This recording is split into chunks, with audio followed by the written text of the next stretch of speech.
Good morning. Welcome to today's conference, Understanding Halakhah, History and Spirituality, marking the 25th Yahrzeit of Rabbi Professor Yitzhak Twersky. My name is Daniel Reinhold. I'm Dean of the Bernard Revel Graduate School of Jewish Studies here at Yeshiva University. And it's our great honor to be putting on this conference today, and with gratitude to the sponsorship of the Zoltan Ereni Charitable Fund of the Jewish Communal Fund. We have a packed schedule, so other than welcoming you, I don't want to take up much time here. I do, however, want to say just one thing. My discipline is philosophy. And I came across Professor Twersky early on in my graduate work when studying Maimonides, and in particular, his project of Tamei HaMitzvot, rationalizing the commandments. And early on, I, of course, turned to Professor Twersky's magisterial work, Introduction to the Code of Maimonides, Mishneh Torah, which contains a lengthy chapter on law and philosophy. And of the many things I learned from that chapter, one particularly sticks in my memory, and that's the history he gives of the interpretation of Dvarim 4:6, to show how Maimonides came up with a novel interpretation of that pasuk that enabled him to cite it as a scriptural proof for his contention that all mitzvot must have reasons, at least in principle, that are accessible to human understanding. So the pasuk, famous pasuk, goes, Ushmartem v'asitem, ki hi chochmatchem uvinatchem le'enei ha'amim, asher yishma'un et kol hachukim ha'eleh v'amru rak am chacham v'navon hagoy hagadol hazeh. That you should observe and do them, for that is your wisdom and understanding in the eyes of the nations, who on hearing of all these chukim will say, surely that great nation is a wise and discerning people. Professor Twersky shows that in Maimonides' interpretation, it's the mitzvot, the chukim in particular, that are the subject of the nation's exclamation that the Israelites are a wise and discerning nation. And Rambam thus interprets this as clear evidence that the chukim have reasons for, he argues. Were that not the case, why on earth would the nations look at our observance of the chukim and admire our wisdom in so doing? Surely they would claim we're a foolish nation for following such arbitrary diktats. The fact they instead admire our wisdom in observing the chukim shows, in his interpretation, that the chukim must have reasons that the nations could understand. The reason I mention Professor Twersky's account of this novel Maimonidean exegesis in introducing today's proceedings is because it's one example of how it's possible to combine dedication to a very particular covenantal commitment, that of Jews and Judaism, with some form of universalism that allows for some degree of mutual understanding. And the reason I mention that is because of the other far darker anniversary that today marks, and that it would be remiss of us not to recall.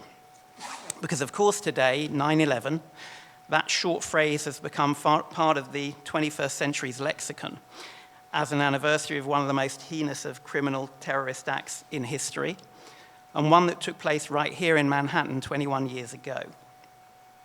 We all, I am sure, in our differing ways, carry the weight of that memory with us today, and remember those who lost their lives to those acts of pure evil. But as Rabbi Jonathan Sachs Upsal wrote in The Dignity of Difference, a book that was largely a response to 9/11, I quote, "Religion has become a decisive force in the contemporary world, and it is crucial that it be a force for good, for conflict resolution, not conflict creation.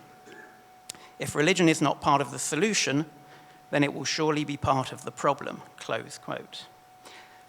One small way that we become part of the solution is through enriching the understanding of our faith in the manner that Professor Twersky did, combining fierce devotion to one's own religion with a similar devotion to the explication of that religion in a manner that can speak across divides to those of all faiths and none.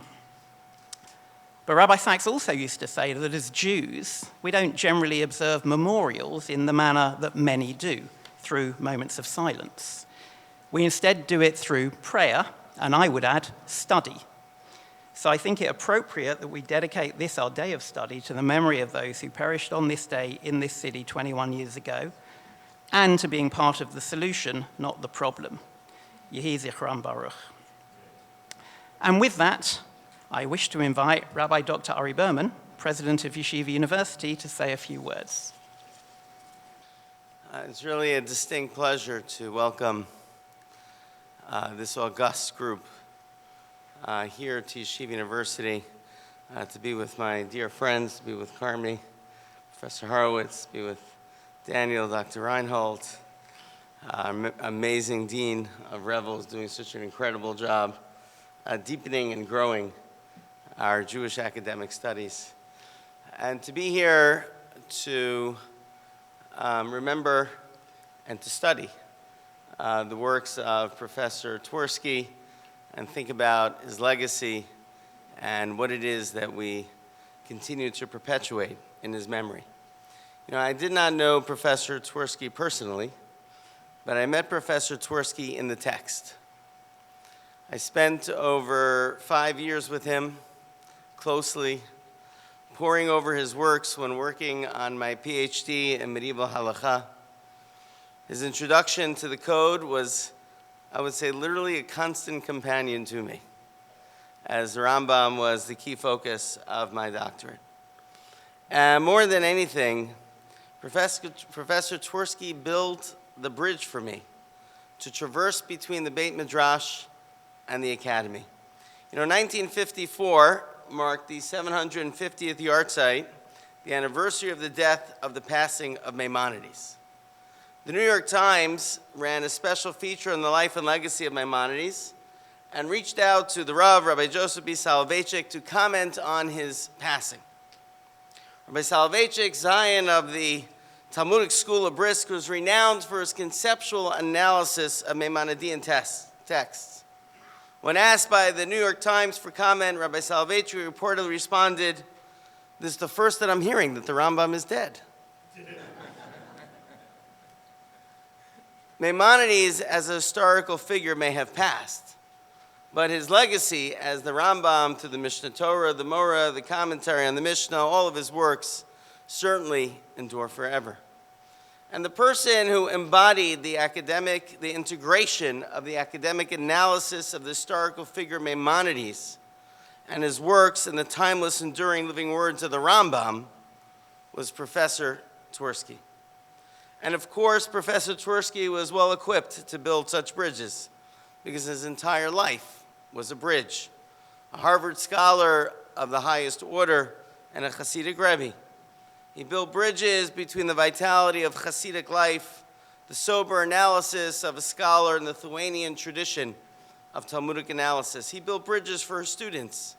He built bridges for his Talmidim. He built bridges for me personally. And like the figures of the Rambam and Revel, to whom he dedicated so much of his life, Professor Twersky meant different things to different people.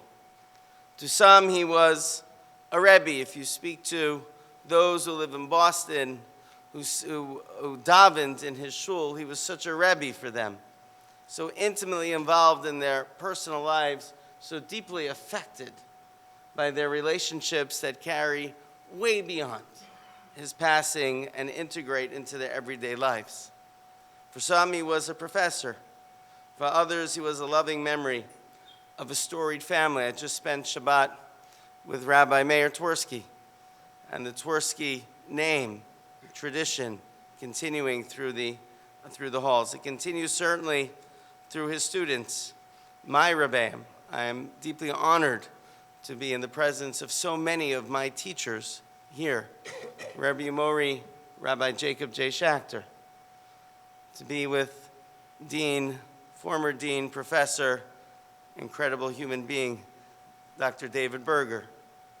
My philosophy professor, Dr. David Schatz, to be with a profound mentor who continues to guide me and help me, Rabbi Dr. Ephraim Karnefogel.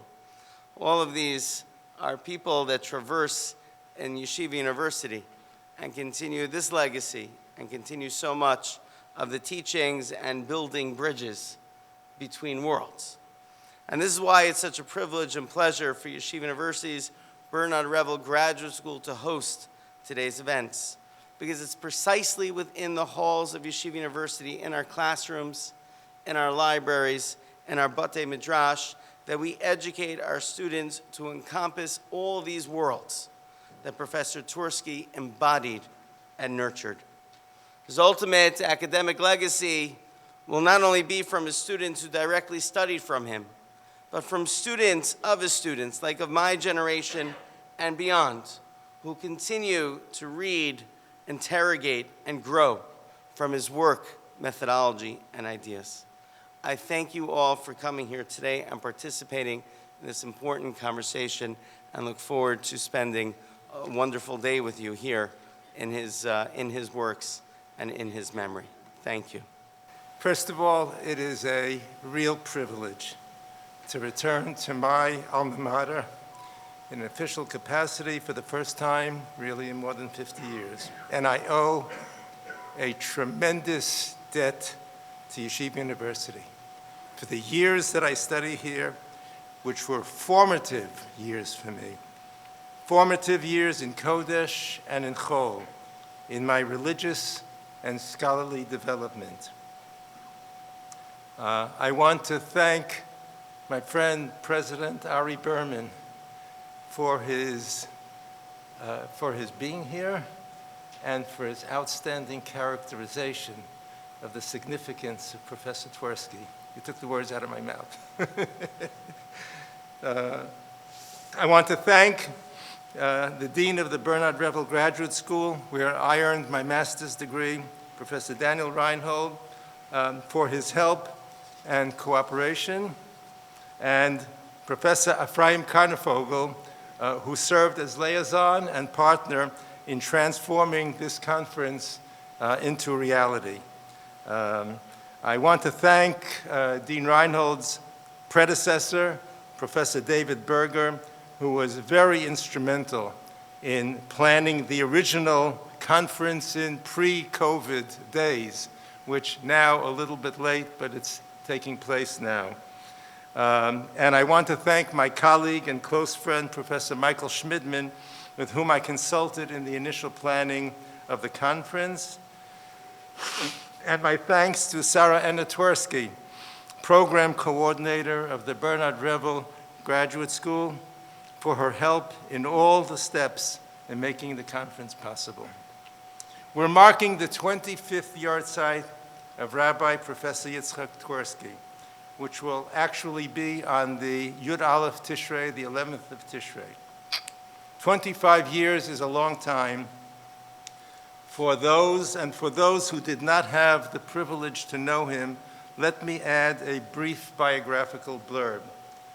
Professor Twersky was the Litauer Professor of Hebrew Literature and Philosophy at Harvard University and the founder of its Center of Jewish Studies. He was also the Tolner Rebbe in Boston, and he was the son-in-law of the Rav. Later today, at the fourth session this afternoon, we will flesh out a more detailed picture of this unusual scholar, Hasidic leader, and great Talmid Chacham. In addition, we're marking the publication of his book, Law and Spirit, K'mayana Mitgaber, Law and Spirit in Medieval Jewish Thought, K'mayana Mitgaber, Halakhah V'ruach, B'yitzirat Chachmei Yemei HaBeinayim in Hebrew, which I had the privilege of editing. It is a collection of 31 of his scholarly articles. 17 were translated from English into Hebrew to make reading them easier. And the other 14, and people have said that they are easier to read in Hebrew than they are in English. And the other 14 were originally written in an elegant rabbinic Hebrew. The book takes the reader on an exciting, I would say, a breathtaking journey through Jewish intellectual history, mainly the period of the Rishonim, but touching also on early modern Jewish history, although in those days there wasn't a category of early modern. It was medieval from Gaonim. When we studied with Professor Twersky, we had to know everything from the Gaonim to Hasidus. Okay, now it's broken up a little bit, it's easier. And also includes some contemporary topics as well. Many of the essays focus on the Rambam, to whom Professor Twersky, as you've heard, dedicated his magisterial and now classic introduction to the Code of Maimonides Mishnah Torah, published by Yale University Press as the introductory volume to their translation of the entire Mishnah Torah. And the new book contains articles that go beyond the areas of Maimonidean Halakhah and thought that were untouched in the book. In other words, not everything in the book, or put it this way, in the new volume there are many other topics that were not included in the analysis of the Mishnah Torah. There are chapters that deal with central themes that preoccupied Professor Twersky in his writing and research: the reciprocal relationship between law and spirit in Maimonidean writings, and this last theme is weaved into the warp and the woof of the new book. Readers will discover as they progress through the chapters that the scope widens and extends outward from the Maimonidean focus to the wider focus of Jewish intellectual history in medieval and early modern times. The sheer breadth of his writings, the myriad of sources from which he draws, from Halakhah, responsa, philosophical works, biblical commentaries, ethical literature, poetry, polemics, and the insights found throughout make the intellectual effort, and it's needed, to master the work very well worth the effort. By giving you a bird's eye view of the topics of the book, you'll get an idea of the breadth of Professor Twersky's intellectual universe. As I mentioned, we'll expand our view of this unique scholar and religious personality in the last session of the day. The book opens with a brief intellectual biography, which I wrote, and the opening chapter, the first chapter, will guide you through the rich and influential religious intellectual world of the Rambam, with a concise but comprehensive view of the Rambam's Halakhic, philosophic, spiritual, and ethical writings. In the following chapters, we are treated to an adventure in Maimonidean thinking, chock full of methodological insights, historical perspectives, conceptual analyses, as we meet Maimonides' startling, original positions on a wide variety of matters. The chapters, always solidly based upon close textual analysis, begin with the probing of the Rambam's own self-awareness of his historical significance, or the historical significance of his writing. Professor Twersky was a historian of ideas, intellectual history, put in abroad, but he emphasizes historical methodology throughout all of his writings. The last chapter of the first section analyzes how the Rambam was viewed later on in the course of Jewish history. What elements of his halachic intellectual universe impacted at various times during the more than 800 years after his passing. It's not a shivchei HaRambam in the conventional sense, but rather a close analysis of the Rambam's historical impact through the many facets of his halachic, philosophic, and communal leadership. One of Professor Twersky's central concern is Maimonidean spirituality as it expresses itself in halachic and philosophic writings. We are steered through 7 chapters in which Maimonidean fusion of halachic, philosophic, ethical, and spiritual tenets are analyzed.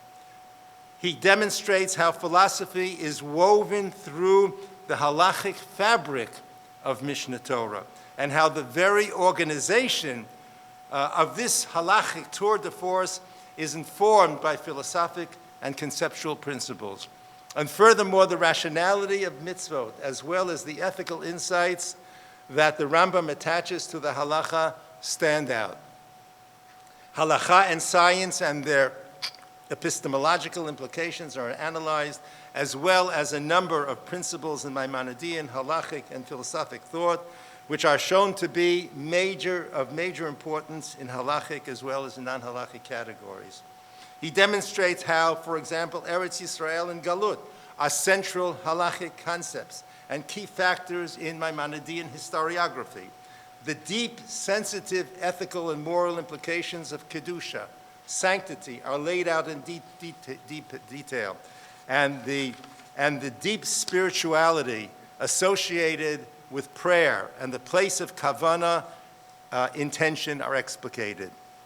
Of central importance is the manner in which Mishnah Torah and the Moreh Nevuchim are merged as support for Maimonidean positions. This fusion of Halakhah and philosophy in Maimonidean works is of central importance to Professor Twersky's understanding of the Rambam.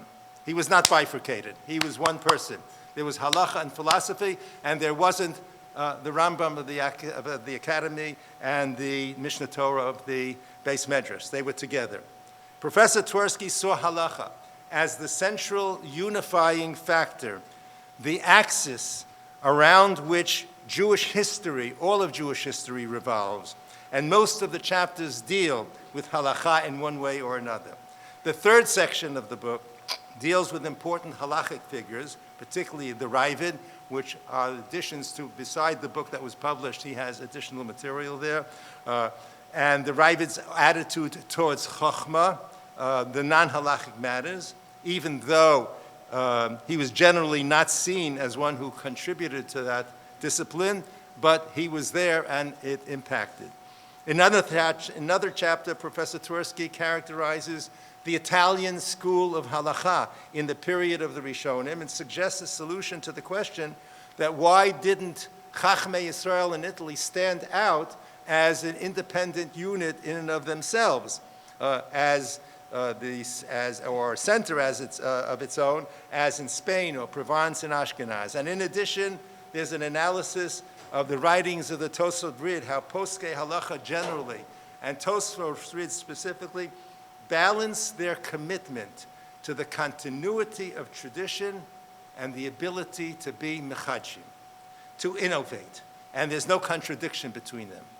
This is part of a theme emphasizing the dynamic creativity of Halakhah throughout the generations, which is a major theme in Professor Twersky's writing. For example, in his article on the Rabbi Yosef Karo's Shulchan Aruch, he addresses the burst of Halakhic writing in the 16th century, and we'll hear more of that soon. The patterns of expansiveness and compression in the composition of Halakhic codes, and the seeming lack of any meta-Halakhic material in the Shulchan Aruch, making it very different than the Mishnah Torah. And Professor Twersky also points out to the serious contemporary scholarly neglect of Halakhic works generally, and the Shulchan Aruch specifically, and that is an issue that he wrote about many years ago, and Baruch Hashem, it is currently being addressed in recent scholarship, and we will hear about that progress in the field later today. The fourth section of the book concentrates a group of essays around the theme of Halakhah and meta-Halakhah, or law and spirit. A theme, as I said, runs through many of his other writings as well, and was planned to be the object of a major monograph of Alo Zachinu. It never came to fruition. In these essays, he dwells on the tension between law, a system that requires concrete action, and the spiritual experience that lies at the core of religion, and ultimately at the core of the Halakhic act. Halakhah requires a spiritual system that will energize and guard against the stultification of Halakhah into acts bereft of meaning. And just as Halakhah must be intensely studied, the curriculum must include the study of texts that will inspire spirituality and will energize the Halakhic act. and he carefully documents and analyzes the various types, the various schools of meta-halacha, as well as the objections that claim that perhaps the study of Talmud is enough, and that dynamic is analyzed closely. In section 4, which focuses on halakha and meta-halakha, represents if section 4 represents a major topical focus of Professor Twersky's writings, section 5, Jewish intellectual history, represents his methodology, which Professor Twersky used throughout his career. And in one of the articles, he spells out in detail what is Jewish intellectual history. How is it done? What are the areas? What is the framework of it? And it reflects his own deep concern, not only with the matter, but how you do it, how you think about it, how you structure the matters. And that theme goes throughout his writings. Broadly speaking, it means seeing Jewish intellectual creativity in its widest perspective, which consists of two aspects. It sees how Jewish tradition draws on ideas and principles from the past and builds on them, and how ideas evolved in Jewish thought, developed and then created new ideas. And the other aspect is seeing Jewish intellectual and cultural creativity in its contemporary, concrete, historical context, analyzing concurrent influences and ideas. So there's the vertical and the both aspects are shown. Furthermore, intellectual history sees importance in weighing, evaluating, and analyzing not only the giants of Halakhic and non-Halakhic thought, but paying close attention to the second tier of thinkers and writers who often demonstrate how ideas of the great scholars are disseminated to a wider audience, to wider circles, and at times are even transformed in the process of this dissemination. The articles in this section would particularly demonstrate Professor Twersky's broad grasp and penetrating insight into all aspects of Jewish intellectual history, Halakhah, philosophy. We mentioned all of the various areas, and all this in their particularly historical context, especially in Provence in the 12th century and in other places. And the last section of the book moves the focus from the Middle Ages to the 20th century and gives us a glimpse into the issues of the day that Professor Twersky saw as important enough to let his voice be heard. One chapter deals with the issue of Jewish survival today, Zionism, modernity, and the state of Israel. And it's a rich article, worth reading closely, and focuses on the proper balance between nationalism and spirituality, a major issue today in the state of Israel. If the focus is exclusively on nationalism and ignoring this rich spiritual legacy of the Jewish people, the result is a distortion of Jewish legacy. The second essay deals with the state of academic Jewish studies in America, specifically. And among other things, and to this audience, I want to emphasize that there is no future for Jewish academic study without graduates of yeshivot. Only with a broad knowledge of sources from the Talmud through the Rishonim and Achronim can one even begin to really study Jewish academics in a university setting. In both of these essays, Professor Twersky stakes out firm positions that rejects the belittling of traditional Jewish values and strongly emphasizes Jewish continuity, not modern Judaism, which implies a changed value, but as Judaism in modern times, maintaining its traditional mode, yet retaining its vibrancy and relevance in modern times. The last two chapters are about Professor Twersky's two teachers, Professor Harry Wolfson and the Rav. Concerning Wolfson, Professor Twersky describes his immense knowledge, his sharp and deep analyses, his intellectual courage, and of particular importance was his theory that all Western religious philosophy developed from the first Jewish philosopher, Philo, who influenced Christianity, Islam, and ultimately Judaism.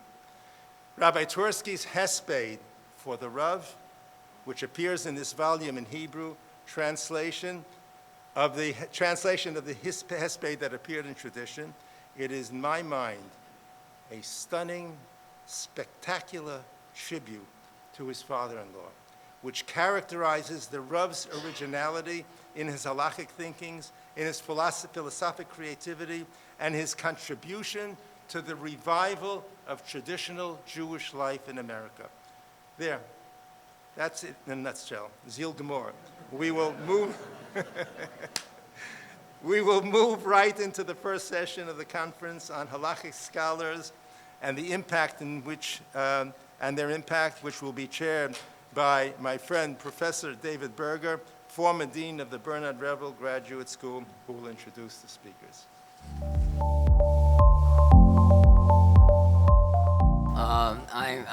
I'm tempted to just begin with a comment on one of the things that Professor Horowitz said about how translating Professor Twersky's work from English to Hebrew made it easier to read. I once reviewed the introduction to the Code of Maimonides for the American Historical Review. Not an easy book to review in 700 words. And I mentioned something about the writing style in the context of his analyzing Maimonides' writing style. And I said that he had an extremely impressive writing style, which could sometimes be challenging. And the example that I gave was a sentence in which he wrote that the study of law is theoretical interpretative, while the study of custom is empirical consuetudinary. When the Hebrew translation came out, I decided to look up that sentence in the Hebrew, and it was a lot easier to understand. We have here a program with three really distinguished speakers. So let me begin by introducing Professor Kannervogel, who is one of the most distinguished scholars of medieval Jewish history in the context of rabbinics. He began his work with a dissertation on Jewish education in the Middle Ages, which I thought was much too ambitious for someone starting out. I was wrong.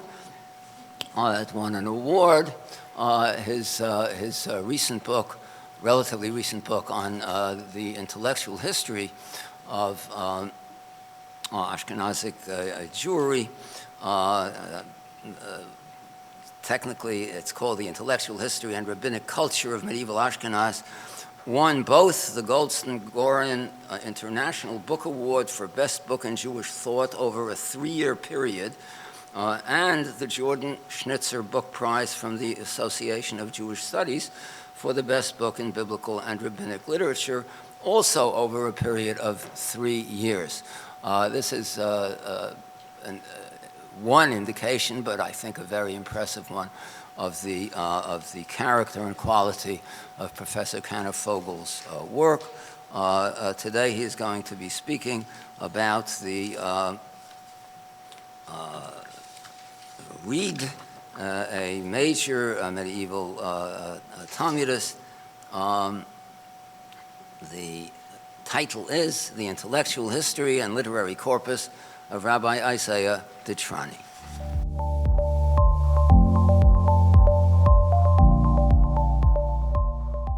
Thank you, Professor Berger. Morai, and I want to mention Professor Hurwitz, who's here, Elazar Hurwitz, who for many years was a mainstay of our rich Revel offerings in medieval rabbinic literature and intellectual history. Morai, Virotai, Verabotai, it's wonderful to be here. As you will hear, I did not see Professor Hurwitz's remarks before he made them, but I, Baruch Shekivanti, as you'll hear, perhaps from a slightly different angle, but here we go. You have, I hope, there's a one-sheet handout, 5 Hebrew texts, which are yours to keep and study. The only request I have is you don't make them into paper airplanes and fly them at me, but otherwise, other than that, they're yours to do whatever you'd like with them. That was an attempt at a joke. Didn't work too well. In 1980, Professor Twersky Zatzal published his massive introduction to the Code of Maimonides, Mishnah Torah, as you've heard.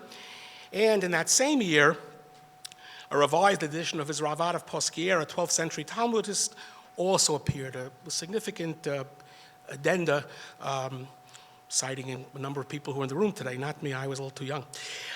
These works reflect the central core of Professor Twersky's scholarly efforts. My goal in this paper is to highlight Professor Twersky's uncanny ability to identify crucial themes within rabbinic writings and collections that were seemingly only peripheral to his best-known research. And of course, the answer is Professor Hurwitz's answer. Nothing was peripheral to his research, but we'll see about that and how it works. And to put forward important formulations and trenchant analyses that stimulated further research. At just around the same time as these two books appeared, Professor Twersky published an article entitled "The Contribution of Italian Sages to Rabbinic Literature" in a rather difficult-to-find volume in a periodical called Italia Judaica. I remember I was working on my dissertation, and I drove the librarians crazy here trying to get it, but they did, including Mr. Tzvi Areni, whose name should be mentioned, and we got it. It's an interesting article. But more importantly, the accessibility of this volume his volume that Professor Hurwitz talked about, the Hebrew translation of this article, is found in chapter 17 of that anthology. The first half of the article lays out an agenda for assessing medieval Italian rabbinic works, stressing the need to ascertain the extent to which rabbinic scholarship in medieval Italy constituted a distinct strain in terms of the Halakhic method and thought, while also delineating the scope of influence of this scholarship on other Jewish intellectual centers and their rabbinic authors. Professor Twersky raised a series of probing issues, including the degree to which Italian rabbinic literature made use of or was influenced by the literature of the Gaonim, which, as we learned from him very well, can serve as a substantive indicator of the nature of the rabbinic culture in a particular area, and the fact that Rabbi Menachem HaMeiri of Perpignan, who died in 1315 or 16, seems to have completely omitted Italian figures from his otherwise thorough, inclusive survey of post-Talmudic rabbinic scholars and scholarship. And then Professor Twersky just peels off no fewer than 16 medieval Italian rabbis or significant contributions through the 13th century that could have been included in such a list. The list ends with the prolific Rabbi Zaya ben Mali of Trani, the Rid, who we'll talk about today. He died around 1240. We'll have a little bit more about his biography as well. And Sidkia ben Avram Rafei Anau min HaNavim, who died around 1260, author of Shibbolei Halekhet. Professor Twersky suggests that Meiri's oeuvre did not include Italian rabbinic figures because these scholars did not see themselves as part of a distinct ongoing rabbinic tradition that was rooted mainly within Italy. And thus, Natan ben Yechiel of Rome, died in 1106, author of the Sefer Aruch, includes in his work significant amounts of Gaonic material, commentaries by Rabbeinu Hananel of Kairouan, who died in 1056, and from the Academy at Mainz during the 11th century, along with Provençal material as well. As compared to the writings of Nathan of Rome's two leading contemporaries, Rabbi Yitzchak Alfasi, the Rif, who died in 1103 and who was active in Fez and Lucina, and Rashi of Troyes, who died in 1105 and who had studied in the academies of the Rhineland, which often reflect the more local rabbinic origins and contexts of their authors, there is much less evidence within the Aruch for the role of any Italian predecessors or for a work that was directed to a distinctly Italian rabbinic cohort. Professor Twersky notes that Rid, Rabbi Shai de Trani, who flourished more than a century after Nathan of Rome, cites a number of Italian predecessors and is frequently mentioned in turn by Shibbolei Halekhet. However, he too does not appear to identify himself as part of an Italian rabbinic group or tradition in particular. Rid's major sources are the writings of the two leading Sephardic authorities, Rabbeinu Hananel and Alfasi on the one hand, and those of Rashi, to whom Rid consistently refers to as HaMoreh, the teacher par excellence, the Rebbe, along with aspects of Tosafist literature. Moreover, while Rid succeeds in putting the Italian center on the map, so to speak, the rabbinic achievements of that area overall during the medieval period pale in comparison with the Tosafist enterprise in Northern Europe, the copious chidushim composed in Christian Spain during the 13th century, and I'm not sure if I say the word even, but even the rabbinic scholarship of southern France from the 12th century and beyond. At one point, Professor Twersky goes so far as to suggest that, quote, Rid is more Ashkenazic than Italian and should perhaps be identified as a Tosafist, end quote. And if you take a look at your source sheets, and again, these are things to study, I just, in Keta Aleph, I give you a piece of Tosfot. This Professor didn't quote this piece, but I give you an example of Tosfot read to Kiddushin on the question of Oto v'lo Otah, first day Rosh Hashanah laning, that the father must, or a man must perform circumcision, not a woman v'lo Otah. Why the woman needs to be excluded isn't Mila, isn't circumcision, a mitzvah seishas man grama. And the Tosfot on the spot asks the question and gives, if I may say, a very partial answer. There are other Tosfot around that deal with it, including one in Megillah here that I mentioned, which I happen to like personally for reasons that are obvious, by Rabbi Ephraim of Regensburg. But the Rid's answer here is a complete Tosfot-like, but yet Tosfot expansive answer that no one else really came up with. And so it really fits this genre very, very well. Indeed, even Rid's citation of Rabbeinu Hananel's commentaries on Alfasi's Halachot could support such a claim of his being a Tosafist, even though they are Sephardic. Why? Since Rabbeinu Hananel was cited extensively by Tosfot texts from their inception, he was a favorite, and Rif is cited with some frequency in the Rhineland already toward the end of the 12th century by Raviyah of Keln and by his father, Rabbi Yoel ben Yitzhak of Bonn. Nonetheless, the suggestion of Rid's what I'll call Ashkenaziyut, although I think that's the way it is in the translation, in any case, is then immediately downplayed by Professor Twersky as follows, quote, although Professor Urbach in his Balei Tosafot includes Eliezer or Elazar ben Shmuel of Verona, a student of Rie of Dompierre, who died around 1190, as an Italian Tosafist, Urbach omits Rid, who was a student of the German Tosafist Simcha ben Shmuel of Spira of Speyer, who died around 1230. And in fact, if you look at the index to Urbach's Balei HaTosfot, there are 11 scattered references to Rid. It's all about communications of others to Rid or his citations, nothing about his Tosfot, nothing about his place in this area, and that's the opinion that Professor Twersky is stressing here. The position taken by Urbach, who is still considered today, more than 3 decades after his passing, and this is Lahashvot Ben Hagdolim, this is like Professor Twersky is for us, to be the greatest authority on the Tosafists and their writings, was understandably given great weight by Professor Twersky, and I should note that the first scholarly notice published by Professor Twersky following his dissertation, which was completed I think in 1956, was a detailed Hebrew review of Urbach's Balei HaTosfot that appeared in Tarbitz. Although the review was far from uncritical, and I think that Professor Urbach may have changed certain things in his revised edition in 1980 of Balei HaTosfot based on Professor Twersky's critical comments. Nonetheless, Professor Twersky's review nonetheless lauds Balei HaTosfot as the definitive treatment of the Tosafists in their work, as if to say, Urbach is the expert, I'm just sort of thinking about it, which that's a machloket hagedolim here, as we'll see. In the second part of his article in Italia Judaica, Professor Twersky moved to assess the specific literary components of Rid's corpus, much of which published only for the first time during the second half of the 20th century. Rid produced extensive Tosafot and separate Halakhic rulings, psakim, on many of the tractates of the Talmud, a collection of responsa, a topical Halakhic work called Sefer HaMachri'ah, with an ayin, which treats more than 90 complex and highly contested matters of Jewish law. Rid's writings were cited already by 2 major halachic works of the mid-13th century, Isaac ben Moses of Vienna's Sefer Or Zarua, who was a fellow student in the study hall of Reb Simcha of Spira, to whom Rid also addressed several responsa, and Rid is cited with great frequency by Shibbolei Haleket, as noted earlier. A responsum found among those of Meir ben Baruch Maharam of Rutenberg, not clear if it's his responsum or by someone else, but it doesn't matter when you hear the quote, refers to Rid as one of the most outstanding scholars of the previous generations among the Geonei Olam, alongside Rabbeinu Gershom ben Judah of Mainz, who died in 1028, the Rif, and Rambam. That's good company. The breadth of Rid's oeuvre, his focused use of Talmudic sources beyond the Babylonian Talmud, Tosefta, Yerushalmi, and many other such bodies of literature, and his methodological statements and varied approaches toward the use of Geonic literature and other sources of post-Talmudic precedent make his writings an excellent foil against which to trace these guidelines among other leading medieval rabbinic figures. Indeed, Professor Twersky notes that he often did exactly this as he sought to flesh out the views and positions of Ravad of Poskier. Professor Twersky pointed to Rid's explicit assertion in several of his responsa about the need for complete intellectual freedom in developing halachic positions and deciding matters of Jewish law, a view that has been highlighted by both pre-modern rabbinic thinkers and modern scholarship.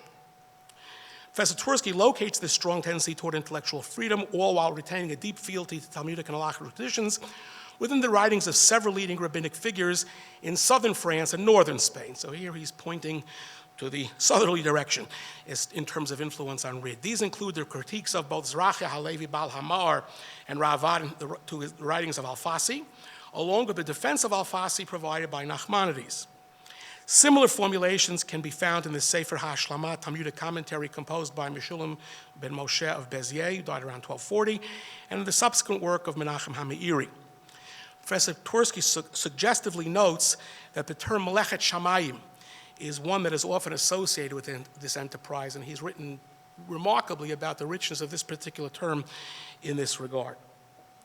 Rid programmatically explains and justifies, as some of you may know, his independent approach toward arriving at halachic conclusions by citing what he characterizes as the philosopher's parable, Mashal HaPhilosophim, which maintains, and here's the quote, and I'm going to say it carefully in today's PC times, that we are like dwarfs, midgets, short people, standing on the shoulders of giants, whichever is the right one is the one I mean to say, which maintains that the new and creative conclusions that subsequent scholars are able to reach rest upon the older teachings and methods of their predecessors, and you have the clearest citation of that in Keta Bet. And notice that I just interpolated here. The Shibboleth Haleket says, when the Rid says, Shamati me, in line 3, Shamati me chachmei ha-philosophim, I heard from the philosophers, the Shibboleth Haleket, who was his very, very devoted student who never studied with him, min ha-ktavim, but nonetheless, Asher shama me chachmei ha-goyim. He means non-Jewish philosophers, not Jewish philosophers, not the Rambam or something. He means non-Jewish philosophers. And of course, the so-called this parable of the short people on the shoulders of the giants was first enunciated by Bernard of Chartres who died in 1126, his student William of Conches, subsequently by John of Salisbury, Peter of Blois, Gilles of Corbeil. Robert Burton has written a book on the shoulders of giants, which goes through all of this, and the sort of novelist Umberto Eco has a very interesting introduction to one of the editions, which adds some pretty good historical material. In any case, according to this approach, earlier halachic opinions should therefore not be evaluated ad hominem, that is, according to the reputation and standing of their authors, but rather by objective textual and analytical means. In this way, no single rabbinic scholar or group of poskim is necessarily favored, irrespective of the overall quality of their work. Reid intended to go here against those who favored regional or other forms of automatic consensus, what I would call automatic consensus.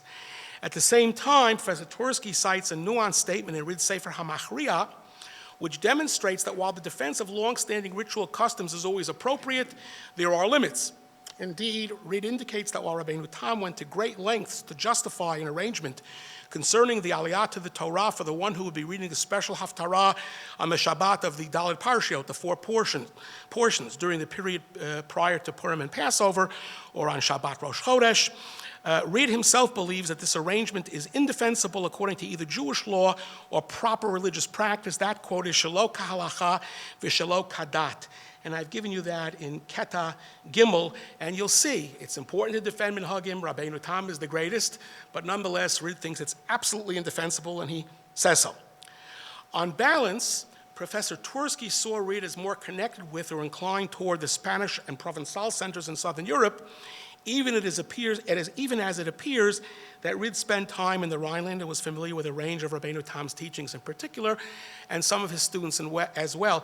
And here the agency, the way this material transferred was that Rabbeinu Tam had German students who came back from his Beit Midrash, where his nephew, the Ri, and others also studied, and they brought this material right back to the Rhineland, and Reid, who apparently was in the Rhineland, was able to derive this material. The fact that Professor Urbach did not consider Reid to be an Italian Tosafist seems to have propelled Professor Twersky in this direction, although, as was his wont, Professor Twersky suggests that Reid's corpus must be investigated further along the lines that he had sketched out in order to yield additional results. Professor Israel Tashma Zal, a very close friend and colleague of Professor Twersky. I heard more of this from Professor Tashma than Professor Twersky, but they both agreed to that. They were both very good friends. They both respected each other's work tremendously. Professor Tashma took up this task in a series of articles that appeared in the mid-1980s. That's AT, after Twersky. Professor Twersky starts it off. Professor Tashma then sort of moves the ball forward a little bit. In the first of these, Tashma reconstructs, largely on the basis of several little-known sources, the chronology of Rid's life. He was born around 1170 and made his way as a young man to Israel, passed through Constantinople on the way there, spending some time in Alexandria. He expressed the hope to later years to return to Israel and to be buried there, a wish that was not realized following his death in the early 1240s. Before all of that, he left Israel around 1190, apparently, and made his way to the Rhineland, where again he became associated with the Tosafist study hall of Simcha ben Samuel of Speyer, a slightly older contemporary. So his training, his background is certainly varied. He spent good time in a more Sephardic milieu, we might say, but he also spent important time in this Ashkenazic center as well. It was there that Rid met Isaac Moses or Zorah of Vienna, with whom he maintained a correspondence in later years, as I mentioned. And in the second half of his life, Rid goes back to Italy and Byzantium, where he took great interest in the religious lives and issues of the Romaniot communities, as indicated explicitly within his responsa. Now, I'm just going to try to truncate here a little bit. Tashma discovered, or at least he thinks he discovered, and I think he's right, that one of the Rid's earliest works was a commentary on the Torah called Nimukei HaRid. And that explains why so much of the people who are cited there, the figures that are cited there, are Ashkenazic. Simcha of Speyer, Elazar ben Judah of Worms, even Yudah Hasid, Elazar's teacher, other German figures. And then there are also Tosafists in northern France cited there, including Rabbi Tam and his student, Joseph ben Isaac Bechor Shor of Orleans, Rabbi Yosef Bechor Shor. Although I should also note that Rid's commentary on Chumash cites Rambam's Moreh Nevuchim, in translation, of course, and we'll come back to that in a moment. So again, we're getting these mixed valences. Following the completion of his Torah commentary, likely while he's still in the Rhineland, Rid focused on composing his Tosfot, which we had talked about a little bit.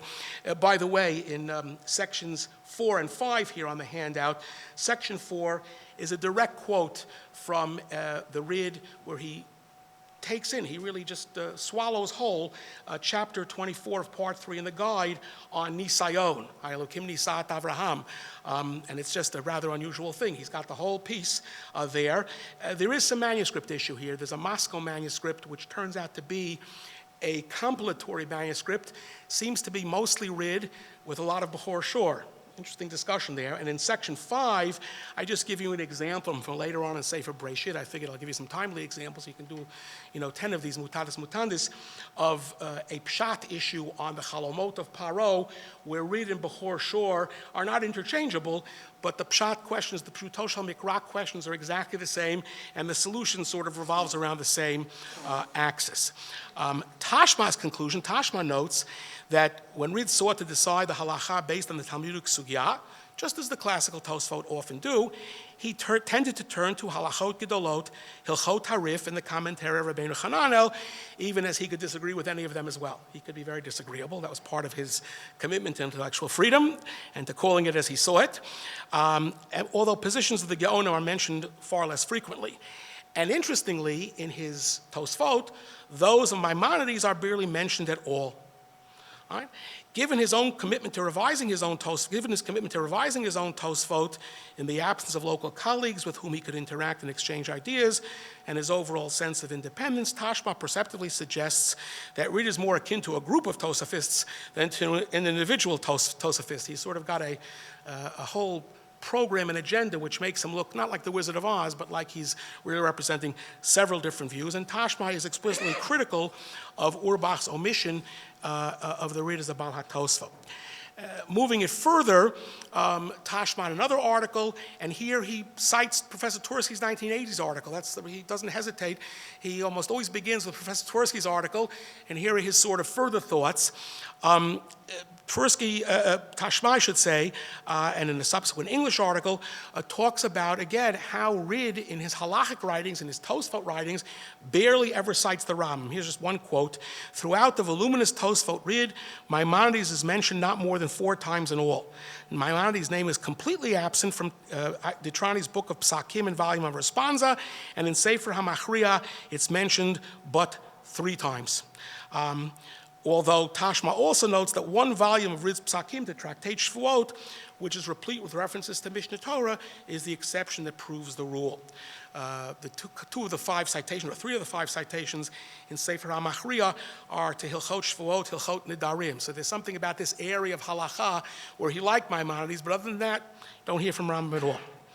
As I've demonstrated in a recent study that's actually appeared in the Fesh for Professor Lyman, who'll be here later, Rid's approach to Maimonides' works dovetails precisely with that of Isaac Moses of Vienna in his Sefer Or Zarua and the Tosfot on Shas more broadly, because here he's citing Moreh Nevuchim in his Perush on Chumash. In his Halachic works, he's barely citing Mishnah Torah. Which is it? And it's not a question of availability, because others show that these works were available to Rid, and he makes this choice very consciously. Mishnah Torah is cited regularly in Ashkenazic thought, only with regard, with exceptions, to several selected topics for which Ashkenazic authors held that Maimonides' formulations were especially helpful or necessary, despite the large array of sources and analyses at their disposal from within their own Talmudic and Halachic traditions. Consequently, significant references to Mishnah Torah are not to be found in these works in other halachic areas. This decidedly Ashkenazic approach of what I would call citation based on utility also explains why Moreh Nevuchim was cited by Ri and other Tosafists in their Torah commentaries, again in Hebrew translation, of course, since Maimonides' formulations at times provided insights which earlier Ashkenazic biblical exegetical traditions did not. Let me sort of cut to the chase here. We can wrap it up. So Dr. Berg will not have to give me the hook. It is fairly clear by now that even as Rid's Italian roots and his subsequent return to Italy led him to present halachic conclusions in ways that could effectively speak to the Jewish community of Southern Europe and Byzantium, he also functioned as an interpreter of the Talmud and as a halachic authority who was thoroughly familiar with aspects of rabbinic teachings and analytical modes of Northern Europe. Despite the initial significant work done by Stephen Bowman, an important avenue of research that remains open is the more precise tracing of the later Ramoniot phase of Reed's career in order to gauge the full extent to which he sought to address halachic questions and Jewish observances and spirituality in that region within his various works. However, it is equally clear that Professor Twersky was the one who initiated this entire discussion in a meaningful way by drawing attention to the mediating positions that Rid might have played. And it was he who set the parameters for all subsequent scholarly investigation. And so that's, again, what I really want to bring forward here. This was not the main subject of his ongoing research. Again, Professor Hurwitz would agree, everything was a subject of his ongoing research, and that's part of the answer, but here he brings out the Rid in this way. Just 2 quick notes in closing. In a somewhat understated way, or a more understated way, several passages in the articles collected in Kemayan HaMitkaber, the volume of the day, point to the need to look more carefully at the Sefer Zikaron of Rabbi Yom Tov ben Avraham Mishvili, the Ritva, who died around 1325, which occupies a sensitive place between the meta-halachic approaches of Maimonides and Nachmanides, just as Ritva's Talmudic Chidushim straddle the best methods, practices, and products of both Ashkenazic and Spanish Talmudic studies. Another area of Ritva's interest that has not been remarked at all in research is his consistent approach to Agadic passages within his Talmudic Chidushim. These are reminiscent of those of his teacher Rashba's commentary to the Agadah, but there are elements here that are quite different, and they too deserve attention and study. And if you look through the rest of the articles, whether it's something like Talmudist philosophers, Kabbalists' quest for spirituality in the 16th century, or the article on Rabbi Yair Bachrach that I translated in this volume, here again, Professor Twersky sets on points and central issues that in the 25 years since his passing have become absolute mainstays of the research in the field on these figures. So in other words, he had this uncanny ability, as I say, to put his finger on what would be critical in terms of how to look at these figures, their Talmudic studies, their spirituality, and where we go with it, where we put it forward. And here's my concluding paragraph. As we can see, all of this is very typical of Professor Twersky's scholarship, even as he delved very deeply and expansively into the writings and ideas of those figures who are at the center of his research, Gam mizeh lo hiniach et yadav. He had an incredibly broad view and interest in the writings of, and I think Professor Horowitz is right, all other rabbinic figures, the leading ones, the not so leading ones that appeared in the medieval and early modern periods. This allowed Professor Twersky, these 25 years later, as we can see it in hindsight, which is always close to 2020, to contribute mightily to subsequent scholarship, a process that continues to this day and Bezrat Hashem beyond. Thank you very much. All right. Thank you very much, Professor Kannervogel. I hope that at the end we're going to be able to have a little time for discussion, but we'll have the three presentations successively first. Jacob J. Schachter is university professor at Yeshiva University and senior scholar at the Center for the Jewish Future. He is a person who cannot be introduced simply in the context of academic work, although that would be more than impressive enough. But he is a major communal, has been and remains, a major communal figure in the Orthodox Jewish community whose activities really cannot be summarized readily, except to say that they are of the first importance. His scholarly work began really as a dissertation with Professor Twersky on Rabbi Jacob Emden, which began a transformed understanding of that very important figure. He has now, just now, published a volume on Slichot, which should become a standard work of both scholarly and religious significance. And his work on Megillat Sefer of Rabbi Jacob Emden, which will be an exceedingly important contribution, should appear in a year or so, and we look forward to it. He said that, he told me right before, that he's going to modify the listed topic and speak on reflections of a student.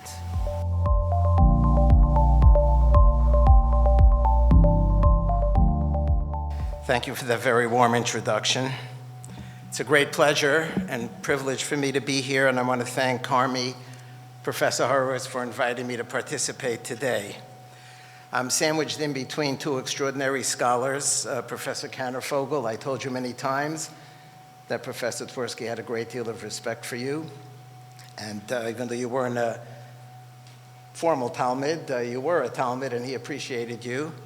And Professor Marcel Eisenberg, he didn't know you, but had he known you, he would have had a great deal of respect for you. It's really an honor to be here. When Carmi invited me, Professor Horowitz, I'm going to say Carmi, I don't know, you'll be Meichel, I hope you're Meichel. I feel so close to you, we're among friends.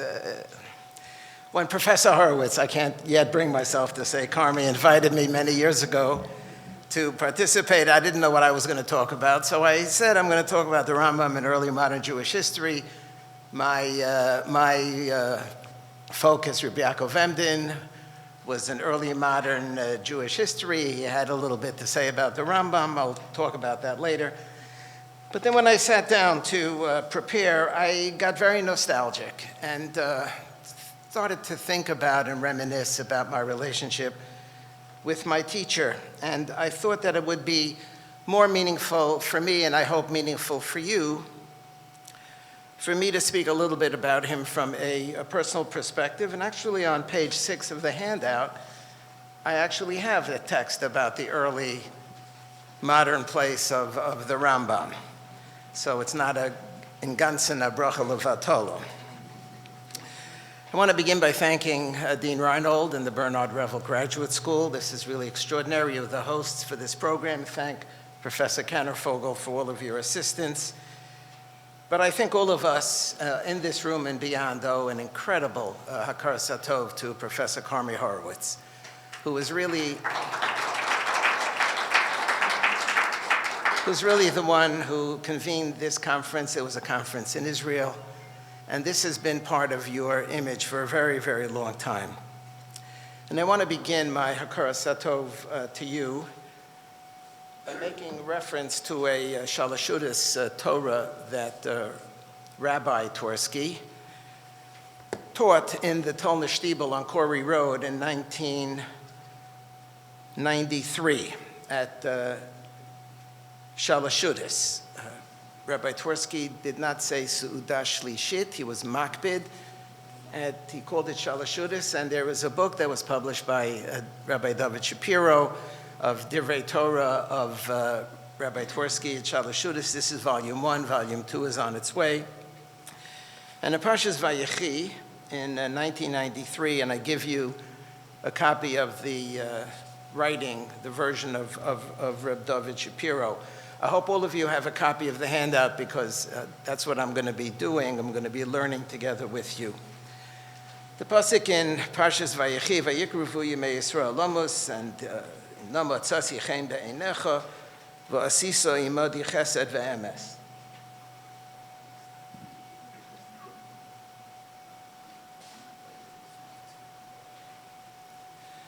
V'asisi Imodi Chesed Ve'emes. Famous Rashi, Chesed Ve'emes, Chesed Sha'osim Imamesim Hu Chesed Shalemes. According to Rashi, summarized Rabbi Twersky, Emes relates to the motive of the person performing the chesed, because what could that person do for you? It's a chesed shalemes, it's an ultimate chesed. There's nothing that that person can do for you. I would suggest, went on Rabbi Twersky at that Shalashudis to Tolner Shtibel on Corey Road in 1993 to say, an additional broader dimension to the midrashic term chesed shalemes. Emes relates to the quality, the nature of the chesed. It has to be a chesed which is driven by emes.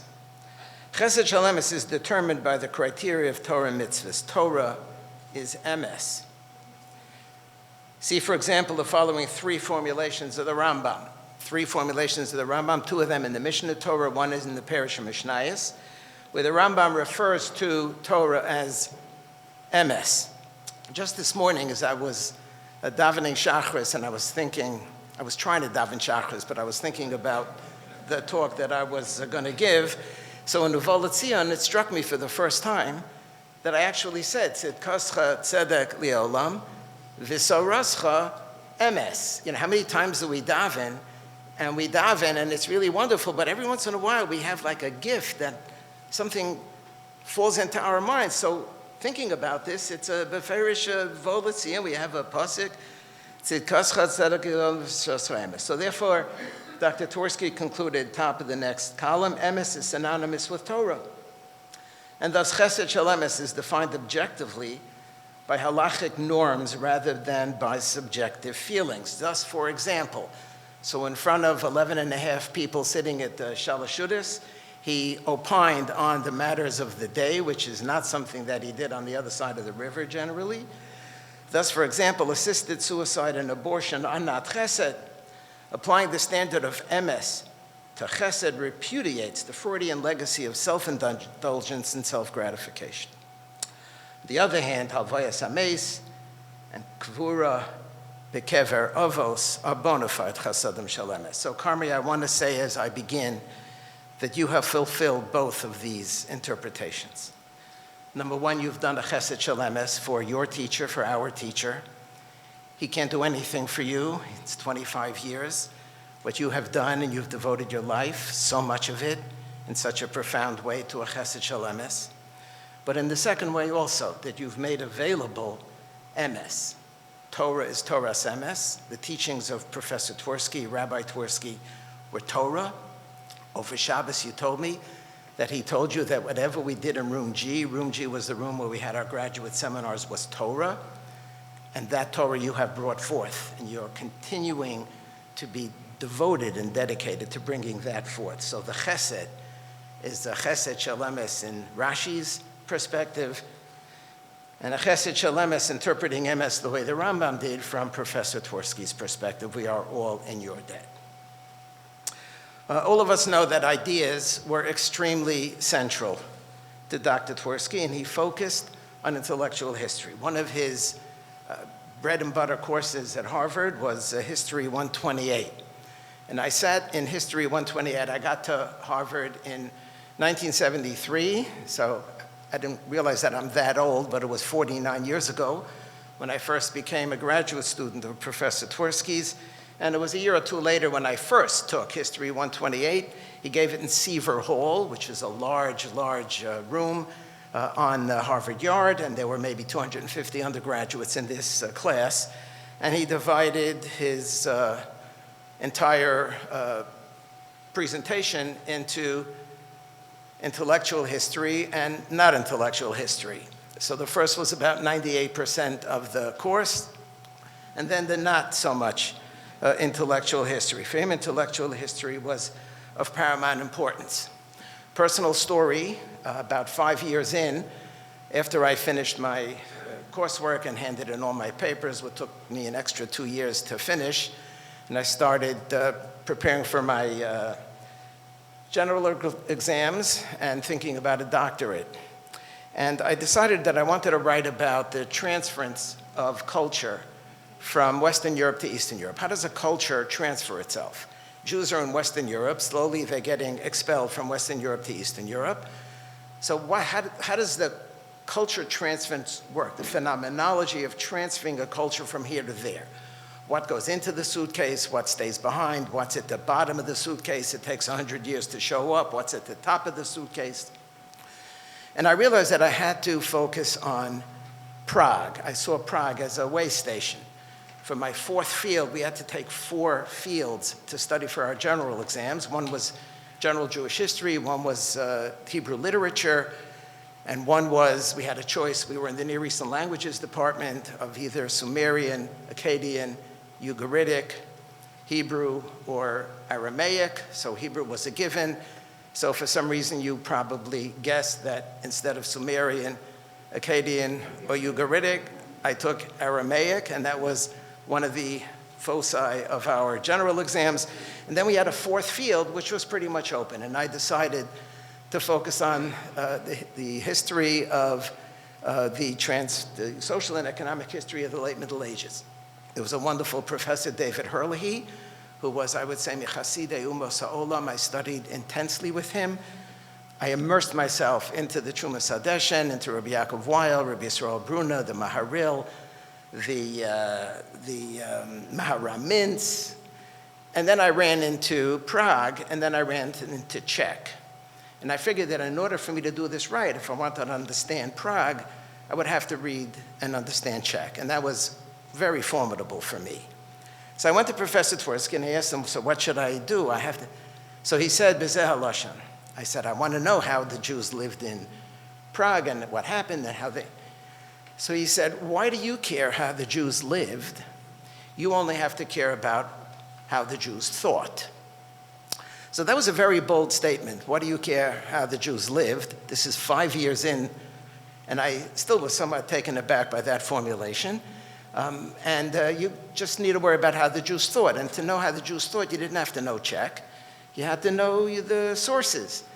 And Dr. Twersky also, all of his students will I'm sure, remember that for him, he didn't really run to manuscripts so much because he said that it's right here in front of you. You have to really analyze the text.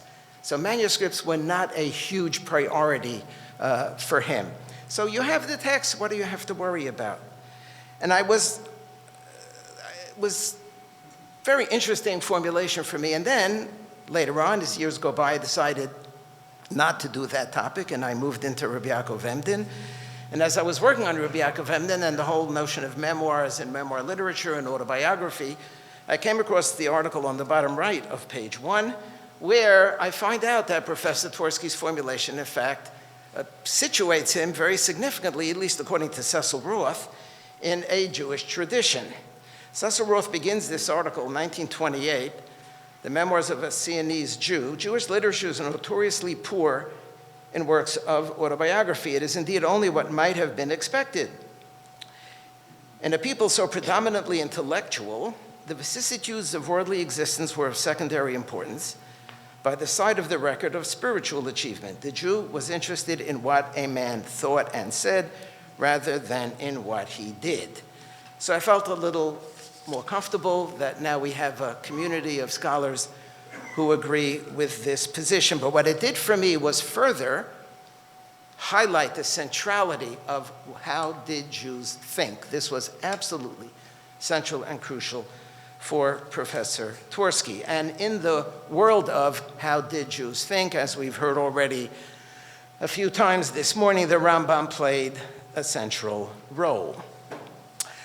Second story, I'm writing my dissertation on Rabbi Yaakov Emden.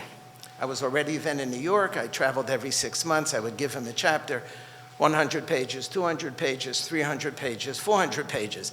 After 400 pages, he looks at chapter 5, and he opens it up when I give it to him, and he says, so where's the Rambam? So I said to him, Professor Twersky, I mean, Rabbi Yaakov Emden, he had a life. You know, he was in the 18th century. There was a lot going on.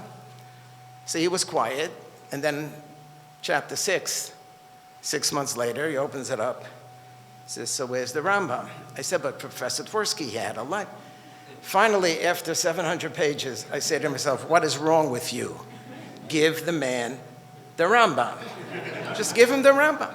So I sit down. Chapter 7 of my dissertation, or chapter 8, is the attitude of Rabbi Jacob Emden to Maimonides. And it turns out that it's really, mamish, very important, very important. I walk in and I give him the chapter, and this is what happened. He opens it up, he says, oh, the Rambam. Schedule a defense. Go to Carol Cross, go schedule a defense. And then he read the chapter, and then we had what to say, but oh, the Rambam. And here I want to thank Professor Beryl Septimus for saving my life. Professor Septimus went to bat for me with Professor Twersky and said, let him go, it's enough already. Had you not done this, I would ad hayom be traversing the Olamis Hu Elyonim, and I'd be up to page 7,642 and begging to get out, but you saved me, so thank you. In an article, I know, I'm going to be done. I'm just telling stories. In an article that Professor Twersky wrote, top of page 2, it's in Professor Horowitz's book. It is number 29 in K'ma'ayan HaMitgaber, which he wrote originally in Hebrew. This is one of the original Hebrew articles. It was first published in 1971. Entitled Mada'ei HaYahadut B'Artzot HaBrit, he talks about the bifurcation of the Rambam, which for him was an absolute no-no. In the middle of the second paragraph, I did feel like I wanted to quote from this book, since we are celebrating today, not only commemorating the Yahrzeit, but celebrating the appearance of this extraordinary volume. Sheharambam kana domeh ki letman de palig, second line, second paragraph, Sheharambam kana de olamo, לא רק בגלל שיצא גם מחוץ למחנה, והשפעתו על אלברטוס הגדול ותומאס איש אקווינו חשובה ובלתי מעורערת, אלא אף בגלל חשיבותו בתוך המחנה.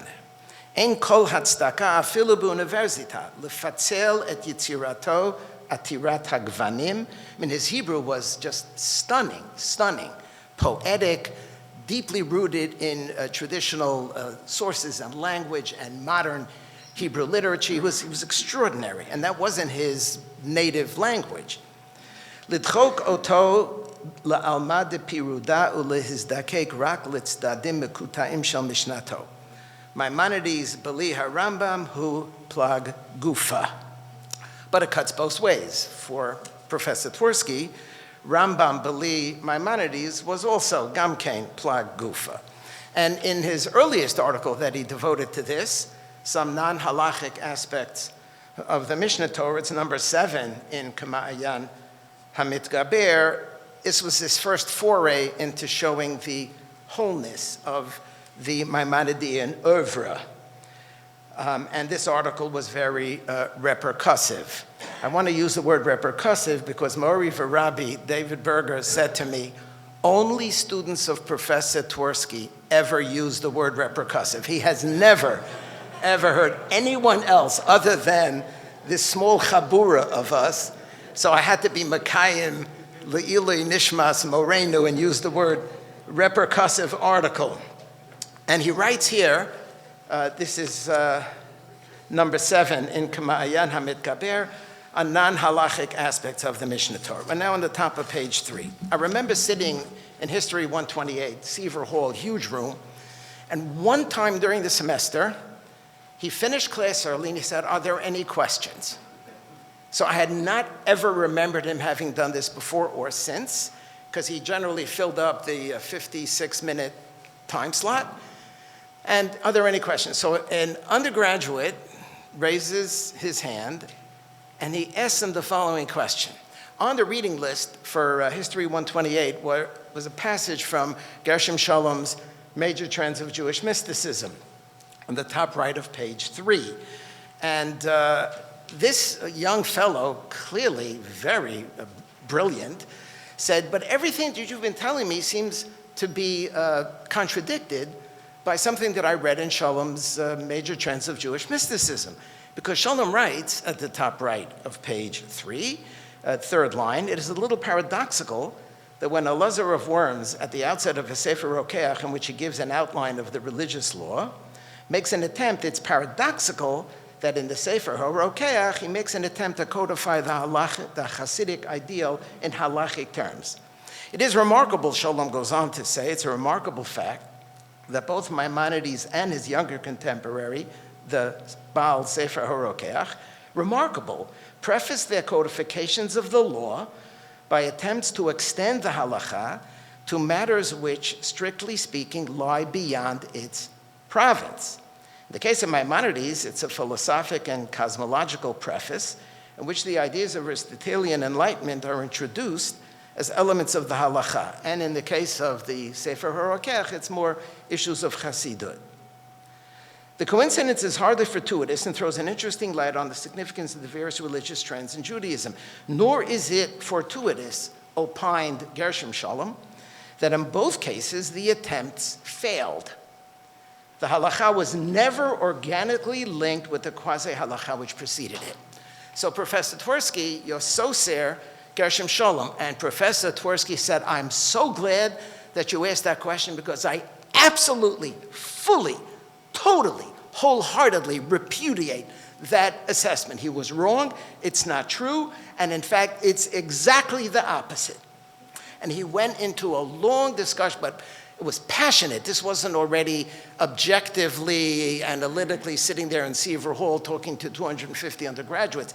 It was his neshama. This is his life's work. And we today take for granted, like it's obvious, that the Rambam was not schizophrenic, right? Professor Carr, he's over here, and he's like this, and over here. It's like, it's milsa de pshitut for us. But it wasn't when he got started. When he got started, he had to fight against this huge mountain of positions and thoughtful, fine scholars who took an opposite position. But for him, it was both. The end of page 3, the second half of page 3, one particular quote. This is in Ma'ayan HaMitgaber number 7, the Shulchan Aruch article. This was 1967. This is way early, very, very early. Third line, fourth line, second paragraph. Halakhah is itself as a tense, vibrant dialectical system which regularly insists upon normativeness in action and inwardness in feeling and thought.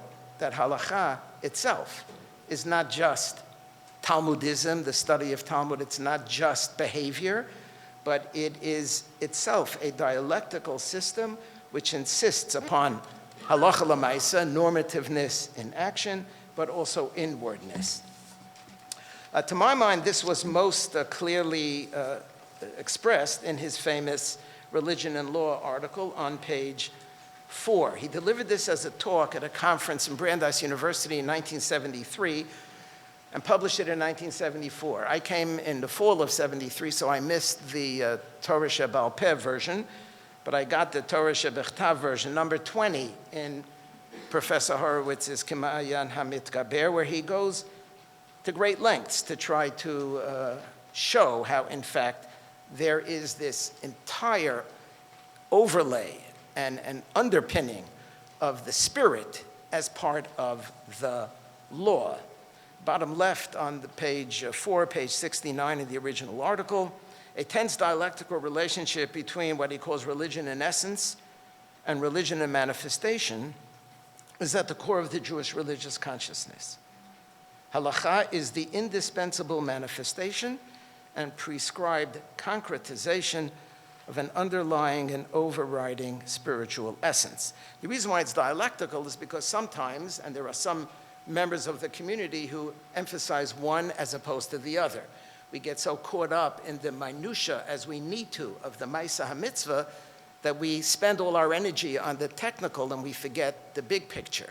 And then there are others who are very much involved in the spirit and in the big picture, but neglect the actual details of the performance, and both of them are indispensable. And in this article, in footnote number 5, he writes that this story, this tension, and this bringing together extends from the plaintive notes of the prophets to the modern movements of Hasidism and Musar, and he quotes from Chafetz Chaim. A few months before he died, Shabbos Parshas Matos Maseh in 1997, Professor Twersky gave a Dvar Torah to Talmud Shtibel on Corey Road. This is going to be in volume 2 of Rabbi Shapiro's collection of Divrei Torah, Shalashudas Divrei Torah.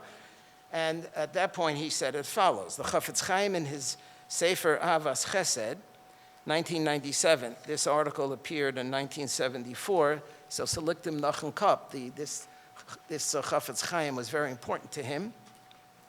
Chafetz Chaim in the Sefer Avas Chesed asserts that the pasuk in Yirmiyah, the pasuk here is about Sofsei HaTorah lo yida'uni, those who hold the Torah don't know me.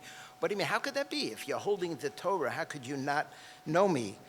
And the Chafetz Chaim says, and I gave you the text on page 5, so you could read it on your own in Professor Twersky's summary.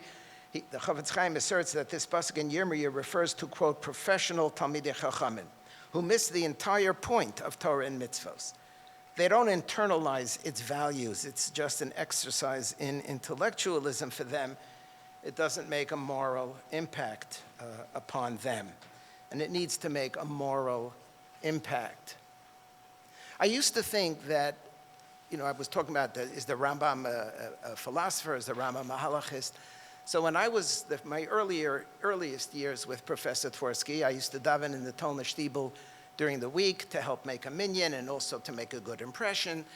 And I also encountered him in room G as a Litauer professor. And I had trouble trying to, so like, who is this person? Like, is he the Talmud Rebbe? Is he the Litauer professor? And I couldn't figure it out. But then as I got older, I realized that it's one person. Just like he devoted his life to make the Rambam one person, I think he was really one person. And if you look carefully, you see hints of both in both places.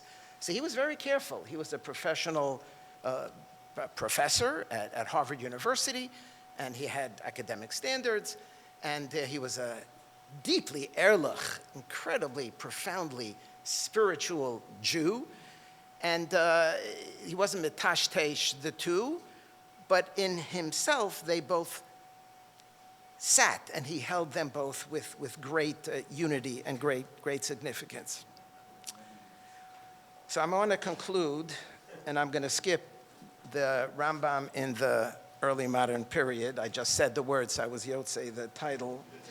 I want to conclude where I began, and that is with an expression of gratitude to Professor Carmi Horowitz. Yesterday, we had the privilege in our home to host Carmi and Sarah as our guests for Shabbos.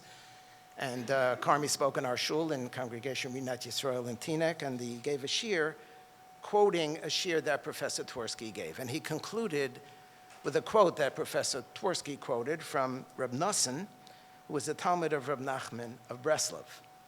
And Reb Nosson says the following, and here's the quote. Ashrei ha'einayim shera'u et einei Rabbeinu, Ve'ashrei ha'einayim hara'ot et ha'einayim shera'u et Rabbeinu. Praise be the eyes who saw our Master. Praise be the eyes who saw the eyes of the one who saw our Master. So you was zoche to see our teacher, your teacher, my teacher, some of us sitting here, literally our teacher, the rest of the world, our teacher. You saw him. And you saw him in a way that others didn't. And as I told you, Carmi, you have devoted your life to him. I don't know of any other teacher who was zoche to have a student who was as devoted to him as you were to Professor Twersky. I don't know of any other student who was devoted to their teacher as you were devoted to him. And you saw him, and you were lucky. You had a bracha.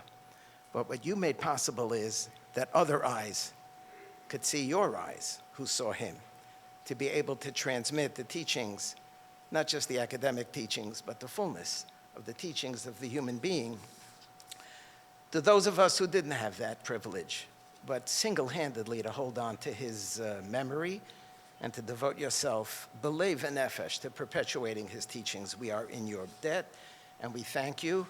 Thank you for coming and participating in this incredible opportunity.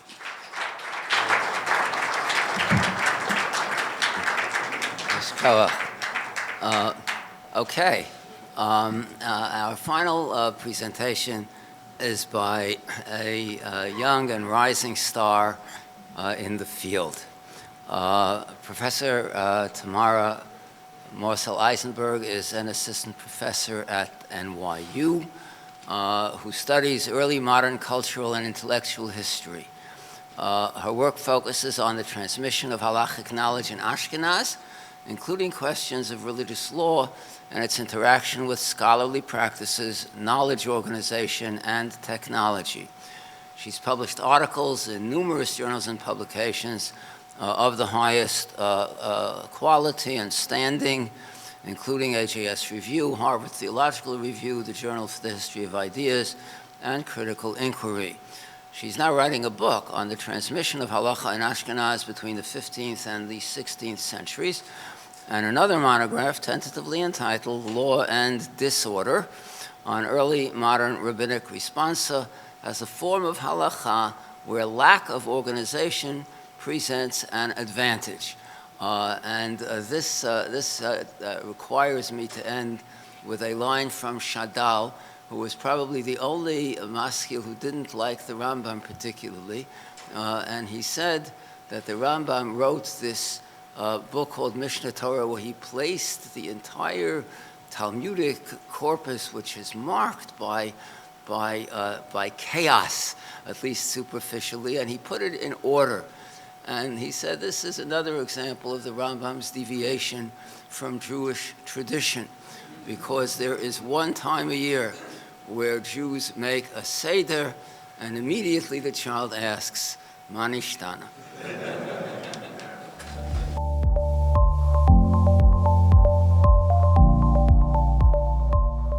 It's really an honor to be here. I'll be speaking about Professor Twersky's article on the Shulchan Aruch.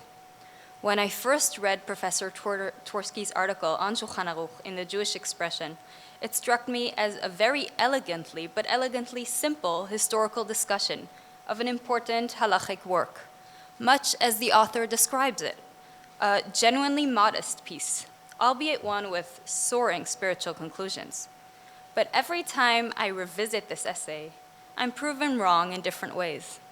I was fooled by Twersky's evocative writing, his erudite mode of expression, and his poetic style, which successfully obscure some incredibly thought-provoking and revolutionary arguments. I will reflect upon Professor Twersky's description of Shulchan Aruch in this essay, pausing to appreciate some of the directions in halachic history that he charts. It is no exaggeration to say that some paragraphs in this essay have prefigured articles and perhaps even entire books in the history of Jewish law. More specifically, I was struck by two ideas that surface in this essay. One is an argument against a certain kind of halachic history. The other is an argument about halakha and religious meaning. To put the two arguments too simply, Firstly, Professor Twersky claims that Shulchan Aruch provides evidence against the historian's desire to ascribe intellectual developments to historical circumstances, seeing as its two creators, Rabbi Yosef Karo and Rabbi Moshe Isserlis, had the very same inclinations, despite living in extremely different environments. Second, Twersky sees in Shulchan Aruch's extreme focus on practical religious law alone a lack of spiritual religious engagement, and Professor Schechter already referred to this idea earlier. I had originally hoped to focus on the profound insights encapsulated in both ideas, and also to challenge them in ways that I believe can often be found in germinal form within this essay itself. Because doing so would take too long, I will have to confine my discussion today to the first idea, that of history. The essay's first section is a beautifully worded, rich description of the creation of Rabbi Karo's Bet Yosef, Rabbi Isserlis's Darkei Moshe, and finally Shulchan Aruch, a title that designates, in Twersky's words, and I'm quoting, a composite collaborative work combining the original text of Rabbi Joseph Caro, a Spanish emigre from Toledo who lived and studied in Turkey and finally settled in Palestine in a period of turbulence and instability and apocalyptic stirrings, with the detailed glosses, both strictures and supplements of Rabbi Moshe Isserlis, a well-to-do Polish scholar proud of his Germanic background who studied in Lublin and became de facto chief rabbi of Krakow in a period of relative stability and tranquility. Professor Twersky characterizes Rabbi Karo's decision to write Bet Yosef as an expression of his opposition to what he calls oracular codes and sinewy manuals that were too bare bones. This opposition drove Rabbi Karo to choose the pattern of Rav Yaakov ben Asher's Arba Turim, which was more expansive, rather than Maimonides' Mishneh Torah, which was too concise and monolithic. Right around then, Rabbi Isserlis, too, was confronted with the need to determine Halakhah, and he was criticized for not taking into consideration the full accumulation of Halakhic sources. So he wished to prepare a digest and anthology of these materials, and likewise structured this digest alongside the tool. He, too, was wary of codifications, considering these Delphic manuals, in the words of Professor Twersky, inadequate. However, within less than a decade, Rabbi Karo and Rabbi Isserlis both gave in to the codificatory syndrome and create the abridgments that would form Shulchan Aruch, each with his own methodology. Rabbi Karo employed his famous court of three, and Rabbi Isserlis consulted the most recent authorities, citing the principle of Halakhah kevatrai. The law follows the later authorities. The method chosen by Rabbi Isserlis, Professor Twersky explains, would preserve established precedent and respect local custom. Professor Twersky describes the desire of Germanic Polish Jewry as opposed to Rabbi Karo's Sephardic audience for a less what he called classical code, one that instead includes more recent Ashkenazic traditions as reflecting their historical consciousness. It is interesting that Professor Twersky considers the idea at the basis of Hilchet HaKavatrai, of valuing their specific and recent halachic development and heritage, to be an expression of historical consciousness. When it comes to a broader historical interpretation, however, Professor Twersky considered the case of Shulchan Aruch to present in a way an argument against history. Twersky introduces what he calls a dialectical movement that can often be observed in Halakhah, and I quote, "This dialectical movement characterizes much of the history of post-Talmudic rabbinic literature. Attempts to compress Halakhah by formal codification alternate with counter-attempts to preserve the fullness and richness of both the method and substance of Halakhah. Any student who follows the course of rabbinic literature cannot ignore this seesaw tendency. No sooner is the need for codification met than a wave of non-codificatory work arises." End quote. The dynamism in halachic intellectual history, the movement from one generation of halachic literature to the next, is explained by a dialectic from compression to expansion and back. We should perhaps pause to consider whether this is truly a historical dialectic in the Hegelian sense. Not every pendulum or seesaw tendency is dialectical, in that not every such moment performs the Aufhebung, which includes elements of both opposing sides and creates a third element, thus driving historical change.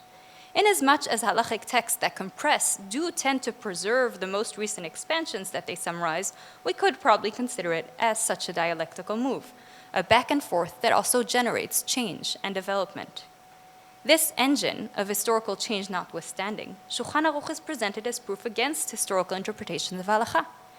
For one, Professor Twersky's own assertion that the move from Beit Yosef Darkei Moshe to Shulchan Aruch in 1 decade is an example of the dialectic in a sense on steroids. This seems in fact to point away from its function as a historical mechanism. And I quote from Professor Twersky, "What is striking in the case of the Shulchan Aruch is that the dialectical movement plays itself out in the attitudes and achievements of the same person. The Shulchan Aruch thus offers an instructive example of the dialectical movement in rabbinic literature as a whole. The full dialectic has here played itself out, radical opposition to codes giving way to radical codification, almost with a vengeance, for the Shulchan Aruch is the leanest of all codes in Jewish history, from the Beit Yosef to the Shulchan Aruch, from the Baroque to the Beer." This is striking indeed, but leads us further from any conclusion that this dialectic drives consecutive historical stages. Perhaps instead, these are simply 2 aspects of Halakhah, always simultaneously present, expressed in different ways all the time. Such an understanding would explain much about the nature of Halakhah, but not necessarily provide a historical narrative for the development of rabbinical literature. When Professor Twersky explains the reason for the dialectic, he seems indeed to be talking more about the essence of Halakhah than about any historical aspects. And I quote, "A code could provide guidance and certitude for a while, but not finality. Arvach arvat tzarich, your bondsman required its own bondsman. A code, even the eyes of its admirers, required vigilant explanation and judicious application. The heartbeat had constantly to be checked. It became part of a life organism that was never complete or static." The poetic language here conflates a few different ways of approaching the issue of why codification, in a sense, never lasts, one of which is arguably historical. First, when he speaks about guidance and certitude but not finality, this implies an epistemological and a practical issue, the constant growth of the mass of knowledge, which makes it hard to know with any finality what the law truly should be. The expression, "your bondsman requires a bondsman," arvach arvat tzarich, on the other hand, points to the limits of legal authority and the lack of finality in deciding and prescribing the law. The act or the fact of codification itself does not render anything authoritative in itself for too long. Finally, the language of the pulse and heartbeat hints at the need to give life to the otherwise dry code, a point he addresses towards the end of his essay. But Professor Twersky's strongest argument against the history of Halakhah is not in this dialectic. It is in the very historical fact of how Shulchan Aruch was created by Rabbis Karo and Isserles. And I quote, "This whole story is important, I believe, because it expands the historical background against which the Shulchan Aruch is to be seen and cautions against excessive preoccupation with purely sociological data, with contemporary stimuli and contingencies. It makes the Shulchan Aruch understandable in terms of the general history of Halakhic literature and its major trends. It provides an obvious vertical perspective, that is, literary categories seen as part of an ongoing Halakhic enterprise, to be used alongside an, at best, implicit horizontal enterprise perspective, that is, historical pressures and eschatological hopes, for an explanation of the emergence of Shulchan Aruch.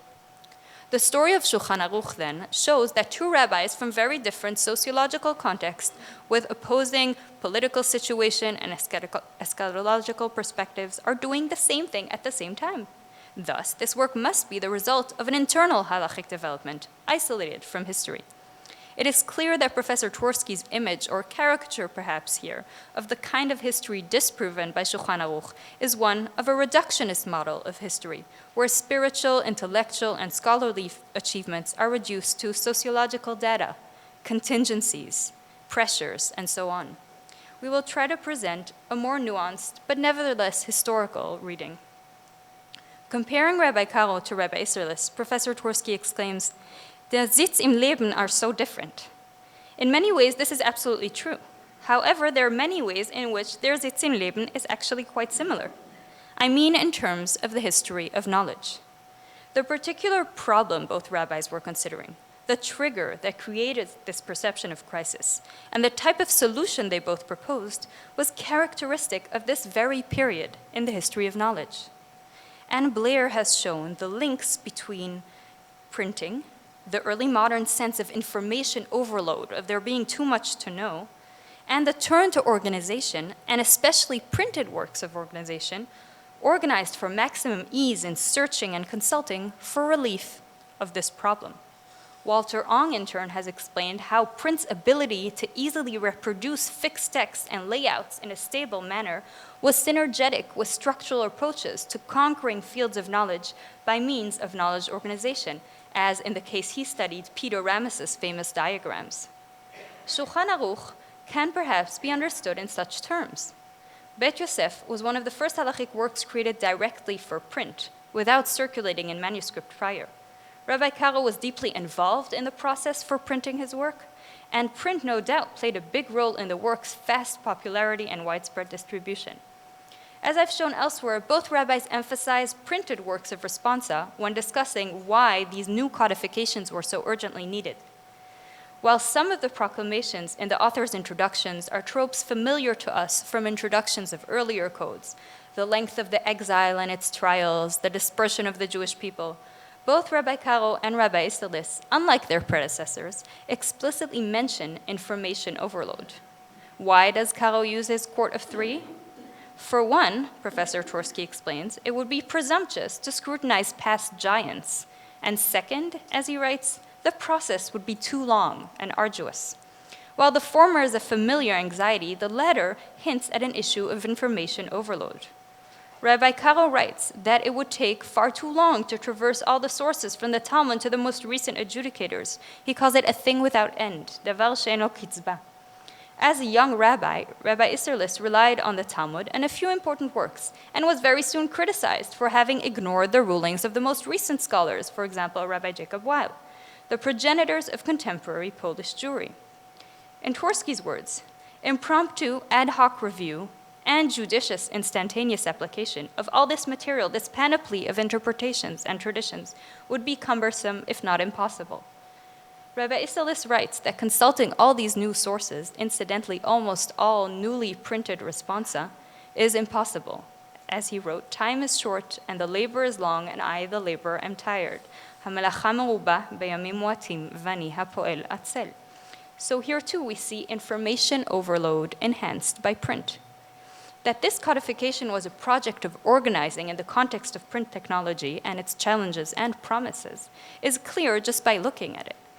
But here are just some, perhaps more subtle aspects of information overload and organization upon which Professor Twersky touched in his essay.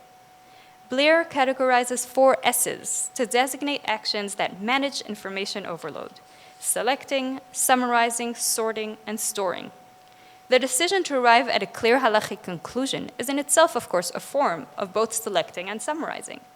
Twersky characterizes Karo's disregard for contemporary legislation, innovation, and native usage, right, the decision to focus on more classical sources, as a sign of his being laconic, almost self-effacing.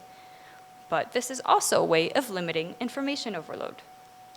Professor Twersky explains that Rabbi Karo used the 14th century Arba Turim as its basis in order to avoid duplication.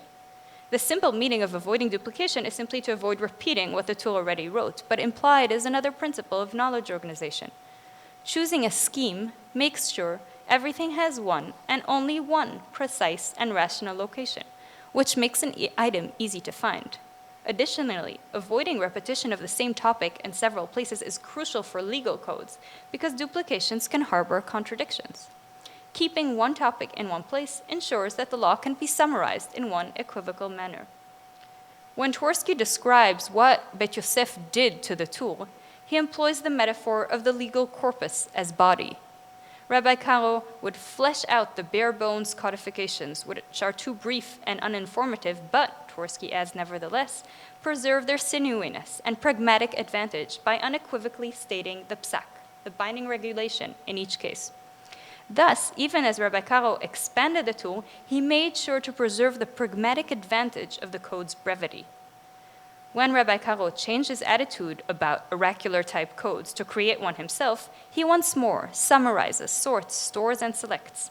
In Professor Twersky's words, he himself abridged, fastidiously arranged, and systematized, and clarified. Rabbi Karo chose the tool as the pattern for Shulchan Aruch over Mishneh Torah for, in Twersky's words, its rigid selection of material, the circumscribed scope, but not in the method of presentation, which, in Tool, is rich, varied, and suggestive, while the Shulchan Aruch brooks no expansiveness whatsoever. So if the Tool performs a few of the 4 S's, selecting, sorting, storing, Shulchan Aruch added a 4th, summarizing, extreme summarizing even. The result was a successful, popular, printed code. In Bet Yosef, Twersky adds, Rabbi Karo would incidentally correct the text of the Turim, which suffered many scribal corruptions. Although Professor Twersky does not mention print even once in this article, this too is a typical enhancement introduced in the transition from manuscript to print transmission, addition, summary, and correction. Printers often introduce these changes prominently as enhancements, and the expectations of readers, too, change to expect standardization and correction. Information overload is not an objective status of there being quantitatively more knowledge in a certain period. After all, we witness expressions of this sentiment at different points in various periods, each with a radically different quantity of knowledge available. Rather, the sense of information overload is the result of an existing world of scholarly practices confronted with new methods that are incompatible and clash with the existing practices. The 16th century, when printed works changed the horizons of knowledge, was such a moment. It is in this sense that the creation of Shulchan Aruch is an argument for Halakhah as part of the history of knowledge. Professor Twersky is, of course, also the scholar who gave us the concept of Halakhah as separate from meta-Halakhah. If Halakhah is isolated from historical occurrences, perhaps in the same way that it's separate from meta-Halakhah, regarding the development of Halakhah as anything but an internal development is hard, and any intrusions of history lead to the kind of contingencies that produce the reductionist historical explanations Twersky spoke against. But if intellectual history is part of the history of knowledge writ large, there's no reason to assume that these two rabbis are not both dealing with similar changes in the history of knowledge, including technology, in this case print, globalization, in this case the Jewish migrations at the time, and information overload, a result of a combination of both print and this new mobility that exposed Jews to different traditions and works. The dialectic of expanding and summarizing knowledge is, of course, a very true one and will remain true as long as humans have limited brain capacity, a need to respond to the multiplicity of existence, and a desire to reason about it using principles. But it is not in itself a historical dialectic. What is historical is that this dialectic looks different in different periods, and I hope I've managed to show meaningfully so. Thank you.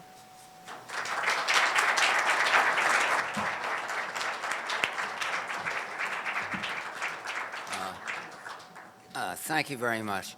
I'm sort of torn about the question of having a few questions because there has to be some sort of break before the 11:30 session. But let me say that we should take 2 questions and 2 responses. So, for any of the presentations. Yes, please. Could you stand up, please, and speak loud?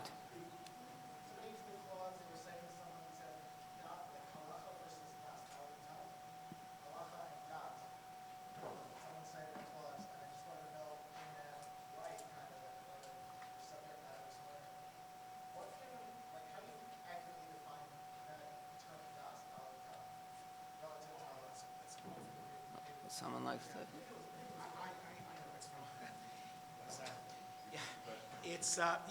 The question was, someone, that's me, but it's the Rid, used the phrase or distinguished between Halakhah and Dat, Daled Taf, when the Rid criticized Rabbeinu Tam's position about the Haftarot and so on and so forth.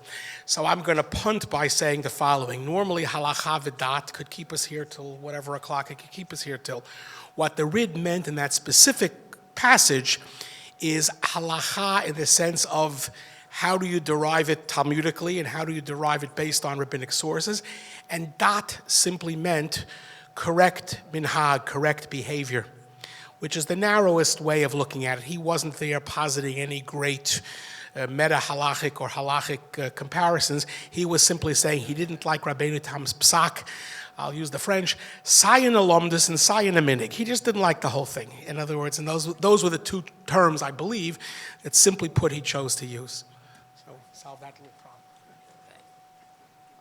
I think it's a matter of interest that the word dat in its biblical usage doesn't mean religion. It means law, requirement, behavior, binding custom, and so on. Thank you very much. We're now going to begin our next session on Jewish intellectual history, medieval and modern. Our first presenter is Dr. Alicia Ross Fishbane, Associate Professor of Hebrew and Judaic Studies at NYU, and a historian of the Jewish communities of the medieval Islamic world and a scholar of medieval Jewish culture, including the legacies of Maimonides in later Jewish life and thought. His first book on the movement of Jewish Sufi pietism in medieval Egypt, entitled Judaism, Sufism, and the Pietists of Medieval Egypt, was published by Oxford in 2015 and awarded the Sallow-Whitmire-Barron Book Prize by the American Academy for Jewish Research.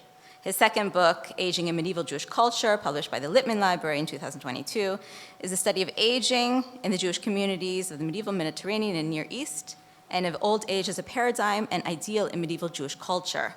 He's currently working on a book on medieval Jewish perceptions of Islam, both as a religion and as a political power. He'll be speaking today on humility and the pursuit of truth.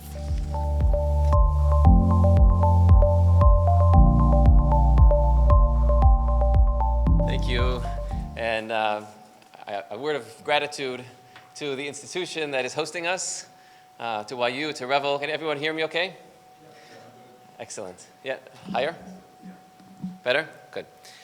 And a special word of thanks to Professor Horowitz, Carmi Horowitz, who is really the mastermind behind this conference, and of course, the occasion, in addition to the Yahrzeit, the occasion for the incredible gathering in honor and recognition of his magisterial work of Mayan Mitkaber. We're all in your debt for this work, and very much personally, I want to express my gratitude for the work that you've done, and for your kindness. And as we met recently in the streets of Yerushalayim and the shuls of Yerushalayim, and the time that you gave me, most grateful. And I think the paper in some ways reflects some of your own contributions. The new title for the talk is Maimonides on Intellectual Humility, similar but a little bit more focused, in particular on Maimonides.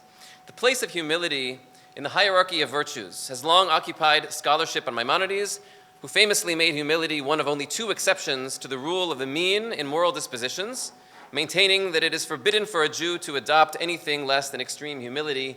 And I say here, a Jew in recognition of Mori Rabbi's, Professor Septimus's insight that the distinction that Maimonides draws between the universal rational ethic, requiring the mean in all cases, including humility, and the specific rabbinic strictures that require eschewing the mean in that case, in addition to anger as well. Less appreciated, however, is a second modality of humility, which Maimonides applied not in the ethical, but in the intellectual domain. The Maimonidean ideal of intellectual humility has largely fallen under the scholarly radar due to the fact that Maimonides himself did not directly call it by name. In order to reconstruct this virtue, we will examine the role it plays in several seemingly unrelated passages in the guide and consider how it served as a guiding principle in his capacity as teacher and public figure. A careful review of both reveal a man whose unwavering pursuit of truth demanded an equal commitment to intellectual honesty and humility. It is a privilege to present these thoughts in memory of Rabbi Dr. Twersky, of blessed memory, whose own unyielding pursuit of truth led him to broaden his intellectual orbit to encompass the worlds of Torah and secular knowledge in ways that made him a true disciple of Maimonides. Our inquiry into intellectual humility begins with an old quandary in Maimonidean studies that continues to shape the field. Did Maimonides consider metaphysical knowledge, not only of God, but of all separate, i.e. immaterial intellects attainable for human beings? The first to draw sustained attention to the question was Shlomo Pines, who first argued against the skeptical position in his translator's introduction to the guide, before thoroughly changing course in a seminal essay on the limitations of human knowledge. Pines argued that, quote, all the texts of the guide that might seem to postulate man's capacity to cognize immaterial being or to intellect without the help of some percepts or images are ambiguous and indecisive, end quote. His own conclusion was that Maimonides viewed any efforts to attain demonstrable knowledge of immaterial beings, such as the celestial spheres or the eternity of the world, as fundamentally unachievable for the human mind. Significantly, Pines noted that, quote, the philosophical doctrine concerning the afterlife is predicated on the existence, i.e. the knowledge of the existence, of these separate intellects. Despite the fact that Maimonides affirmed the possibility of the immortality of the soul in his Mishneh Torah and treatise on resurrection, of course, not to mention in several places in his commentary on the Mishnah, Pines took his reticence on the subject in the guide as evidence that Maimonides was fundamentally a skeptic at heart.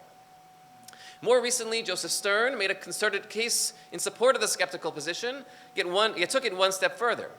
Stern referred to Maimonides' skepticism of metaphysical knowledge as, quote, the intellectual experience of incomplete understanding, end quote, which he interpreted as a spiritual exercise in the spirit of Pierre Hadot's classic study of ancient Hellenistic philosophy.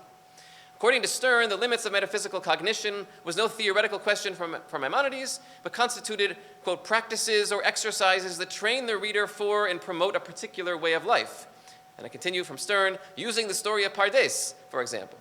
He prescribes how one can and should use inquiry into cosmology and metaphysics to bring oneself to recognition of the limitations of one's intellect and to stop where neither demonstration nor refutation is possible, end quote. But rather than view this as a matter of epistemology alone, Stern understood this posture as a means of, quote, freeing oneself of the insatiable drive to apprehend subjects one can never know. By curing oneself of this major source of intellectual anxiety and unhappiness, one ipso facto restores one's happiness, end quote. In his own overarching study of the guide, Alfred Ivry echoed the skeptical reading begun by Pines, although with an original hypothesis. Ivry proposed that Maimonides changed his position on metaphysical knowledge midstream, only adopting a skeptical position later in life. In his creative reading, the Guide of the Perplexed, though formally addressed to his disciple, may have been primarily intended to resolve his own perplexity. As Ivry put it, Maimonides should be understood as, quote, one of the perplexed for whom he set out to write the work. He further suggested that the intellectual catalyst that set Maimonides on his quest for certitude was the tragic death of his brother David in 1177, which, quote, prompted him to try to resolve a conflict between faith and reason that had been festering in his soul for some time, end quote. By ultimately acknowledging the limits of human cognition, Ivry contends, Maimonides was forced to admit that his ambitious project was doomed to failure. While he, quote, breathes confidence at the outset of his work in the attainment of metaphysical truth as the summum bonum of human life, he eventually came to the conclusion that he, quote, had to settle with less than conclusive proofs, leaving the author, like his reader, in a state of perplexity. At this point, a new question presents itself. Is there a middle way between unadulterated optimism and extreme skepticism? To be sure, when it comes to knowledge of God's nature, Maimonides was unambiguous that all epistemological roads are closed, invoking the words of Isaiah 55:8, for my thoughts are not your thoughts, and my ways are not your ways. Readers of the guide are repeatedly reminded that when it comes to knowing God, all roads other than negative knowledge and knowledge of attributes are firmly closed to the seeker. But in the realm of non-divine metaphysics, i.e. immaterial intelligence, were there a priori limits to human cognition? The answer, I believe, is negative. Maimonides, I contend, left open the possibility that what is not yet known may one day become known through persistent inquiry. The key to appreciating Maimonides' middle position begins with recognizing the importance of intellectual humility in his work. In his inquiry into matters as far afield as the movement of the celestial spheres or the eternity or createdness of the world, Maimonides was perfectly comfortable asserting his own lack of knowledge while allowing for the possibility that others wiser than he will one day arrive at a fuller understanding of the matter. I'll skip a little bit for the sake of time. The first example from the guide is the much discussed passage on astronomy, in which Maimonides declared that much of this essence of the science is conjectural at best, even asserting that the purpose of the astronomer, quote, from the guide, the famous 224, is not to tell us in which way the spheres truly are, but to posit an astronomical system in which it would be possible for the motions to be circular and uniform, regardless of whether or not things are thus in fact. End quote. The reason for settling with mere hypothesis is the inherently obscure nature of the immaterial spheres. The passage that follows, the precise meaning of which has been the subject of considerable debate among Maimonides' medieval and modern readers, is nevertheless the key source for those who read him as denying the possibility of metaphysical knowledge. And here again is a quote from 2:24. "The heavens are the heavens of the Lord, but the earth he has given to the sons of man."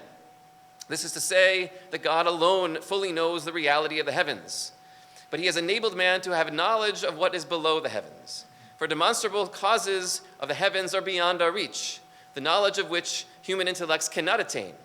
To fatigue the mind with, and this echoes, of course, the approach of Stern, to fatigue the mind with that which cannot be grasped and for which it lacks the instrument with which to grasp it, is either a natural defect or some sort of delusion.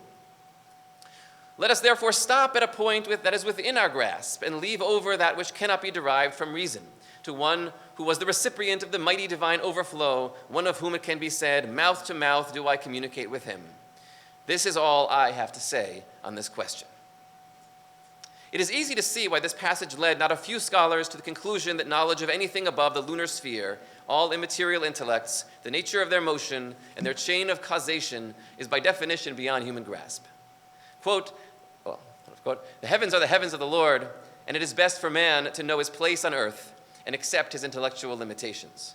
Not to do so is delusional, even if Maimonides hinted that it might be in the tragic nature of man to desire to know beyond his capacity. This is, as Stern put it, channeling Hadot, the intellectual exercise Maimonides sets before the student of metaphysics. Given the finality of Maimonides' concluding remark, this is all I have to say on this question, could be forgiven for following the advice of the master and leaving the matter quite alone. But to do so would be to read Maimonides incompletely, because despite the finality of his last comment, he did not let the matter rest, but added a few sentences before concluding the chapter. We continue. It is possible that someone else may find a demonstration by means of which the true reality of what is obscure for me will become clear to him. The extreme predilection that I have for investigating the truth is evidenced by the fact that I have explicitly stated and reported my perplexity regarding these matters, as well as by the fact that I have not heard, nor do I know, a demonstration as to anything concerning them. Thus far, Maimonides. If all doors to knowledge were ipso facto closed to the human mind, if all means of investigation and demonstration were merely an exercise in frustration, a sign of madness, why add these lines? Why not leave the matter with the preceding note of finality? One gets the impression that Maimonides did in fact originally conclude his chapter with, "This is all that I have to say on this question," before thinking twice and adding an afterthought. Does the afterthought negate the summary statement that preceded it? Not exactly. To attempt to penetrate something that is beyond our means, given the tools currently at our disposal, is indeed a form of madness. As the science of astronomy currently stands, we would be best to acknowledge our limitations. But much as he did in his commentary in the Mishnah, which I didn't cite for lack of time, he proceeded to allow for the possibility that the quest for truth may yet yield greater certainty than he and his generation currently possess. The common denominator for both of those passages is his skeptical and in both his skeptical and optimistic comments is the principle of intellectual humility. I must admit that to what is beyond my grasp, but I must also acknowledge that my own limits, representing the efforts of my own generation and my predecessors, are not determinative of human potential for all time. What is unknown to me may yet become known to someone else. And even more important, my ability to acknowledge my own perplexity is an indication of my, quote, extreme predilection for investigating the truth. Just to quote Maimonides in his own language. Let us turn to a second example in the guide that combines a stark acknowledgement of our intellectual limitations, a personal admission of ignorance, and cautious optimism in the possibility of a future breakthrough. The question at hand, the debate over the creation or eternity of the world, is related to the nature of the celestial spheres and constituted the larger context for the discussion of the motion of the stars. After rejecting the sophistical proofs for the creation of the world advanced by Muslim theologians, Maimonides declared the opposing Aristotelian argument for the eternity of the world equally flawed and devoid of incontrovertible evidence in its favor. He then set out to establish two corresponding principles. First, that the theory of creation is not impossible and second, that it is more prudent, in the absence of proof on either side, to adopt the view transmitted by the prophets. In Maimonides' words, quote, "Inasmuch as this question, I mean to say that of the eternity of the world or its creation in time, becomes an open question, creation should, in my opinion, be accepted without proof because of prophecy, which explains things to which it is not in the power of speculation to exceed." End quote. In an attempt to explain Maimonides' preference for prophets over philosophers in case of doubt, Alfred Ivried observed that the choice was philosophically unwarranted but politically expedient. Quote, "Given an apparent philosophical stalemate, Maimonides opts for tradition, his people's theological tradition." I will return momentarily, or maybe not for the sake of time, we'll see, to what I believe is the real reason for Maimonides' preference for the authority of prophecy in case of doubt, but for the time being, suffice it to say that it was not out of blind adherence to tradition. Maimonides says so himself several chapters later when he explains that were it warranted, he would have no qualms reinterpreting the biblical text in accordance with the truth, even if that meant defying the consensus interpretation of his fellow Jews. In other words, if someone were to provide demonstrable proof of the eternity of the universe, he would accept the results and reinterpret the prophetic account of creation accordingly. Let us consider his own words on the subject. "Know that our shunning the affirmation of the eternity of the world is not due to a text figuring in the Torah, according to which the world has been produced in time. For the texts indicating that the world has been produced in time are not more numerous than those indicating that the deity is a body. Nor are the gates of figurative interpretation shut in our faces or inaccessible regarding the subject of the creation of the world in time. For we could interpret them figuratively," he uses the word here, ta'wil in Arabic, "as we have done when denying his corporeality. Perhaps this would even be much easier to do. We would be very well able to give a figurative interpretation to those texts and to affirm as true the eternity of the world, just as we have given a figurative interpretation of those other texts that have denied that he, may he be exalted, is corporeal." Thus far Maimonides. Like speculation on the celestial spheres, the debate over the origins of the world remains, in Maimonides' assessment, quote, "an open question." In his language, al-masala mumkina. The two opposing camps have many arguments in their arsenal, but no decisive proofs. In both cases, the absence of demonstrative knowledge led Maimonides to accept the authority of prophetic tradition, or as he put it in the second case, to tip the scales in their favor. And most importantly for our purposes, Maimonides did not take his own perplexity as decisive, but acknowledged that ongoing investigation could still yield the required proof on either side. True to form, the, quote, "extreme predilection for investigating the truth is not about the individual seeker, but part of a universal quest for answers. The humble quest for the truth must remain a selfless one, admitting his personal perplexity and acknowledging that another thinker may resolve this perplexity were for him two sides of the same coin." Before turning to another model of intellectual humility in the guide, it is worth lingering on at least one of several related points. And here, again, I want to acknowledge Professor Horowitz's conversation with me in Jerusalem for pointing me to this discussion of Melechet Shamayim, Twersky's conception of the labor for heaven in rabbinic literature, which he cites and discusses on several occasions, including in his introduction to the Code of Maimonides. And here I want to quote from what is a very lengthy and a beautiful citation or passage, where he says as follows: "This open-minded concept, which says that given the nature of Talmud study and the indispensability of hypothesis and relentless investigation, the responsible Talmudist will eschew misplaced dogmatism. On the one hand, he will not consider himself free to desist from recording a novel interpretation or original conclusion just because no previous writer mentioned it. On the other hand, the significance and solemnity of Halakhic study will so sensitize and humble him that he will cite views of predecessors even if opposed to his own position. Inasmuch as these opposing views may be correct, he is morally obligated to deflate his own authoritativeness, curb the passion of his convictions, and keep the realm of the possible and conjectural open." The words of Professor Twersky, beautiful as he always wrote. In rabbinic and philosophical inquiry alike, truth is a given, yet often elusive to the scholar. The humility of the pursuit demands that the investigator admit perplexity while acknowledging that the collective enterprise may or may not validate one's own conviction. I'll skip a little bit. Just a moment. Okay. How much time do I have? Okay, good. So I don't have to skip too much. Our inquiry into intellectual humility in Maimonides' guide would be incomplete without a discussion of another passage that also connects the attainment of metaphysical knowledge with intellectual humility, although quite differently than in the earlier examples. In a philosophical excursion early in the guide, he broached a question he would return to on several occasions, and one that exercised many philosophers, ancient and medieval: the proper order of scientific inquiry. In order to underscore the importance of orderly and patient inquiry, Maimonides presented a model of intellectual humility as exemplified in the seeker of truth, who does not race ahead with unverified propositions, but admits to what one does not yet know in order to patiently progress from one inquiry to the next. He opened the chapter, and this is 1.5, by paraphrasing Aristotle's approach on the subject of graduated study as a model for his Jewish audience. At the outset, it is important to establish that what initially looks like audacity in the scholar's quest for knowledge is, when understood properly, an admission of ignorance and an overwhelming desire to understand. And here I quote from the Guide 1.5.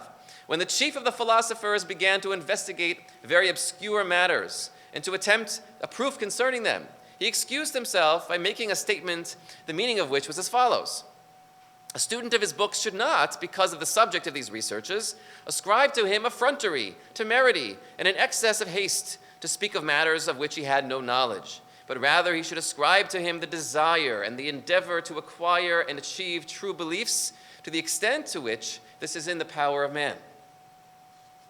In his call for the patient quest for knowledge, Maimonides presented two complementary models: Aristotle, the chief of the philosophers, and Moses, the chief of the prophets. Aristotle is cited at the outset for his explanation of the pursuit of truth not as a mark of temerity, but as a sign of modesty. In the original Greek, which Maimonides accessed through a medieval Arabic translation, the key terms summarizing the philosopher's state of mind was modesty. Now quoting from the original in the Aristotle translation of the original, we must do our best to give the most plausible solution, looking upon a readiness to do so as evidence of modesty rather than of rashness. If the seeker out of thirst for philosophy rests content with but a little enlightenment in matters where we are surrounded by such unfathomable obscurities. And end quote from Aristotle. Aristotle, as a model philosopher, had the modesty to admit his own ignorance in the face of inscrutable mysteries. The mark of philosophical modesty, is not withdrawal from the quest, but an acknowledgement of perplexity and an unflinching desire to understand the world in all its complexities. In his application of Aristotle, Maimonides described the need for cautious self-restraint as one steadily grows in knowledge, maintaining an honest assessment at each stage of what one can claim to know and what one has yet to learn. As the student progresses, quote, he should not make, quote from Maimonides, he should not make categoric affirmations in favor of the first opinion that occurs to him, and should not from the outset strain and impel his thoughts toward the apprehension of the deity. He should rather feel awe and refrain from and hold back until he gradually elevates himself, end quote. I'll just repeat that last line. He should feel awe and refrain and hold back until he gradually elevates himself. According to Cedric Cohen-Scally, a scholar of Abravanel, a comparison of the terms used by Aristotle and Maimonides suggests that the latter's use of the term he should feel awe, used to ha, in this context was meant to correspond to Aristotle's language of modesty. But his prime exemplar of the awe-filled seeker of truth was not Aristotle, but Moses, the humblest of men. In the passage that follows, Maimonides contrasted the modest approach of Moses following the revelation at Sinai with the more impulsive path, in Maimonides' interpretation, taken by the elders of Israel. In Exodus 20, 9-11, the elders are described enigmatically as having gazed upon the God of Israel. Unlike Moses, who, like at the vision of the burning bush, averted his gaze as an expression of humility, it was on account of Moses' modesty, expressed through his cautious and gradual ascent in the ladder of knowledge, that he was privileged with an even greater prophetic overflow in a perception of metaphysical reality. By contrast, the overreach of the elders led not to greater vision, but to false apparition. And I quote from Maimonides. It is in the same chapter, 1.5.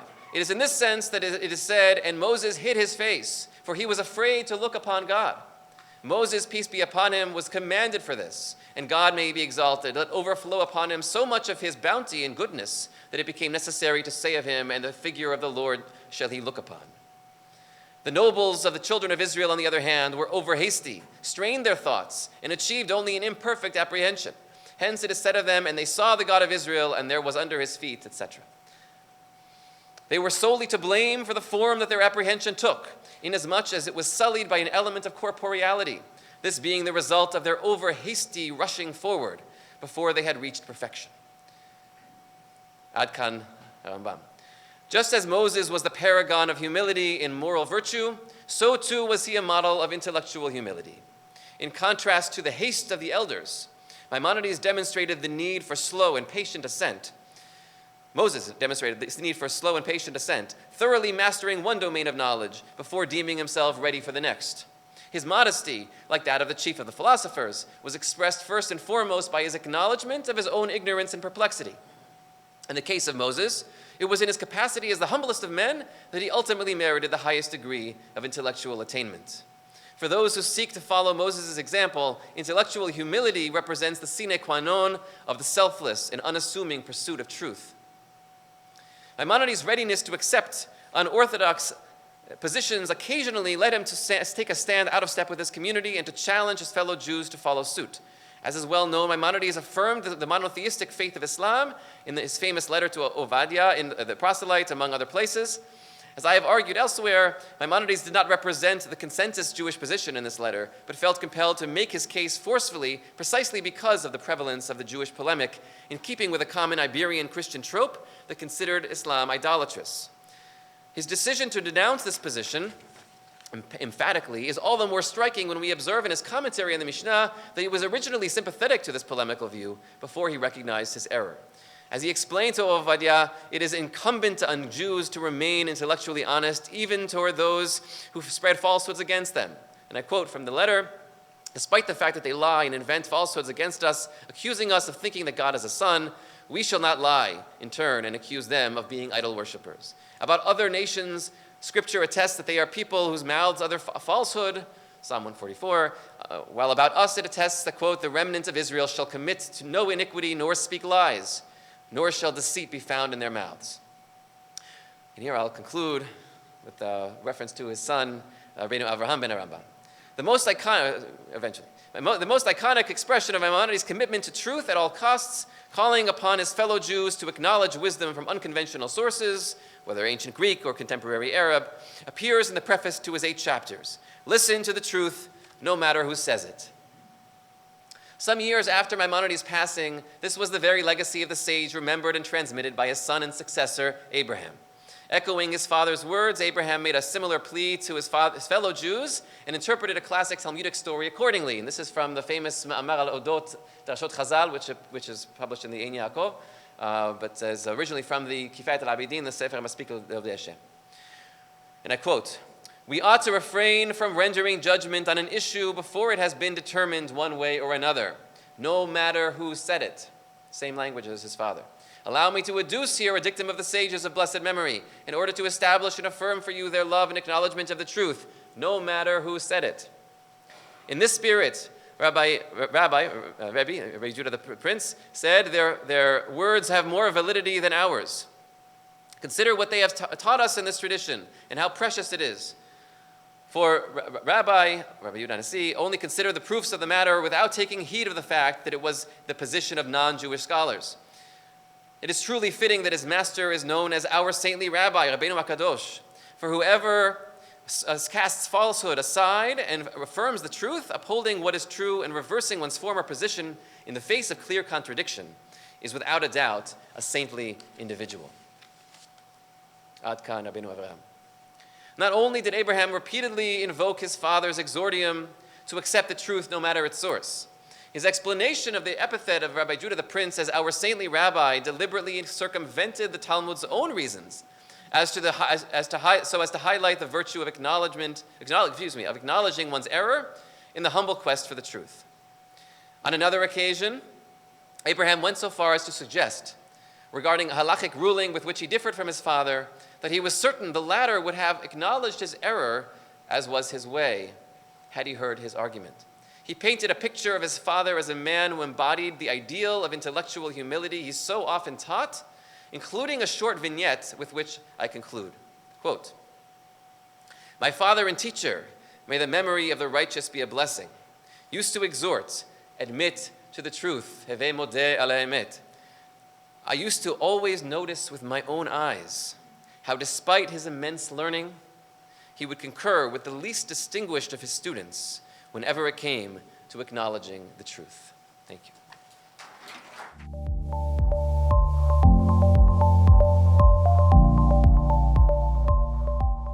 It is a privilege and an honor to speak at this conference marking Professor Yitzhak Twersky Zal's 25th Yahrzeit and the publication of this volume of his scholarly articles. My topic today intersects his interests, seeking to explore the thought of one prominent figure in Provence in the 13th century.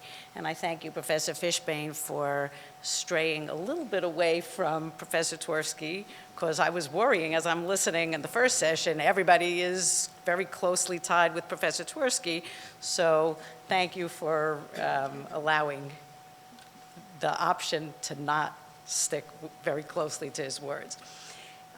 Even though, of course, we are all indebted. Those of us who study Provençal Jewry know very well how heavily indebted we are to Professor Twersky's path-breaking work on intellectual life in Provence.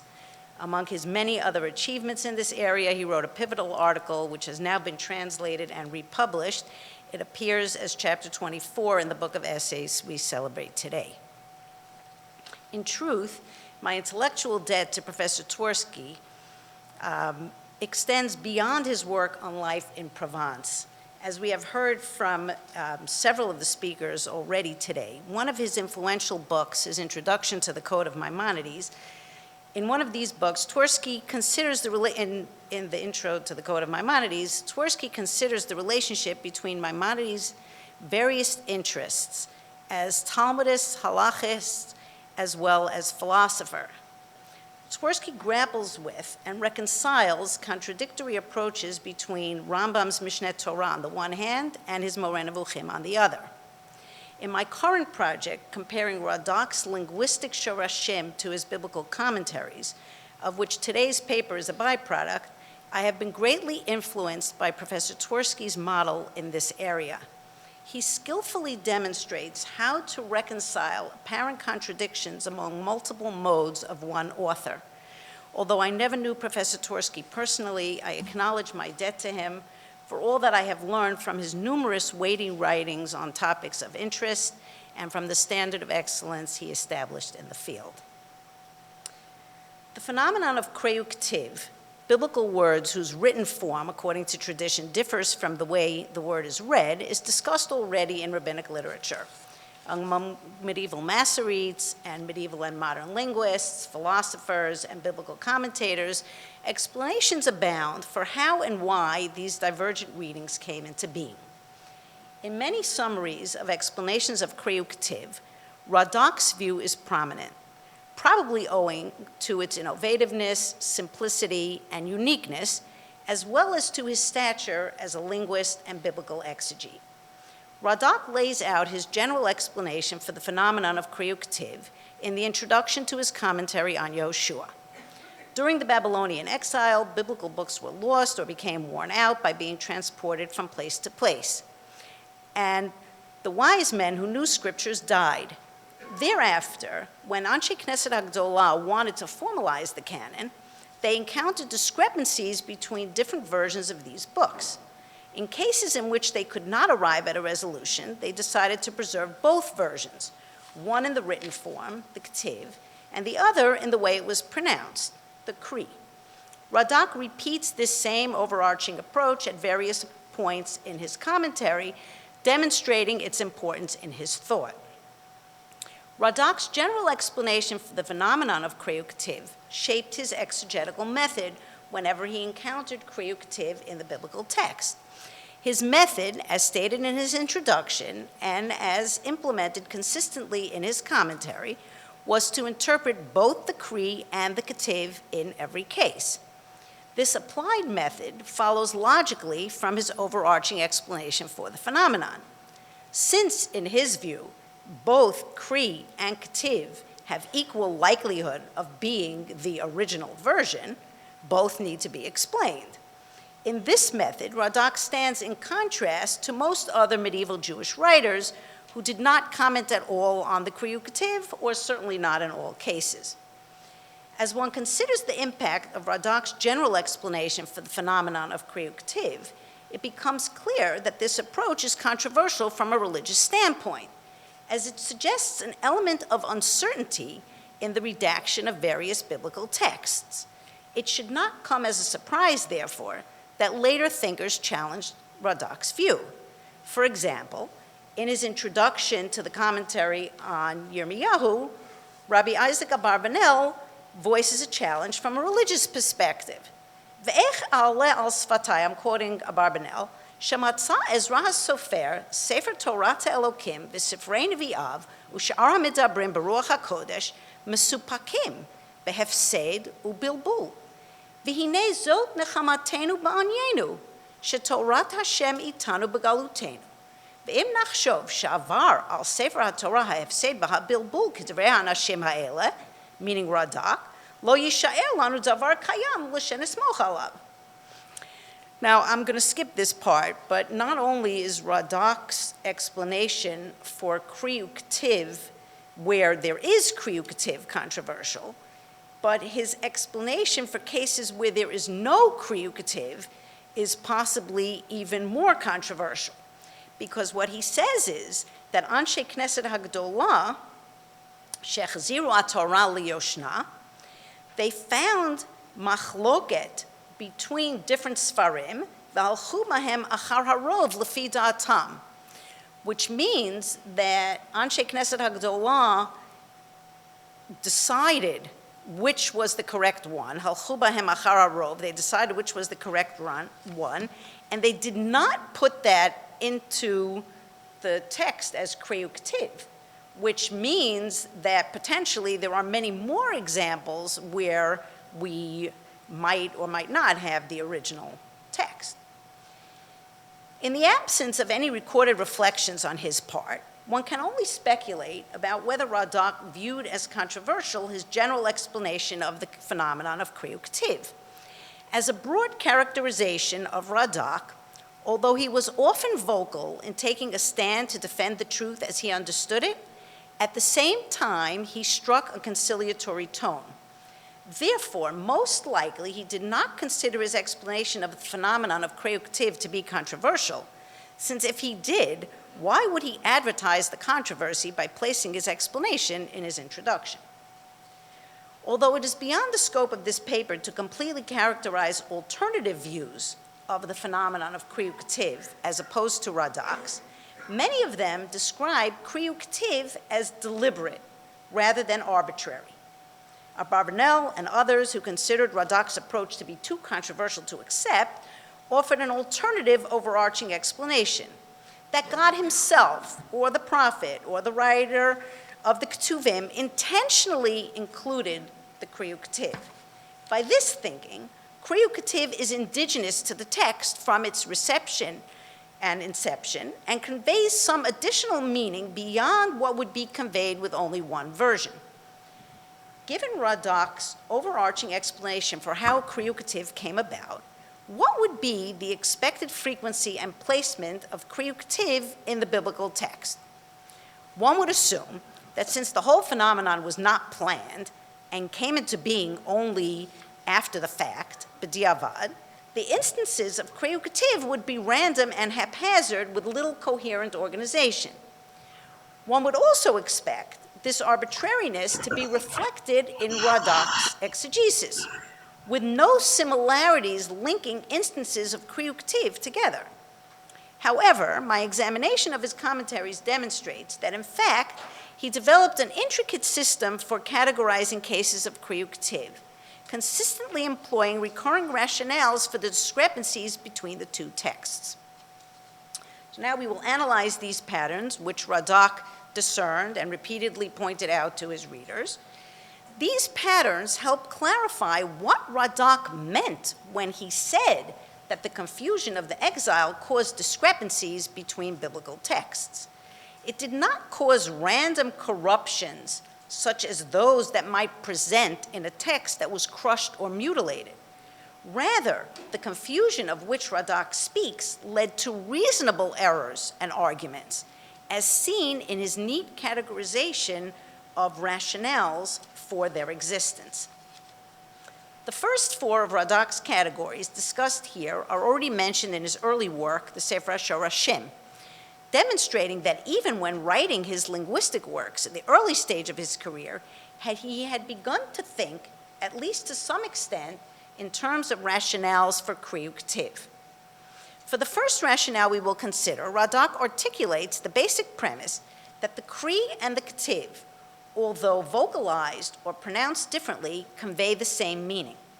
For example, at 1 Samuel 19:18, Radak notes that whether the place name Nayot is spelled with a Vav first, as it is written, or with a Yud first, as it is read, makes no difference for the meaning.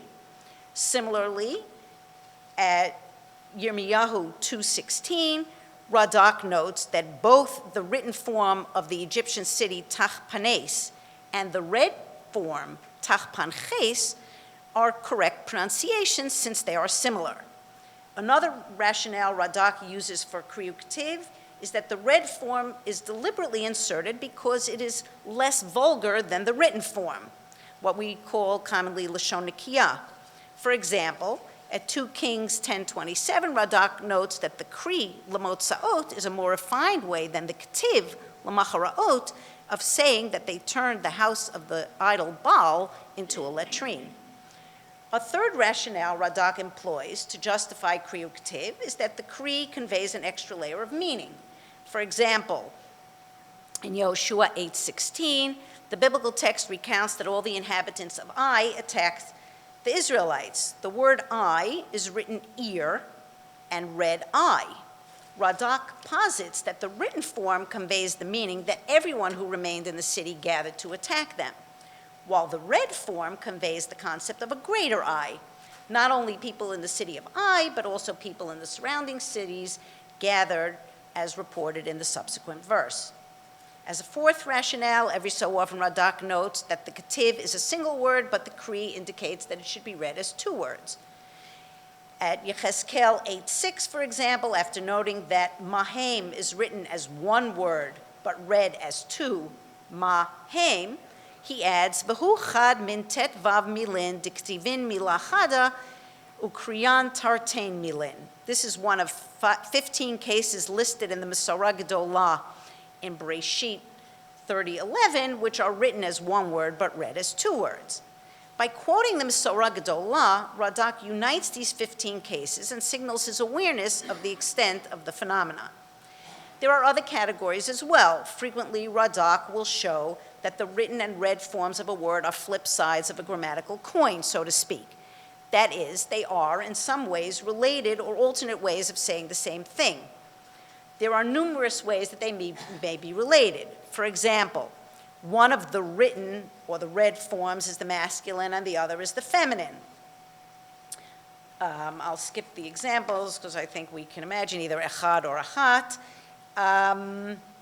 Radak explains that since both forms are appropriate for the noun rotem, this example is at 1 Kings 19:4. Since they are appropriate for the noun rotem, they are interchangeable. A variation of that category is where one of the written or read forms of a word is in the plural and the other is in the singular. For example, at 2 Kings 14:13, the pasuk in its written form says vayavo'u, while the read form is vayavo. Radak comments that the written form speaks about King Yoash and his camp, while the read form speaks about Yoash alone as the head of the camp. An additional subclass covers variations in the parts of speech, as at 2 Kings 11:2, where the verse speaks of B'nai Hamelech Hamumatim. Radak comments that the K'tiv Hamumatim and the Kri, the K'tiv Hamimutim and the Kri Hamumatim have similar connotations, deriving from different parts of speech. The K'tiv form is an adjective meaning the slain princes, And the Kri form is a verb conjugated in the Hifil, meaning the princes who were being slain. A further subtype is when the Kri and the Ketiv are words with similar connotations from different conjugations. For example, in Yirmiyahu 34:11, where the Ketiv is by Vayach Bishum and the Kri is Vayich Bishum, both connoting forcing the released slaves into slavery again. Radak notes that the Ketiv is conjugated in the Hifil form, while the Kri is conjugated in the Kal. Then you have where the two forms are different tenses, one in the past and one in the present, or something like that. Other grammatical differences between the written and read form of a biblical word can also serve as the rationale for Kri U'Ketiv in Radak's thinking. One subset is when the Ketiv and the Kri differ only in that one of them is missing the Hey HaYediyah. Or he has, for example, the Aleph, Hey, Vav, and Yud, which are interchangeable, so one form has one of those letters and the other one has a different letter, but since Radak thinks that the letters are interchangeable, that's the rationale for the Kri U'Ketiv. Another rationale is that the written form of the word is in the construct state. For example, in Yirmiyahu 28:1, where the written form of the word is bishnat in the construct state, where the word is connected to the number that follows it, but the read form, bashana, in the absolute state, is separated from that number. Radak also notes at Yirmiyahu 51:3 a rationale related to syntax. The written form records repetition of the word, but the read form omits the doubling. Okay, I'm just going to skip some of the categories to get to what I find a very perplexing couple of passages that we find. Then he also has sometimes where the word, the Kri U'Ketiv, is there so that the word will fit a conjugation of a word early in the pasuk. So for example, he calls it Zivug HaMilod or Zivug HaTnuot. For example, at 2 Samuel 3:25, you have the word et motza'echa ve'et mova'echa. So Radak states that even though the ketiv of mivo'echa reflects the proper inflection, the Kri was changed to mova'echa in order to have its word structure and pronunciation correspond to that of motza'echa. Okay, let's skip here. Taken together, the categories that Radak identified in cases of Kri U'Ketiv make the phenomenon seem organized and plausible rather than haphazard. As can be seen from his analyses of these texts, in his view, the types of textual uncertainties that crept in during the exile were questions of understanding, not uncertainty caused by random physical mutilation of text. If he had thought the texts had been randomly corrupted, there would have been no logical organization or boundary to the cases of Kri U'Ketiv. The neatly laid out rationales for discrepancies limit the open-ended possibility for error one might initially have imagined based on Radak's statement in his introduction. As seen above, most of Radak's comments on Kri U'Ketiv, could you put up the slide? Thank you. Most of Radak's comments on Kri U'Ketiv and the categories analyzed in this paper work together with, or at least do not contradict, his overarching thesis concerning how Kri U'Ketiv came into existence. However, maybe you can make it larger. Would it be possible to enlarge the screen? However, some of his comments do seem to support the alternative view of Kri U'Ketiv. Thank you. Okay. But just listen to what I have to say before I should have waited, because this is really a key point. Most of his comments that we've analyzed so far work together with, or at least do not contradict, his overarching thesis concerning how Kri U'Ketiv came into existence. However, some of his comments do seem to support the alternative view of Kriyu K'tiv, namely that it is indigenous to the text, and that both the Kri and the K'tiv are essentially significant. For example, when discussing cases in which both the Kri and the K'tiv convey essential meaning, such as the text in Yehoshua 8:16, Radak appears to be saying that neither meaning is expendable. Can you see it? Okay. He says, Kain Ketuv, v'hakri ba'ai, v'hakatuv moreh, shenizaku kol hanisharim ba'ir, lirdov acharehem, v'hakri moreh asher ba'ai ugvula. So what he's saying is that both the Kri and the Ketiv have some essential meaning, and they encompass two disparate meanings, each one conveying a singular piece of information. The rationale put forth here by Radak gives us pause, as it sounds like the words of someone who disagrees with his overarching view. That is because the approach taken here of both the Kri and the Ketiv being important is usually associated with those who object to Radak's overarching thesis, rather than subscribing to it.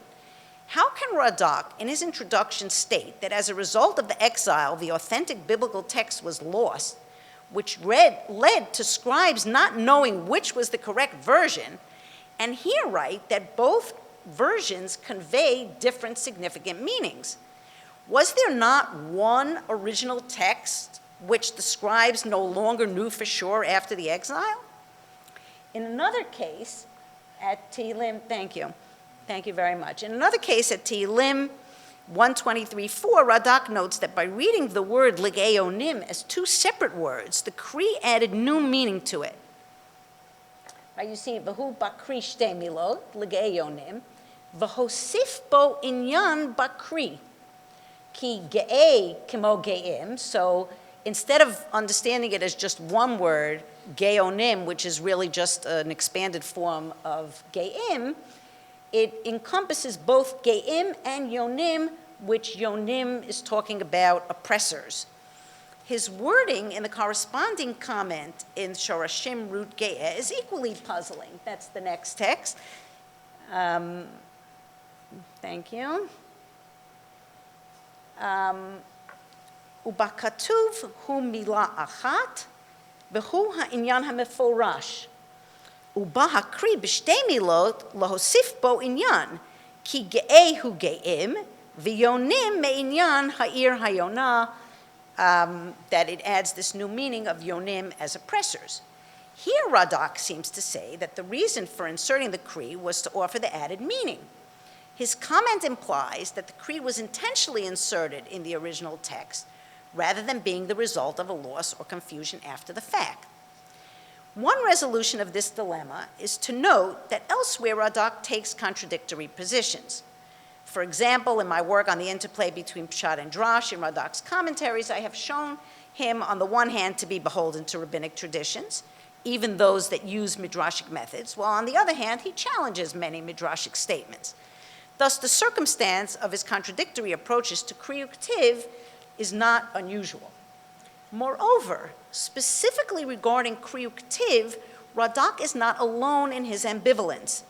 At the recent 18th Congress of the World Union of Jewish Studies in Jerusalem, Professor Jordan Pankauer demonstrated a similar approach to the phenomenon of Kriyu K'tiv in Yedidya Nordse's Minchat Shai. On the one hand, in several instances, Nordse states that the purpose of Kriyu K'tiv is as a basis for drashot, for homiletical interpretations. He also cites Rashba's opinion that cases of Kriyu K'tiv were transmitted Halakhah Moshe Sinai. On the other hand, Pankauer's reading of Minchat Shai demonstrates that Nordse also comprehended that the Kriyu K'tiv system may have been the result of manuscript variants. According to Pankauer, in Nordse's work, he cited all the evidence that would lead the reader to arrive at this conclusion, even though he never stated it explicitly. Apparently, Nordse struggled, as did Radak, to reconcile these opposing views. Even if Radak did not consider his overarching thesis concerning Kriuk Ktiv to be revolutionary, he might have understood that some in his audience would find it so. In addition to other resolutions to our dilemma mentioned above, one might take his sporadic statements implying the intentional insertion of Kriuk Ktiv in the biblical text as a sign of Radak wanting to soften, for himself or for others, the potential controversy inherent in his overarching explanation of Kriuk Ktiv. Thank you.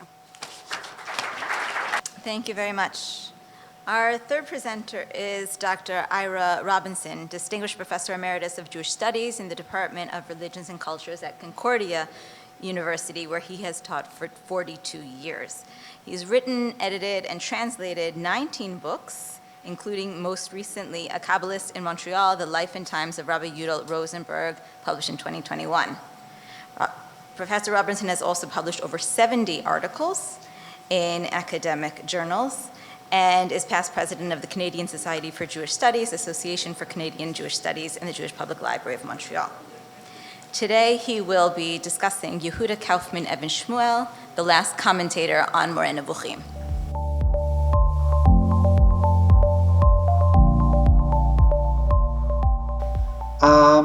I first want to thank the organizers of this conference for including me. Secondly, I want to thank them for accommodating my virtual presence in an in-person conference. Unfortunately, my wife's health precludes my traveling to be with you where I really would love to be. Okay, so I am going to share the screen with you and begin talking about Yehuda Kaufman Even Shmuel and his commentary on the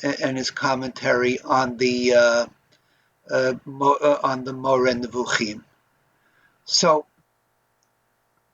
Yehuda Kaufman, who went also by the name of Even Shmuel, was born in 1886 in Balta in the Ukraine. He studied in Odessa at the liberal tending yeshiva of Chaim Chernovitz Rav Tzair. He began studying in Western Europe, in Brussels, London, and finally in Paris at the Sorbonne, studying mathematics and medieval scholastic philosophy. But in 1913, he came to Montreal to be to be a disciple of one of the most distinguished Hebraists of his era, Reuven Breinin. And also he matriculated at McGill University, graduating with a BA class of 1915. And it is at McGill that he studied Arabic. In Montreal, he was a founder of the Jewish Public Library, the Canadian Jewish Congress, and the founder and first principal of the Jewish People's School, Yiddische Volksschule. So he was a Yiddishist as well as a Hebraist. Here he is at the extreme right of the top row, meeting Sholem Aleichem during his visit to Montreal in 1915. After Montreal, he went to Philadelphia to get his PhD at Dropsy College, that really interesting and path-breaking experiment in higher Hebrew and Judaica education. He insisted at Dropsy on writing his dissertation in Ivrit, and considering that the Hebrew University begins giving PhDs only in the 1920s, his 1919 PhD at Dropsy is arguably the first PhD dissertation ever written in Hebrew.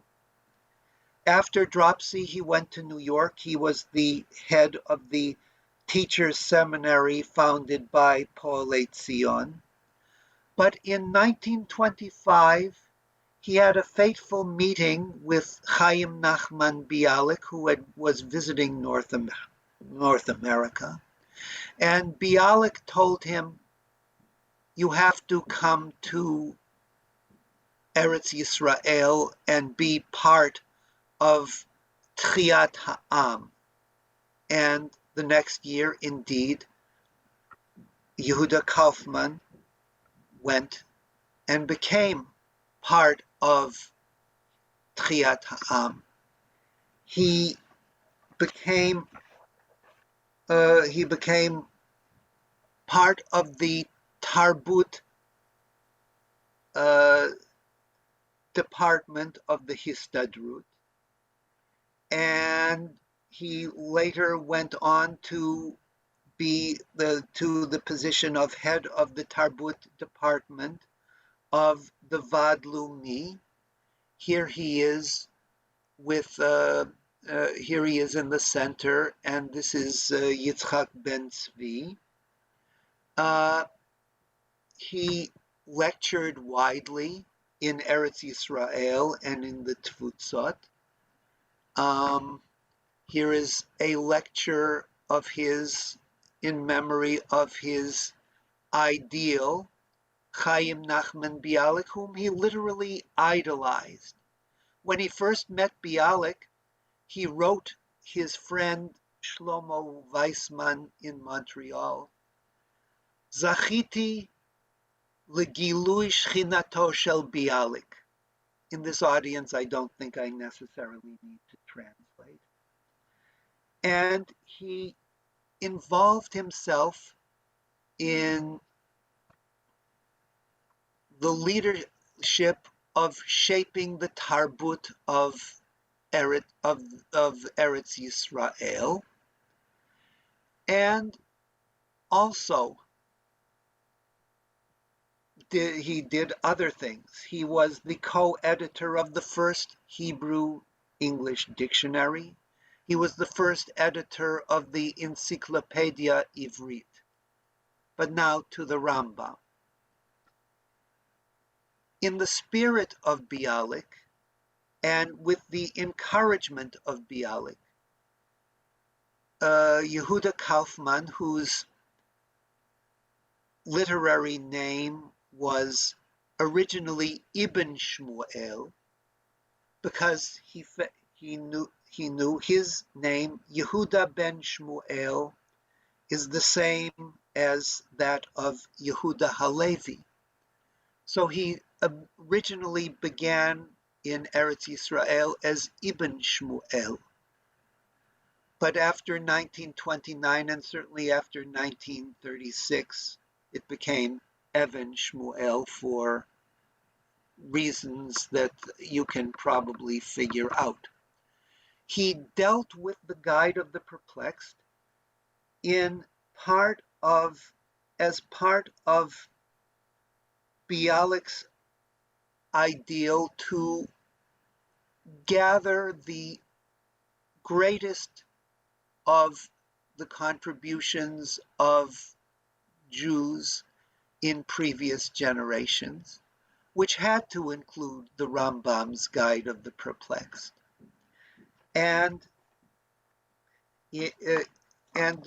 So in the 1930s, Evan Shmuel began writing his commentary on Moreh Nevuchim. He did it, first of all, possibly certainly because of Bialik's influence, very likely because of the spur of the Maimonides' 800th anniversary.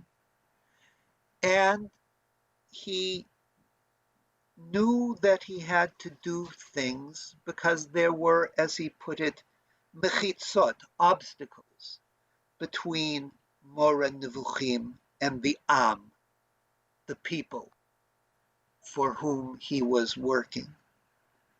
Moreh Nevuchim was was problematic for the modern Hebrew reader. First of all, because there was an inaccurate Hebrew version of Moreh Nevuchim. The addition, so Ibn Tibbon needed a variorum or scholarly edition, and he supplied it. And that remains his major contribution to ongoing Maimonidean scholarship. The second obstacle, besides the inaccurate edition, was Ibn Tibbon's language. We need, as he said, a Targum la Targum. We need Nikud. And we need a commentary that will bridge between Ibn Tibbon's translation, interpretation of the Moreh Nevuchim and the Am. He was a very careful, exacting, perfectionist worker. The text, Ibn Tibbon text of Moreh Nevuchim, which was published separately in 1946, was set in type not less than 3 times because the typesetters were not up to his standard. And ultimately, he published 4 volumes of his commentary on Moreh Nevuchim, going up to part 3, chapter 13 inclusive. The first volume was published in 1935, and it was published by Mostad Bialik. But in the end, the project was taken over, and a last posthumous volume 4, up to 313, was published in 1987. Now, I want to talk just a little bit about the fact that he decided to write a commentary.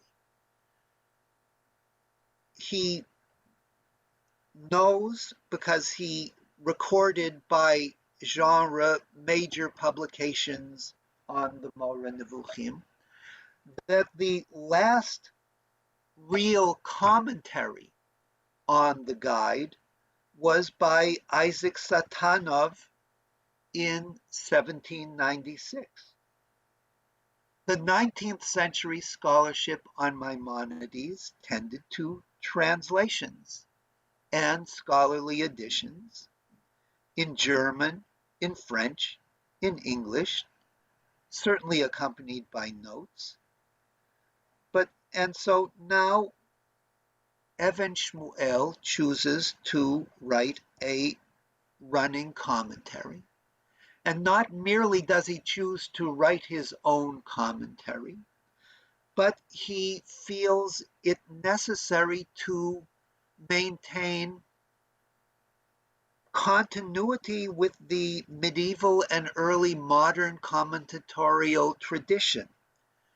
It matters for him what Caspi says, or Narboni, or Shlomo Maimon. It matters to him what they said about a particular passage in Moreh Nevuchim, as well as it mattered to him what Munk says in his scholarship. He also felt that he needed to take into account philosophy after the Rambam, and particularly the philosophy of Spinoza. One of the interesting things is that he also and I hope you can see this. When the Rambam is citing Aristotle, he gives in his commentary and in his notes the Greek text of Aristotle along with his own translation. So once again, he is a stickler for accuracy, and the classical tradition is important to him. And here is one anecdote where you can tell the classical interpretation is important to him. He had an only son, Shmuel Asher, who was tragically killed as a member of the Palmach in 1947. And there's a whole story, and I've devoted an article to Shmuel Asher and the relationship with the father. But one salient fact is that as a member of the Histadrut,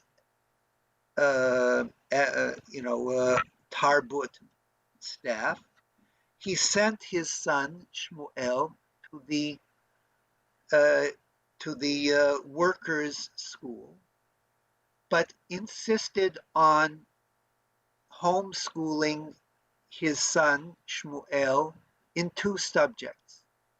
The first was Gemara, and the second was Latin. And I feel that the spirit of our teacher, Isidore Twersky, Shemerachefet al pnei hakinus, graduate of Boston Latin School, might flicker a smile at Evan Shmuel's insistence on presenting Aristotle to his Hebraic audience in Greek. So now, there is much to say about Evan Shmuel and his spiritual journey, because in his latter years, he became religiously observant and was called by Yitzhak Raphael one of the most distinguished Ba'alei Tshuva of the 20th century. There is much to, but once again, I have just a few minutes, and I am very aware that I stand between my audience and lunch. But I just want to raise a couple of issues. Evan Shmuel has much to teach us about Jewish and Israeli intellectual history in the 20th century. But more particularly, we have to deal with the fact that Evan Shmuel was never had a position where most interpreters of Rambam's Moreh Nevuchim in the 20th and 21st century stood. He was never a university professor. He was always standing outside the university. He was an educator of the public in the largest sense. He was someone who had a hand in shaping the Tarbut of Eretz Yisrael in the 20s, 30s, and 40s, but always outside of the university. He was also not the other kind of person who might use or comment on the Rambam. He was not a rabbi. And yet, he remains very important to consider in the broadest sense of the intellectual development of Eretz Yisrael and later Medinat Yisrael in the 20th and into the 21st century. He began dealing with real issues that were before the Yishuv. How do we teach immigrants Hebrew? This was a major effort of Medinat Yisrael after 1948, but it was something that was encountered by the Yishuv in Mandate times, and it was Evan Shmuel who was instrumental in starting that policy. There are many parts to Evan Shmuel, to whom I have devoted about 3 or 4 articles, and I'm still working on it. But not the least interesting is Evan Shmuel's unfinished, unfortunately, commentary, the last commentary on Moreh Nevuchim. And what happens with the material that he absolutely must have amassed for the rest of Moreh Nevuchim, 3:14 to the end? My best educated guess, based on my examination of the sources, is that this material is probably there, or at least possibly still extant, in some back room of Mossad Harav Kook, but access to that is easier said than done. Thank you very much.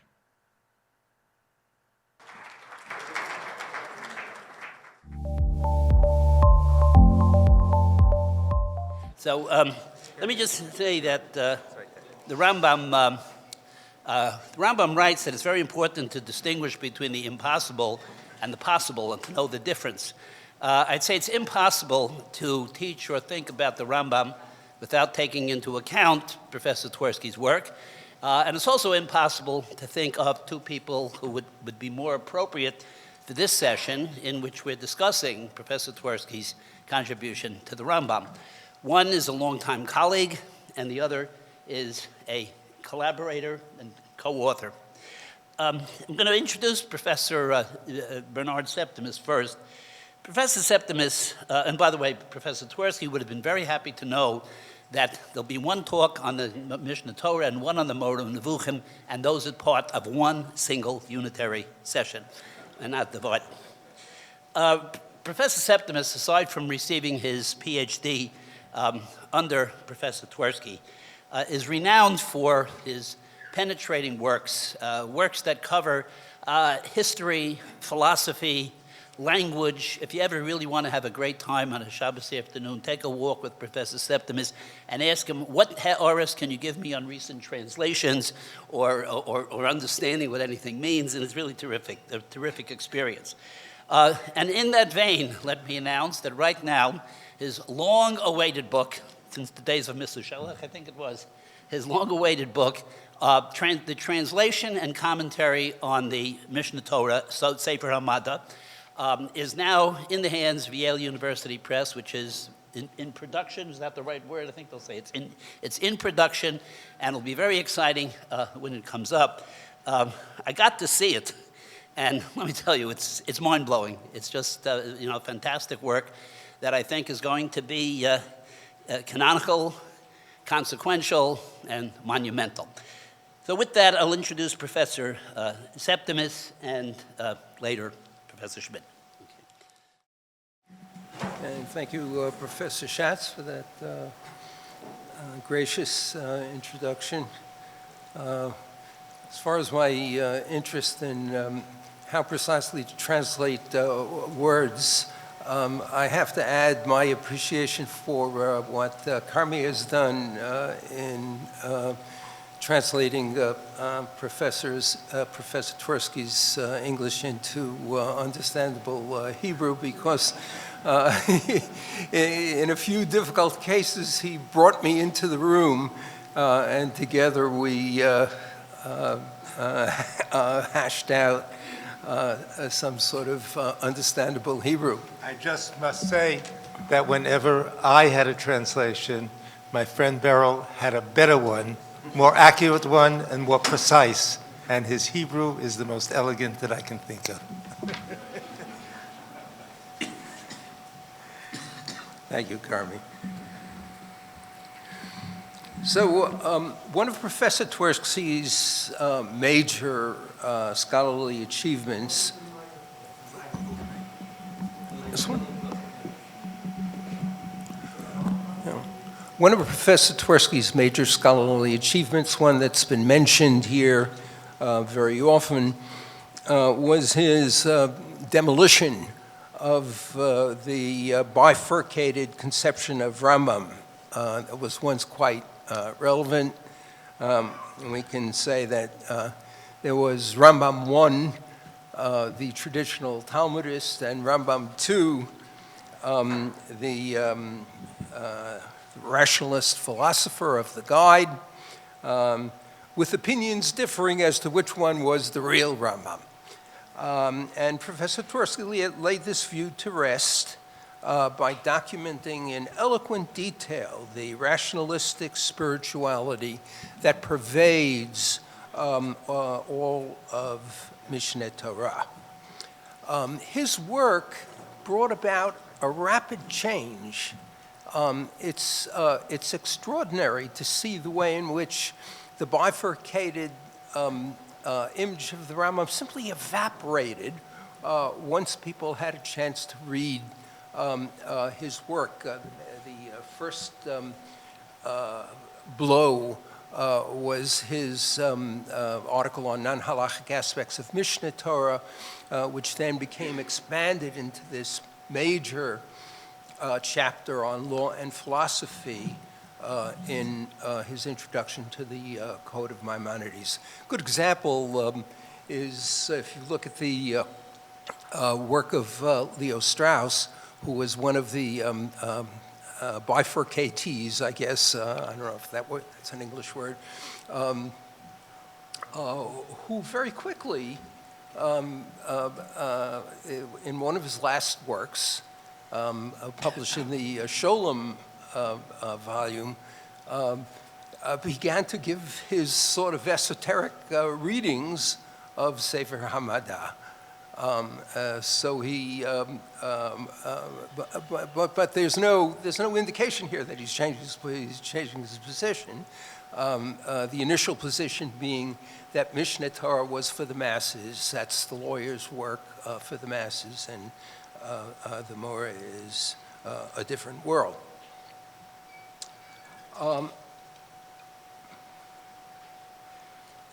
I think, though, that a scholar's impact really has to be measured, not simply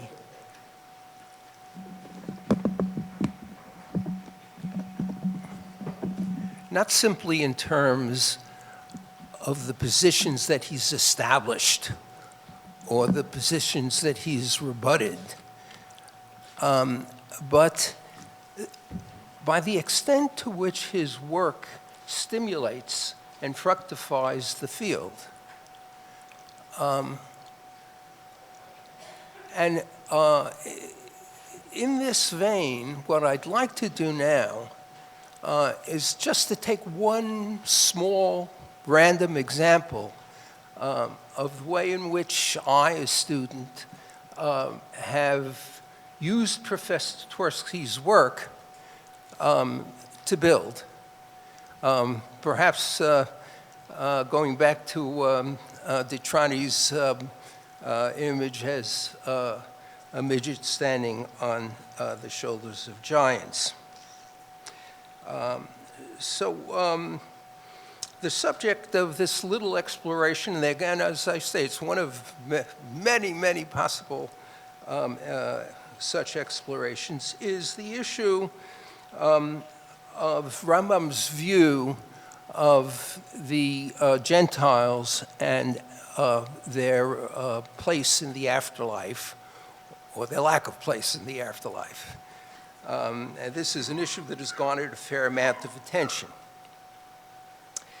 The magisterial chapter on law and philosophy in Professor Twersky's introduction to the Code of Maimonides makes note of what he considered an unresolved tension in Maimonides' thought on the question of moral autonomy versus heteronomy.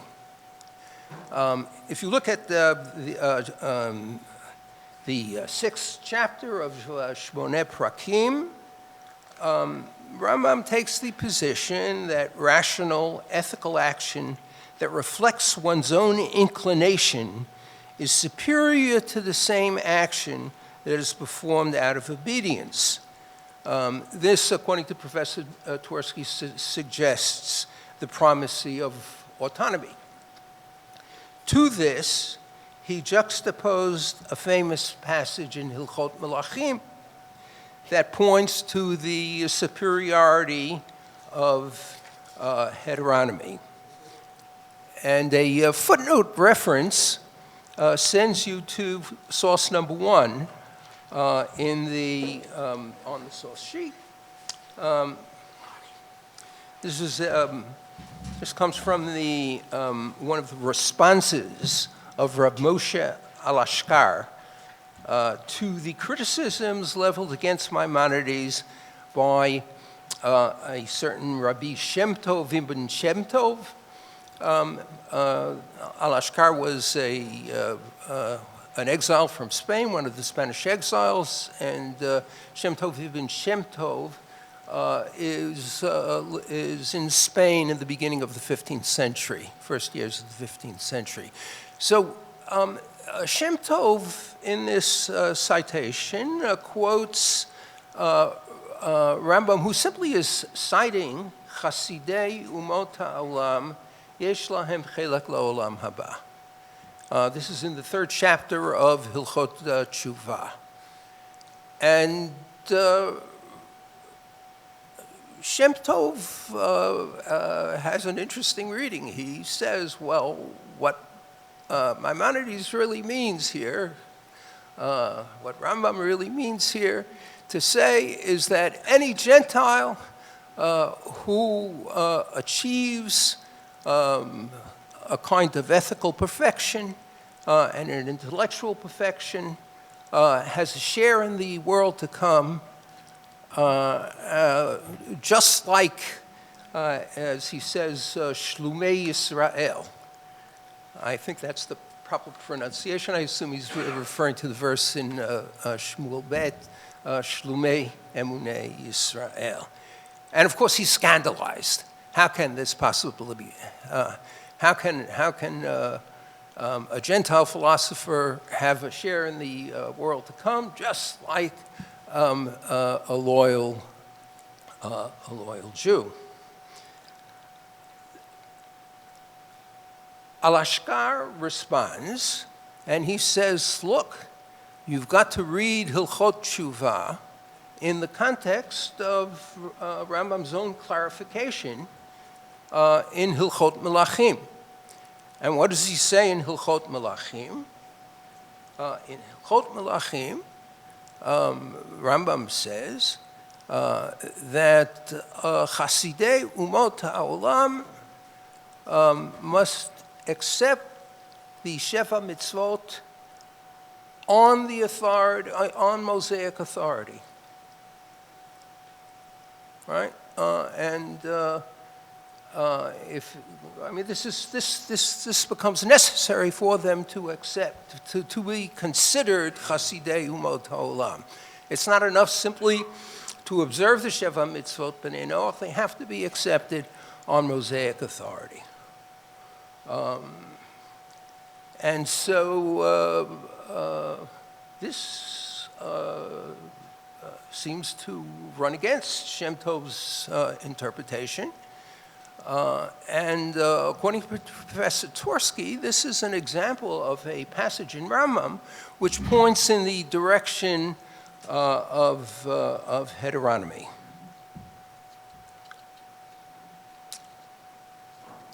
Now, this reading seems plausible, but when you look at the Rambam's formulation, which Shem Tov quotes, which Al-Fachar quotes, which Al-Ashkar quotes, pardon me, you'll see the Rambam is being a little cagey in his formulation.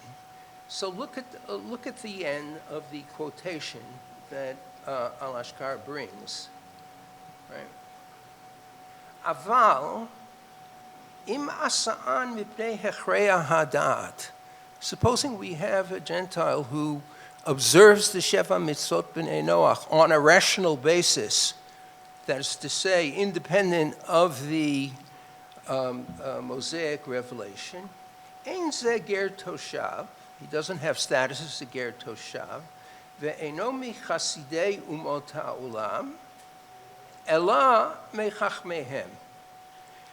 Now, once there was a whole to-do about the correct nusach here, but it's clear that Al-Ashkar has the correct nusach, which doesn't read v'lo mechachmehem, it reads ela mechachmehem, and various other quotations of the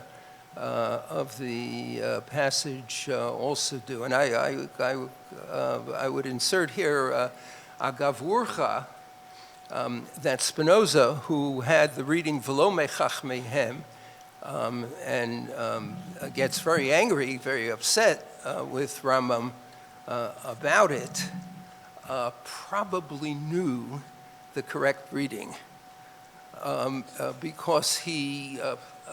because in that discussion, he quotes Yosef ibn Shem Tov, who was Shem Tov ibn Shem Tov's son, a work called, is it Kavod? What? Well, anyway, he quotes Yosef and Shem Tov, Kvod Elohim, yeah. He quotes Yosef ibn Shem Tov on something who a page earlier had actually quoted this Rambam in Hilchot Melachim, and Yosef ibn Shem Tov had the correct reading, Ela Mechachmehem. So in any case, what the passage says is that these people belong to a different category. That is to say, Chachmei Umot HaOlam. They're not Chasidei Umot HaOlam, they're Chachmei Umot HaOlam. But he doesn't say a word about what their status is. So although it's plausible to read him as saying they have no share in the world to come, Rambam doesn't really say this explicitly. So we need a katuv hashlishi here. One possible candidate is a letter that's attributed to Rambam to a certain Rabbi Chistai Halevi of Alexandria, which addresses the issue quite explicitly, and actually quotes Chasidei Ha'olam Yesh Lahem Chelek L'Olam Haba, and adopts the position of Shem Tov, except instead of considering it a scandalous position, he considers it an appropriate position. Rachman Ali Babai, he says, and Achar Kavanat Halev Hem Hadvarim. So this would resolve the tension if the letter were actually authentic. But the question of its authenticity has not been resolved. Rav Shelat, in his edition of the letters of the Rambam, is highly skeptical. A recent study by Tzvi Langerman is much more receptive to the authenticity of this letter, but as long as it remains talui v'omed, I think this letter cannot be decisive. I think there's a different way to frame this passage that emerges from a source to which Professor Twersky himself called attention in his brilliant paper on religion and law. And I have to insert a little autobiography here. I remember sitting in room G in Widener, the seminar room, when Professor Twersky read, this was even before the public presentation of the paper, in which he read this paper to us. And I think I've never walked out of a class with a greater sense of exhilaration than after that paper, because it was one that really just changed my picture of medieval intellectual history, and that experience remains with me to this day. Now, one of the pillars of that paper was the introduction to a grammatical work called Ma'aseh Ephod by Prof.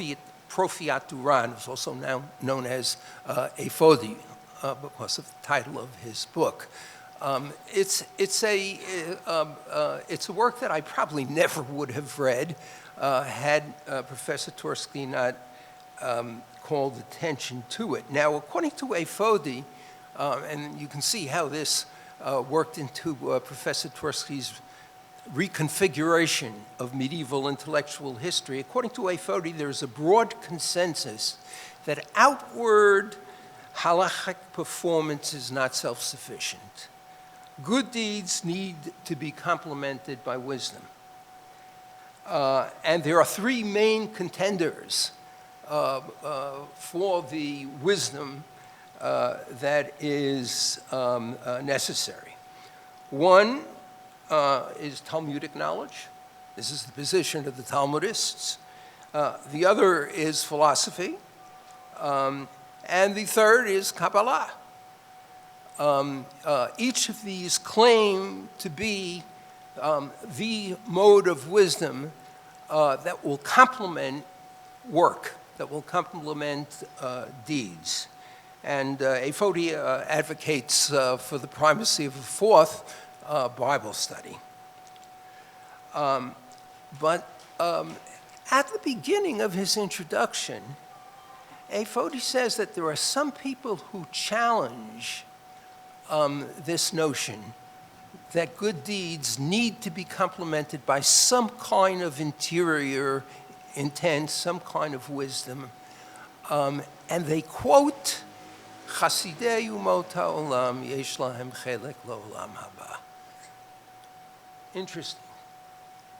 So, Chasidei umot ha'olam yesh lahem chelek la'olam haba. According to this thesis, he doesn't say who mentioned this, who maintained this, but according to this thesis, Chasidei umot ha'olam have good deeds, but they don't have any kind of correct beliefs. They don't have any kind of deep wisdom. But nevertheless, their deeds give them chelek la'olam haba.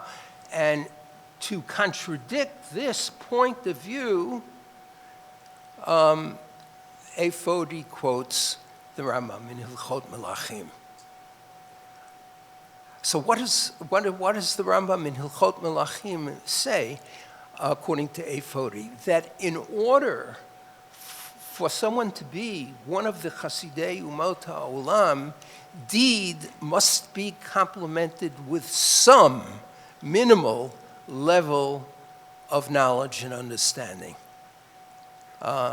and accepting the Sheva Mitzvot on the basis of the Mosaic revelation constitutes such a minimum.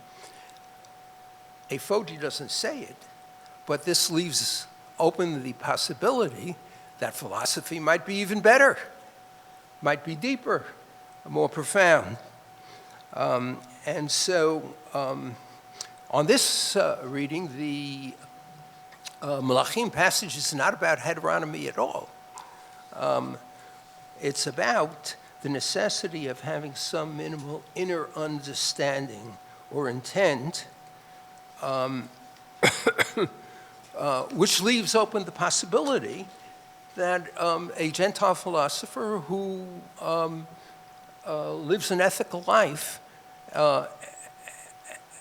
and knows God, qua philosopher, can certainly have a share in the world to come. And so we're at an impasse here.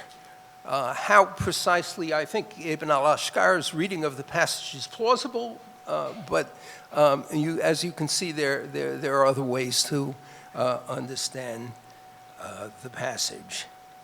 Now, Professor Twersky provides us with a Katuv Hashlishi in one of his footnotes on a completely different topic. This is number 3, famous conclusion to Hilchot Shemitah V'Yovel. So, Professor Twersky, in using this passage, highlights it as an expression, and I'm quoting here, of spiritual aspiration which puts all worldly needs into focus. This is a passage in which Rambam says that it's not only Shevet Levi, which is devoted entirely to the service of God, but this is a mantle that can be accepted by everyone.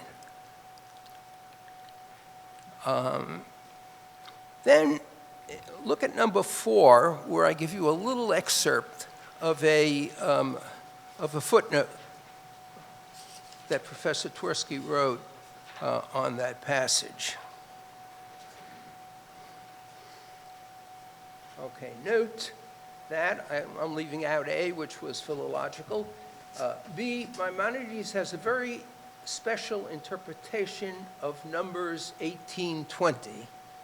That's a little cryptic. We'll get to that in a minute. This state is universal, open to every single individual from among the world's inhabitants. You can see that he is picking up on the Rambam's use of the term Kol Ba'ei Olam. Ba'ei Olam are not just Jews, but they're all human beings. All right? And then something else. The description of this individual whose spirit moved him might support autonomy vis-a-vis heteronomy in the realm of ethical motivation. I would add, though, if you look at the Rambam's formulation, he says not only whose spirit moved him, asher nadva oto rucho, but he also says, v'hevin mida'ato. This is the reading, the manuscript reading that's adopted in Rav Shelat's Rambam Meduyak. The text that we have reads, hevino mada'o, but I don't think there's too much of a difference between them. So we're dealing with any human being who, on the basis of his own reason, devotes himself to an ethical life and service of God. So, as the footnote points out, these points must be considered in any evaluation of the status of a righteous Gentile. Now let me get back to that first note. Maimonides has a special interpretation of Numbers 18:20. Well, look at Numbers 18:20 in 5. Right? Vayomer Hashem el Aaron be'artzam lo tincha v'chelek lo yeh lecha b'tocham ani chelkecha v'nachalatcha b'toch b'nei Yisrael. The crucial word here is ani chelkecha v'nachalatcha. Now, when Rambam in this passage says v'yeh Hashem chelko v'nachalato, right? Professor Twersky sees him picking up the language that was used with regard to the tribe of Levi and applying it in this universal way. So Chelko v'nachalato, the special interpretation that he is referring to, is having God as your inheritance means having a bond, a spiritual bond with God. Okay?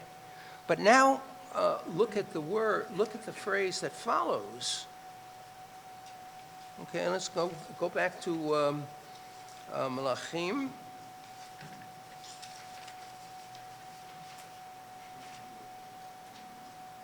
V'yeh Hashem chelko v'nachalato.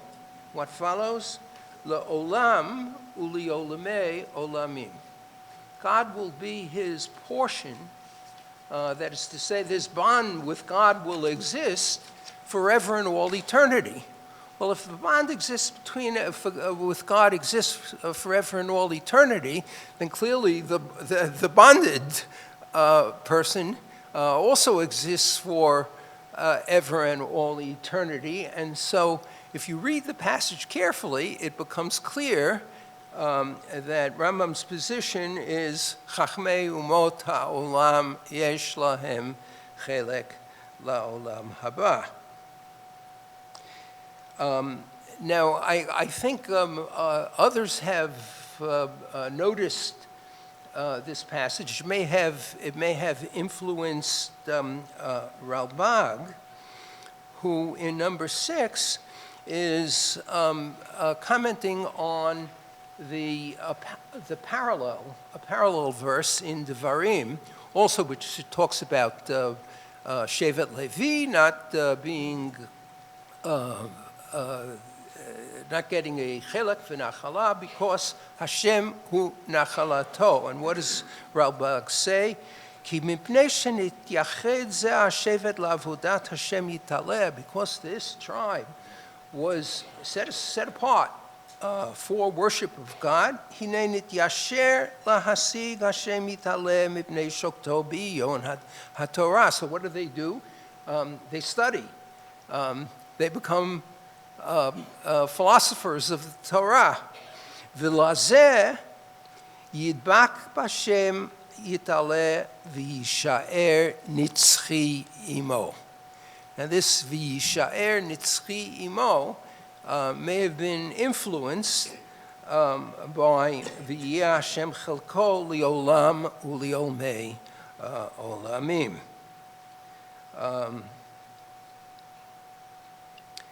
So,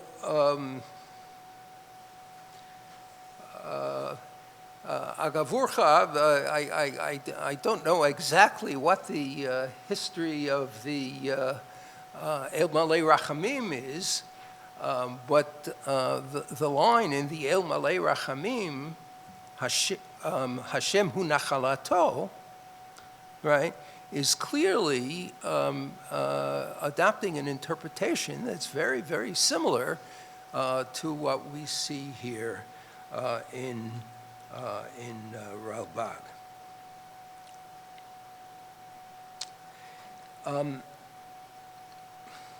This conclusion accords with Rambam's conception of Olam Haba as basically a natural phenomenon. And this notion appears in a passage to which Professor Twersky called our attention in his Hebrew article on the Rambam's epistemology. And what Rambam says here is, it's my tendency. Everybody knows, he says. He almost says, it's well known about me that I flee as far as I possibly can from the miraculous and try to explain things in a natural way, in a natural mode. Then you can see that he puts his position on Olam Haba, his position on the immortality of the soul, which is the way he interprets Olam Haba, in precisely that context. Look at the last lines that are underlined. This comes from his epistle on Tchiyat HaMetim. "U'mipnei ze nefaresh ha'olam haba u'neva'arehu." The reason that we focus primarily on Olam Haba and explain it is Lehei Olmo. First of all, because people don't have a good conception of it. They don't know about it well. V'liyoto inyan asher b'teva minhago shel olam. Klomar hisha'er hanefesh. I.e., Rambam thinks that immortality of the soul is part of the natural system. And he actually explains this in Mishneh Torah.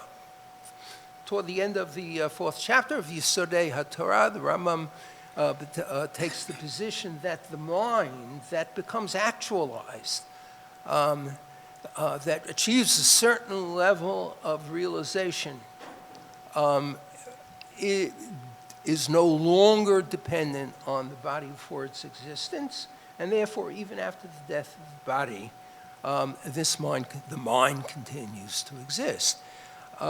So this is his, whether you like this theory or not, I remember once reading a 13th century work, Meshiv Nefesh, who actually is a defender of the Rambam, but he points out, he says, well, we've seen people who suffer brain damage, whose mind clearly is dependent upon their bodies. But be that as it may, as far as Rambam is concerned, the immortality of the mind that has fully realized itself is a natural phenomenon. If it's a natural phenomenon, then again, it must be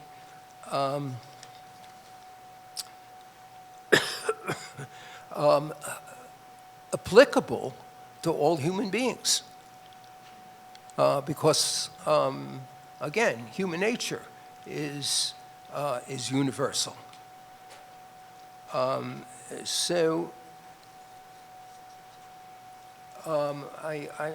think what the conclusion that this is Rambam's position does in fact jibe with his general conception of Olam Haba. One can appreciate the delicacy of this issue for Rambam. Rambam is writing in a period when forced conversion is a major problem. And Rambam himself had suffered under the Almohad persecutions. In a period of Shmad, to tell people quite explicitly, you don't really have to be a Jew in order to gain immortality, it might not have been the right rhetorical move. And so I think we can appreciate why Rambam might have been very delicate in his expression of this point of view, while nevertheless letting it emerge to the careful reader.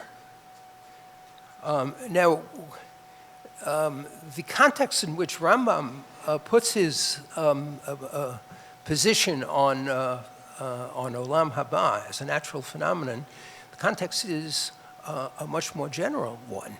It's my tendency to escape as far as I possibly can from any kind of miraculous explanations. This really raises a whole series of other questions about Mishneh Torah, which I can't address now. But if you start reading Mishneh Torah and ask yourself, well, how much of what happens here is actually in accord with the natural order? If I read at the end of the third chapter of Hilchot Talmud Torah that any house in which Torah is not heard at night will be consumed by fire, what is Rambam telling me here? Does he want me to take this literally, or does he not want me to take this literally, or is he addressing this on different levels to different readers? These are questions of interpretation that still remain, I think, very much open.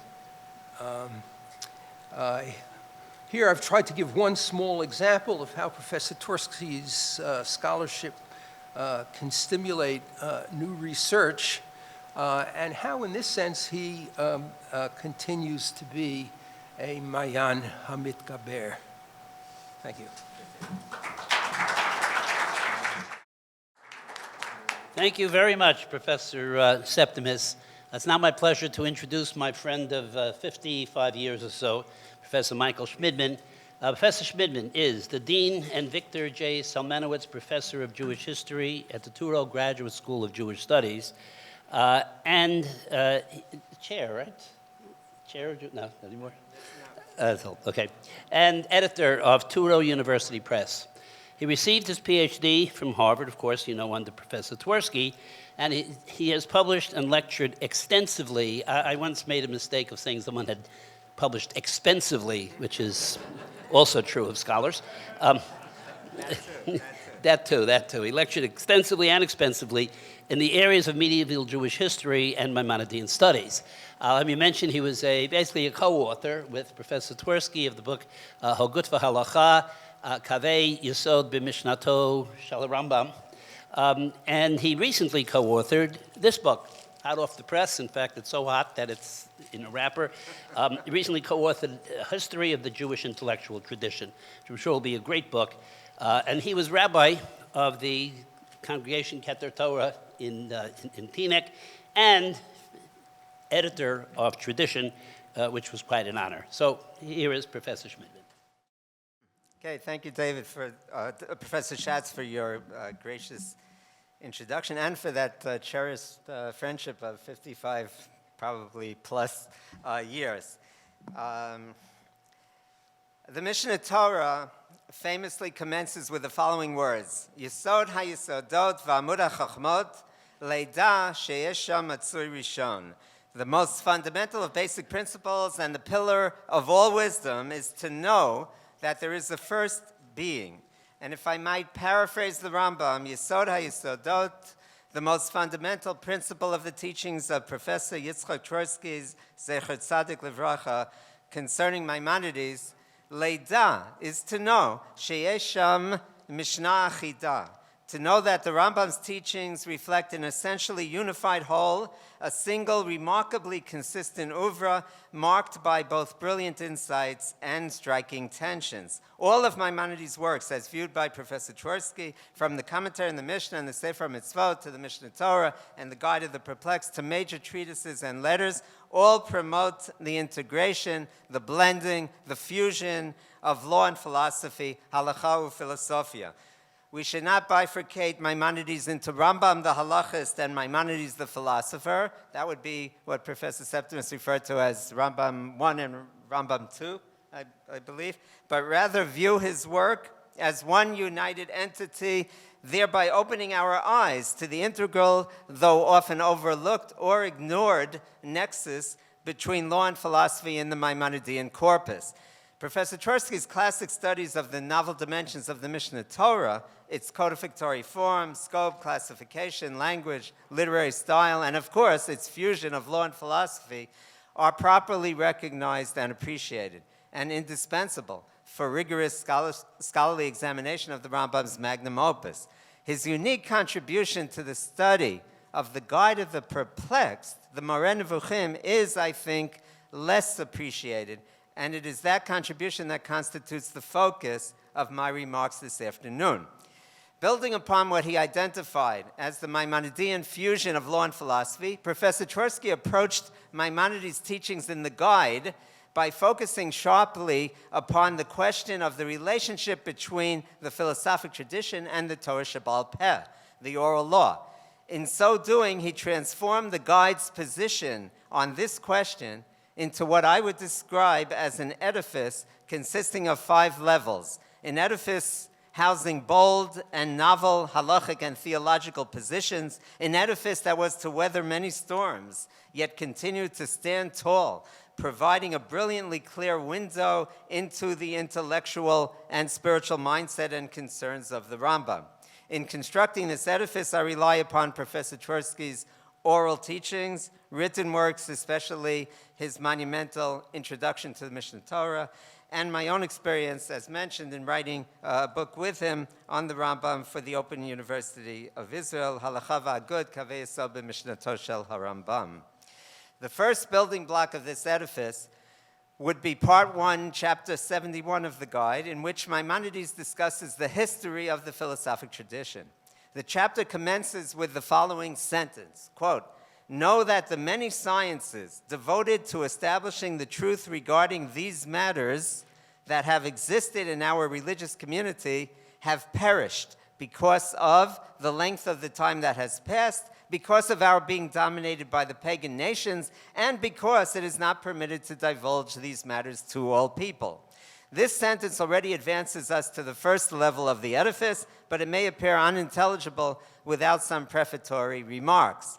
As a medieval Jewish philosopher, Maimonides not only posited that no contradiction exists between the truths of faith and the truths of reason, he also believed that one could apply the truths of reason to better understand faith. For example, utilizing principles of physics to prove the existence and incorporeality of God, or principles of moral philosophy to understand rationales for the mitzvot.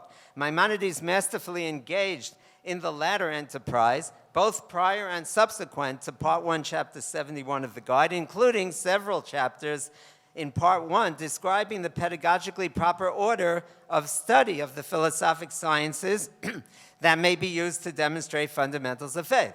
And so, returning to the first line of Chapter 71, when Maimonides states, "Know that the many sciences devoted to establishing the truth regarding these matters," by sciences, he means the disciplines and truths of the philosophic tradition. And by these matters, he means fundamental truths of the religious tradition. And Maimonides is engaging here in an explanation. Why have the truths of reason that could be so profitably utilized to demonstrate the truths of faith perished? Why has the philosophic tradition disappeared from the Jewish community over the centuries? And he proceeds to offer 3 reasons for that disappearance. But this explanation assumes a fundamental premise, namely, that the truths of the philosophic tradition were there, existed in the Jewish community before they disappeared.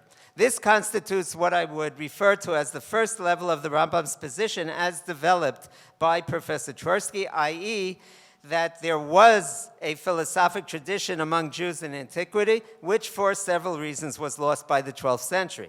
Is Maimonides' position that Jews in antiquity cultivated the sciences a chiddush, a novel idea? Actually, it is not. As Professor Harry Wolfson already noted, many medieval writers, Jewish and non-Jewish, in an inversion of the standard modern view of the history of philosophy, believed that philosophic knowledge was learned or borrowed or plagiarized by the Greeks from the Jews. And as late as the 18th century, Voltaire, in his infamous entry on Jews in his philosophical dictionary, finds it necessary to polemicize against such a belief. In his words, quote, anyone who claims that the Greeks took their knowledge from the Jews is like someone who claims that the Romans learned their crafts from the inhabitants of Lower Brittany, unquote. Maimonides himself never makes such a claim. He simply intimates that there existed in antiquity a Jewish philosophic tradition independent of the Greek tradition and certainly similar to it, since for Maimonides, Aristotle was ha-philosoph, behei ha-idiyah. So level one of the edifice is that Jews in antiquity cultivated the truths of the philosophic sciences. In the same chapter, part one of the guide, chapter 71, Maimonides now advances his position a stage further to level two of the edifice. As mentioned, he provides three causes for the disappearance of this tradition in the Jewish community: the length of time that has passed, domination of Jews by foreign nations, and third, the esoteric character of this philosophic tradition. He then elaborates upon the third cause by formulating a kal v'chomer. Quote, you already know that even the legalistic science of law was not put down in writing in the olden times because of the precept which is widely known in the nation. And now the Rambam quotes the Gemara in Gittin Daf Samach Amud Bet. Words that I have communicated to you orally, you are not allowed to put down in writing. Continues the Rambam. Now, if there was insistence that the legalistic science of law should not, in view of the harm that would be caused, be perpetuated in a written compilation accessible to all the people, all the more could none of the mysteries of the Torah, Sitrei Torah, have been set down in writing and made accessible to all the people. What are the Sitrei Torah referred to by the Rambam? Clearly, indubitably, they are the truths of the sciences that may be utilized to demonstrate religious principles, as is clear from this chapter, the context of this statement. And it is also clear from Maimonides' formulation of the Kal V'chomer that there are two essential components to the Torah Sheba'al Peh: the legalistic science of the law and the philosophic and scientific truths, the Sitrei Torah. If it were prudent not to commit the first legal component of the oral tradition, the exoteric component to writing, then how much more so should the more esoteric philosophic component of the same oral tradition not be committed to writing?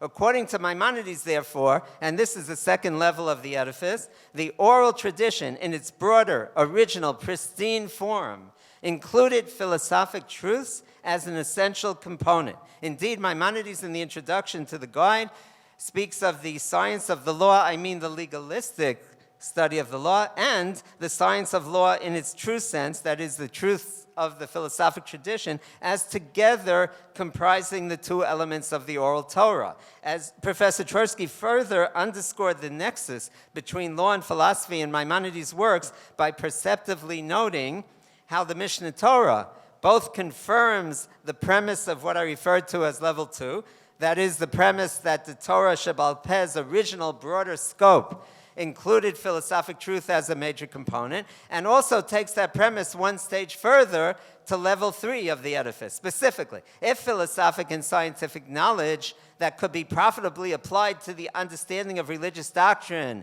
is a component of the oral tradition, then it is logical to conclude that the study and pursuit of this type of knowledge is in fact a part of the religious mitzvah of Talmud Torah. And indeed, that, as read by Professor Twersky, is precisely the position that the Rambam codifies in Hilchot Talmud Torah, Perek Aleph, Halachot Yud Aleph and Yud Bet. There the Rambam states that, quote, the subject-styled pardes are included in Talmud. What is the definition of pardes? The term designated in the Mishnah in Tractate Chagiga to refer to some kind of esoteric studies. In Hilchot Yesodei Torah, Perek Dalet, Halakhah Yud Gimel, the last halakha of the chapter, Maimonides expressly defines pardes as the subjects discussed in the first four chapters of Hilchot Yesodei HaTorah. Those subjects, in turn, are referred to by the Rambam as Maaseh Merkava and Maaseh Bereshit toward the close of chapters 2 and 4, respectively, of Yesodei HaTorah. What comprises the content of Maaseh Bereshit and Maaseh Merkava, according to Maimonides, as is well known, and as is clear from a careful reading of the first 4 chapters of Yesodei Torah, or simply from a look at the Rambam's summary statement in the commentary on the Mishnah, Tractate Chagiga, Maaseh Bereshit denotes the principles of physics, and Maaseh Merkava signifies the principles of metaphysics, all of which may be applied to demonstrate principles of faith. And of course, if Pardes equals Maaseh Bereshit and Maaseh Merkava, and Maaseh Bereshit and Maaseh Merkava equal physics and metaphysics, then ergo, Pardes equals the principles of physics and metaphysics, i.e., principles of the philosophic tradition. And since the Rambam has codified that philosophic study, or Pardes, is part of Talmud, hence, philosophic study applied to Yesodei Hadat is a religious imperative, a kiyum, or fulfillment of the mitzvah of Talmud Torah. This, the third level of the edifice, represents quite a bit of religious legitimacy to be granted to the sciences of the philosophic tradition. And as Professor Twersky pointed out, one should not be surprised to encounter some less than enthusiastic responses to the Rambam's position. Thus, for example, Rav Yosef Karo, in his Shulchan Aruch, reproduces most of this section of Talmud Torah verbatim, with the conspicuous omission of the statement that Pardes is included in Talmud, an omission that speaks volumes.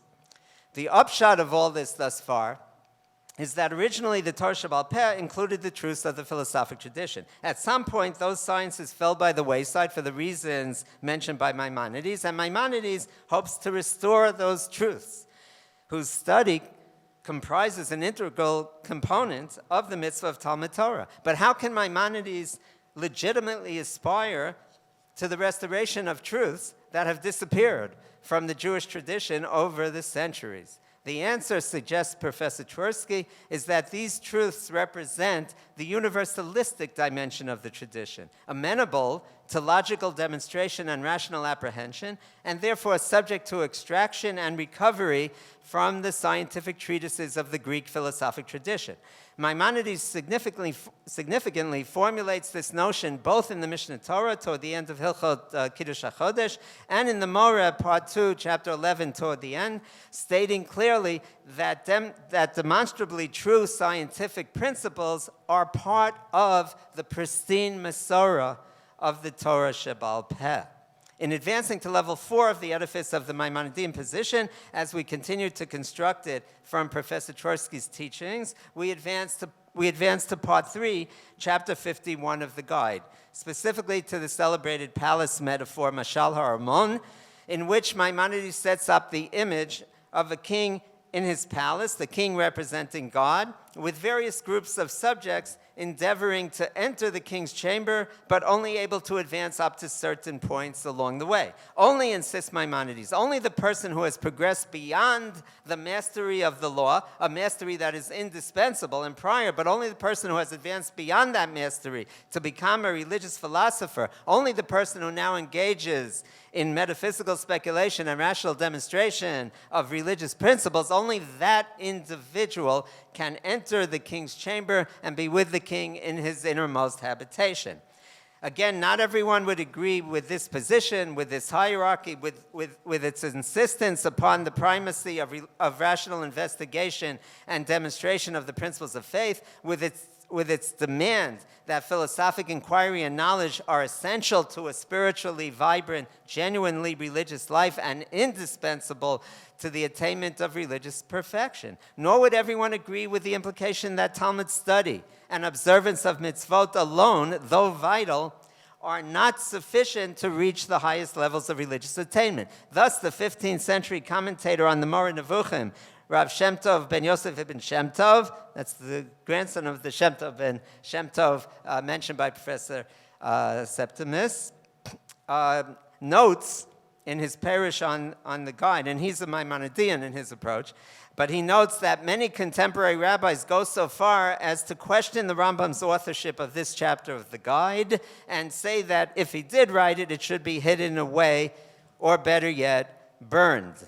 Professor Twersky brilliantly demonstrated that Maimonides advances the very same position, the same hierarchy of attainment in which philosophical knowledge takes pride of place in the Mishnah Torah as well, in the previously cited chapter 4 of Hilchot Yesodei Torah. In that chapter, Halakhah Yud Gimel, as perceptively underscored by Professor Twersky, Maimonides offers an unprecedented literal interpretation of the Talmud's description of Davar Gadol and Davar Katan, as respectively Maaseh Merkava and the deliberations of Abaye and Rava.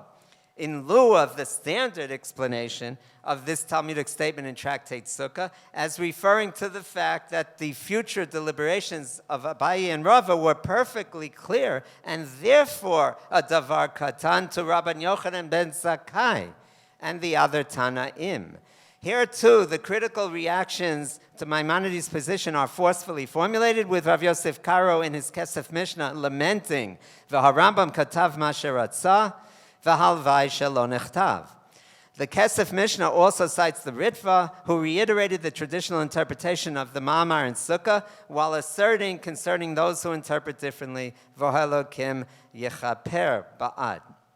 I might add that Professor Twersky's exposition of the novelty in Maimonides' interpretation of this Talmudic passage is characteristic of his insightful uncovering of the novel dimensions, whether explicit or implicit, of so many Maimonidean interpretations of biblical and rabbinic passages. The fifth, final, and critical level of the edifice focuses primarily upon the concluding chapter of the guide, part 3, chapter 54.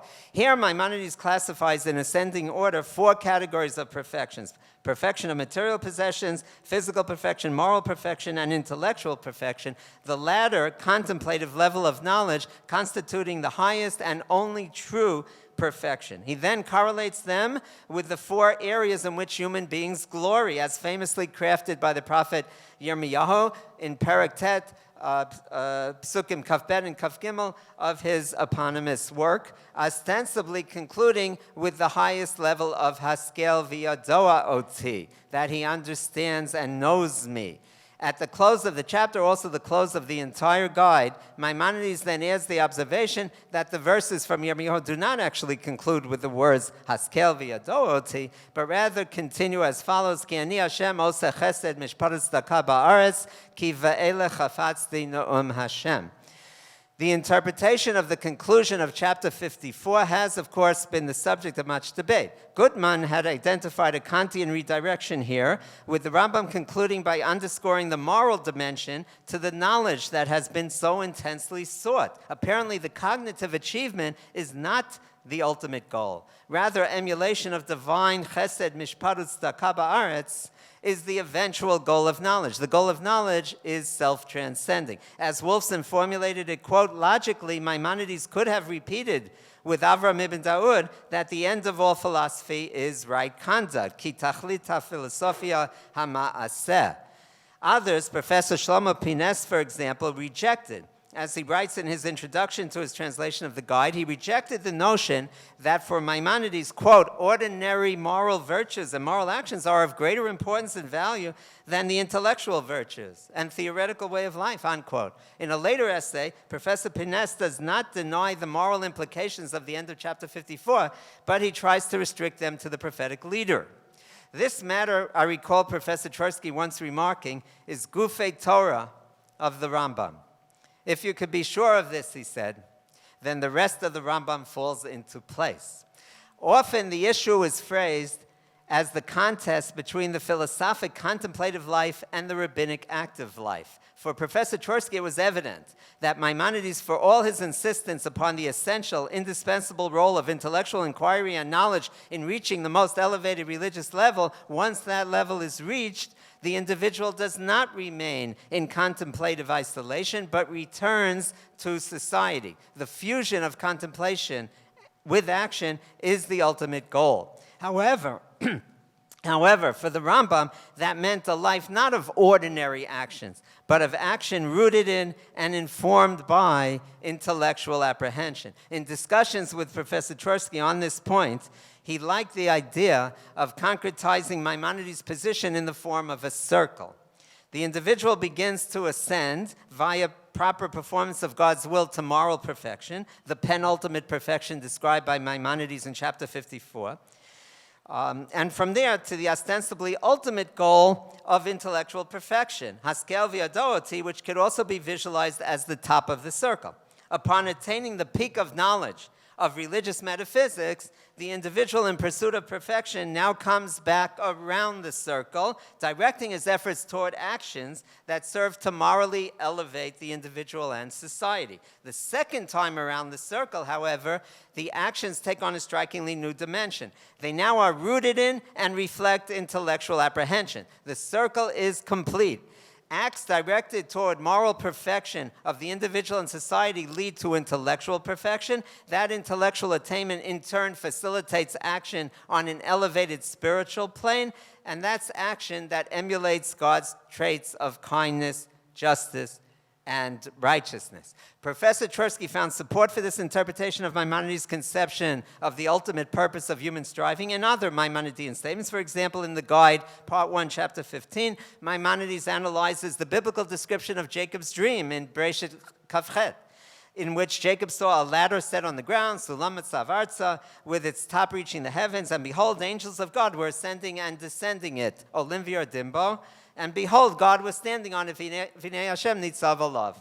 In Maimonides' view, the order of ascent and descent, Olim V'Yordim, is both precise and significant. The individual in successful pursuit of the highest spiritual level, the prophet or angel, first must ascend to the level of intellectual perfection. Afterward, and anchored in that wisdom, the prophet descends in order to guide and instruct others on earth, in society, toward an elevated life of action, potentially leading to the ultimate form of religious perfection. Professor Pines viewed this Platonic return as the path exclusively for the prophetic leader. Professor Twersky would ask, why the distinction? The goal of human perfection, the bar set by Maimonides at the end of the guide, is for everyone, at least in theory. Professor Twersky insisted that although Maimonides realized all too well that the Hamon, the masses, might be frustratingly resistant to pursuing the noblest ends, there is no caste system here. The Rambam insists that everyone, men and women, as evident from Hilchot Tshuva Perek Yud, progress in his characteristic phrase, kafi kocho, in the direction of intellectually rooted love of God and spiritual shleimut. There certainly is elitism in the Rambam's writings, but that is de facto. In theory, the Maimonidean goal is open-ended and egalitarian. There will be tension in practice, since you can never achieve egalitarianism in terms of understanding. But the objective, as Professor Twersky put it, is for the teacher to elevate the student to the same level and to follow in the footsteps of the Rambam's own description of Avram Avinu as one shehisig derech ha'emet, and would teach each individual ad she'achsirehu l'derech ha'emet, the same level. As an aside, Professor Twersky was gratified to see Professor Pines veer more toward his understanding of Chapter 54 in a later article published in 1979 in Studies in Medieval Jewish History and Literature, Volume 1. This, I think, completes my reconstruction of Professor Twersky's construction of the Maimonidean edifice in the Guide, housing a unique and characteristic fusion of Halakhah and philosophy, action, and contemplation. And like most construction projects, this one is beginning to go a little bit over time. But if I might conclude with just a few brief allusions to related themes, as my dear friend, Professor Carmi Horowitz, pointed out in a conversation, the Mora is mentioned frequently, hundreds of times throughout Professor Twersky's major work on the Mishnah Torah. By my quick count, close to 400 times. Thus demonstrating Professor Twersky's intimate familiarity with the Guide, a familiarity well known to his students at Harvard, and also further concretizing Professor Twersky's view of the integral nexus between the two works and between law and philosophy in the Rambam's writings. In particular, he turns to the Guide in an extended discussion of Maimonides' views on Tamei Mitzvot, reasons for the commandments, in Chapter 6 of his introduction to the Mishnah Torah, insightfully and dexterously demonstrating the essential harmony between Maimonides' approach to Tamei Mitzvot in Part 3 of the Guide, and in Hilchot Me'ilah, Hilchot Temurah, and numerous other sections of the Mishnah Torah. I would note that when apparent contradictions between the two works arise on this subject, Professor Twersky's inclination in most cases was to stress differences of context and emphasis, and thereby eliminate or deflect the apparent contradiction. Thus, for a quick example, the off-cited, seemingly blatant contradiction between Maimonides' reason for sacrifices in the guide, Part 3, Chapter 32, interpreting korbanot as relative to the historical circumstances of the time, and ostensibly leading to the conclusion that sacrifices would not be reinstituted in the Messianic age, and on the other hand, Maimonides' glorification of the importance of korbanot in the Mishnah Torah, for example, in Halakhah Milah, and his explicit statement affirming reinstitution of sacrifices in the days of the Messiah in Halakhot Melachim, is addressed by Professor Twersky through a careful reading of the order and content of the relevant chapters of the guide. That reading leads to a distinction of context and emphasis. In the Morah, Maimonides is grappling with the narrowly delimited intellectual/theological challenge of demonstrating the purposiveness of all God's commandments, even in universal categories, categories understandable even to non-Jews. In the Mishnah Torah, by contrast, Maimonides underscores the particularistic dimension of sacrifices, that vital, ethical, and spiritual significance of the experience of the avodah in the religious consciousness of the people of Israel. While different contexts and concerns are evident here, there is no real contradiction. But what of deliberate contradictions within the guide itself?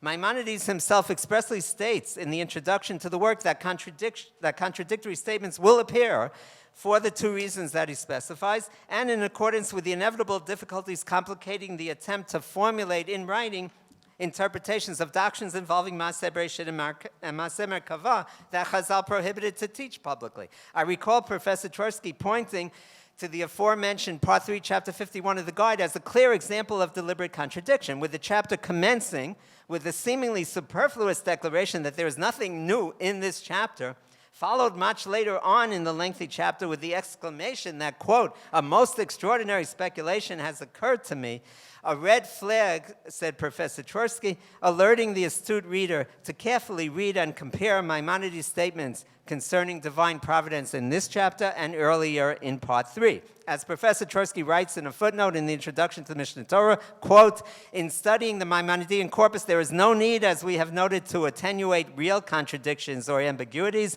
but neither is there any need to seek skeletons in the closet," unquote. In contrast to the Straussian view of the guide as a quintessentially esoteric work, Professor Twersky preferred the formulation of Gutman in an article in Kiryat Sefer Shana Yud Daled, which notes that although there are places in the guide that invite both Nigleh and Nistar interpretations, quote, "we do not have the authority to impose upon the Rambam's words esoteric interpretations based upon unfounded assumptions. Hanachot klaliyot haparchot ba'avir." In Professor Twersky's view, then, finally, the Morah was not to be read as a predominantly esoteric work. Rather, he focused on the exoteric message, a message so central to Professor Twersky's reading of the Moreh Nevuchim and of the entire Maimonidean corpus, namely the integral relationship between law and philosophy, a relationship not devoid of tension, but one that is clear, consistent, complementary, and for the most part, without contradiction. Thank you.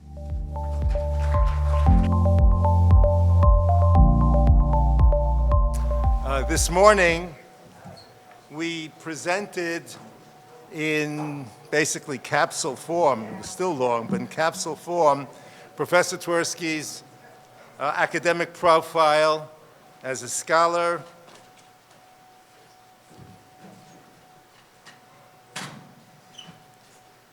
as an historian, and as a thinker, as reflected particularly in the recent collection of his articles, Law and Spirit in Medieval Jewish Thought, K'Mayan HaMitkaber, Halakhah v'Ruach B'Yitziratam Shel Chachmei Yemei HaBinayim.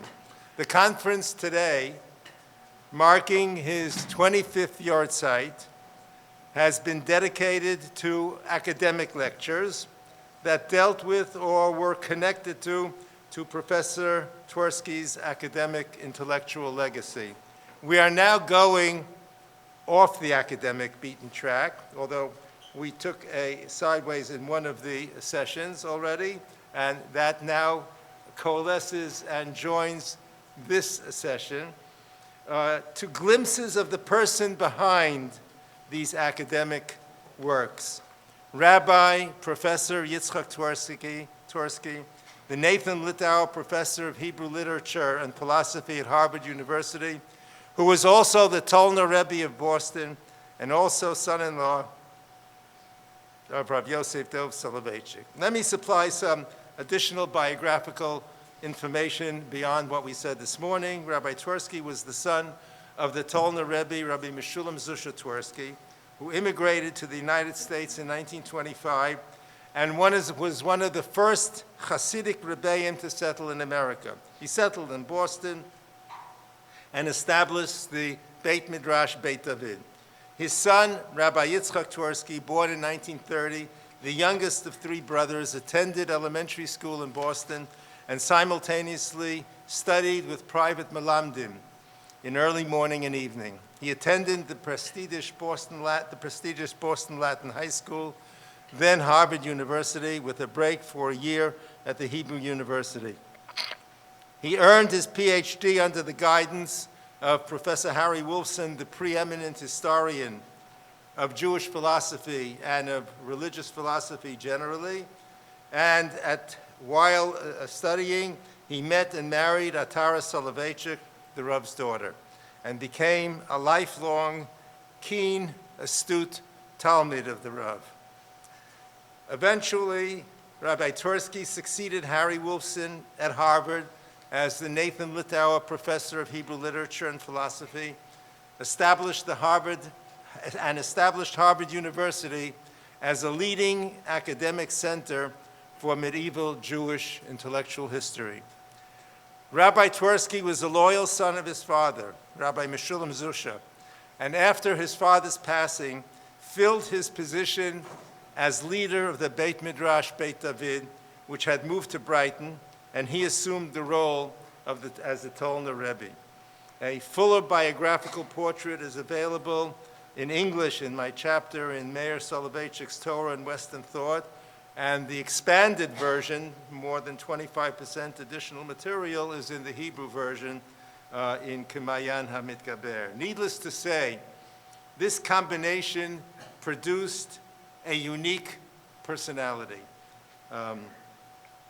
And we will return to that shortly. Both in the US as well as in Israeli academia, he became recognized as one of the most important experts on Maimonides and as well medieval Jewish intellectual history. He maintained very close relations with the Hebrew University and its Faculty of Jewish Studies. Professor Twersky himself probably would not have approved of this session devoted to him as a person. And I recall, while still a student at Harvard, I once asked him why one never sees articles about him or his program in the press. I said to myself, there's so many lesser personalities, far more well-known than he was. His response to me was brief and resolute. When I see a newspaper reporter approaching, I run the other way as fast as I can. He never wanted and never sought fame. This was foundational to his genuine modesty and humility.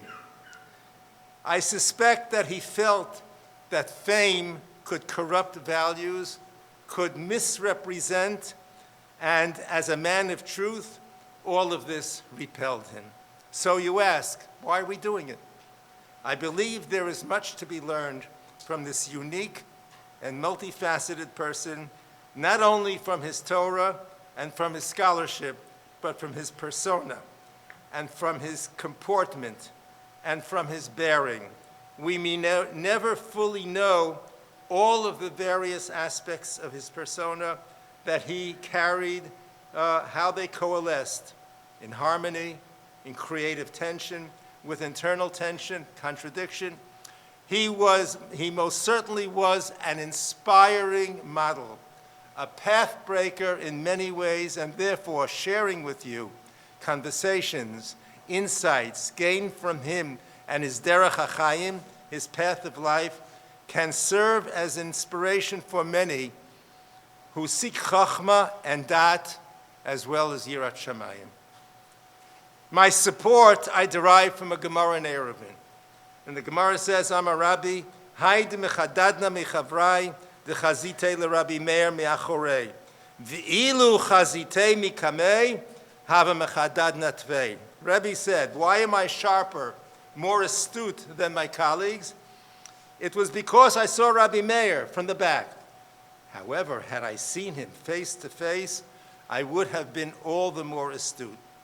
Rabbi Yehuda Nasi says that his perception of Rabbi Meir, his understanding of him was imperfect, me'achorei. It was me'achorei. It was partial, not complete.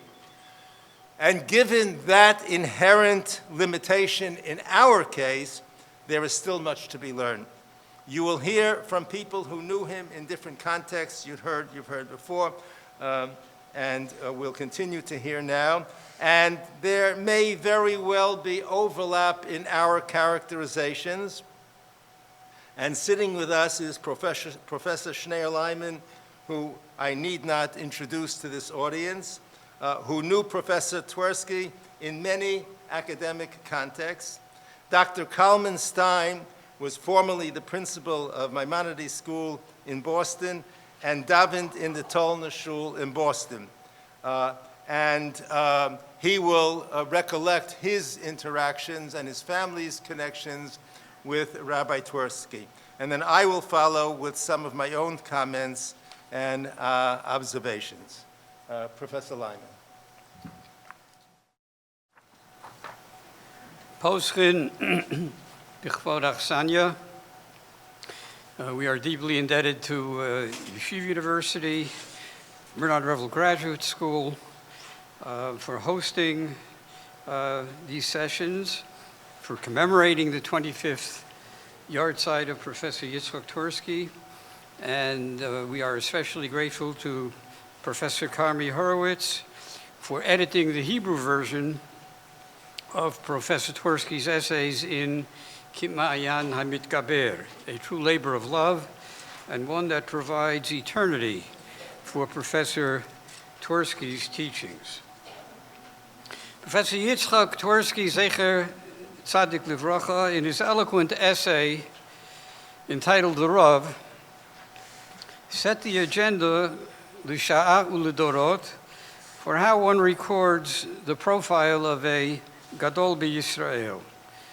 Professor Twersky wrote in the opening line of that essay, quote, a profile of the Rav, Zecher Tzadik Livracha, should include comments on his persona, his teaching, and his influence, unquote. I view my task in the few minutes allotted to me to view the persona of Professor Yitzhak Twersky from the perspective of an academic colleague rather than from the perspective of a disciple.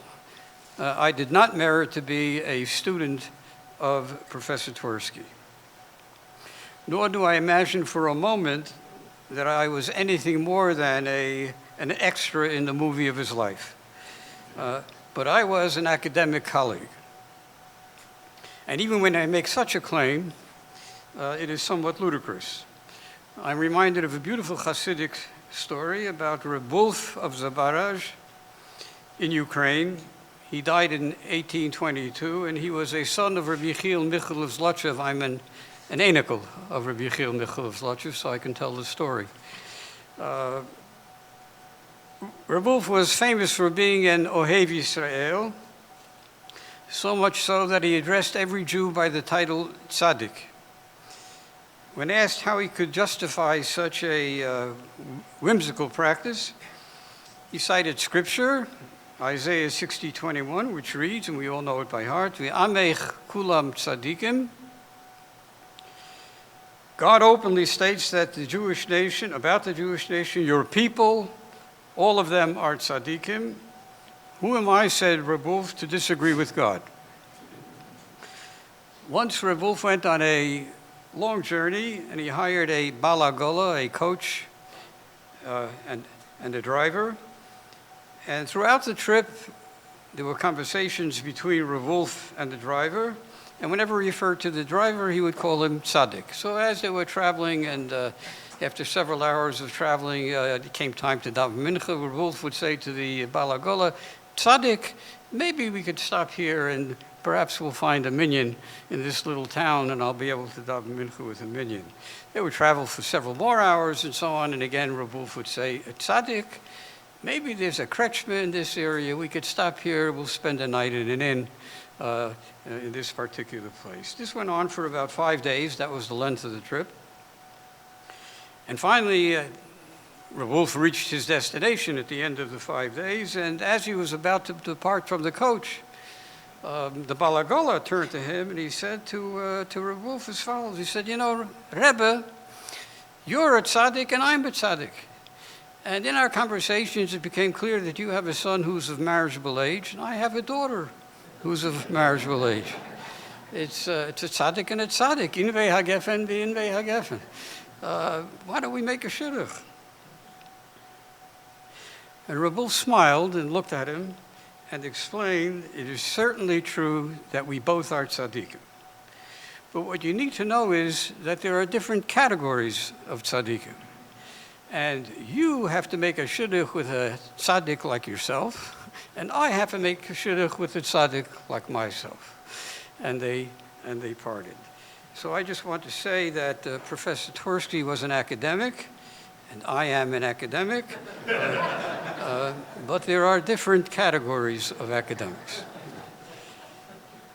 From 1972 through 1997, for some 25 years, Professor Twersky and I met infrequently, conversed by telephone, and corresponded.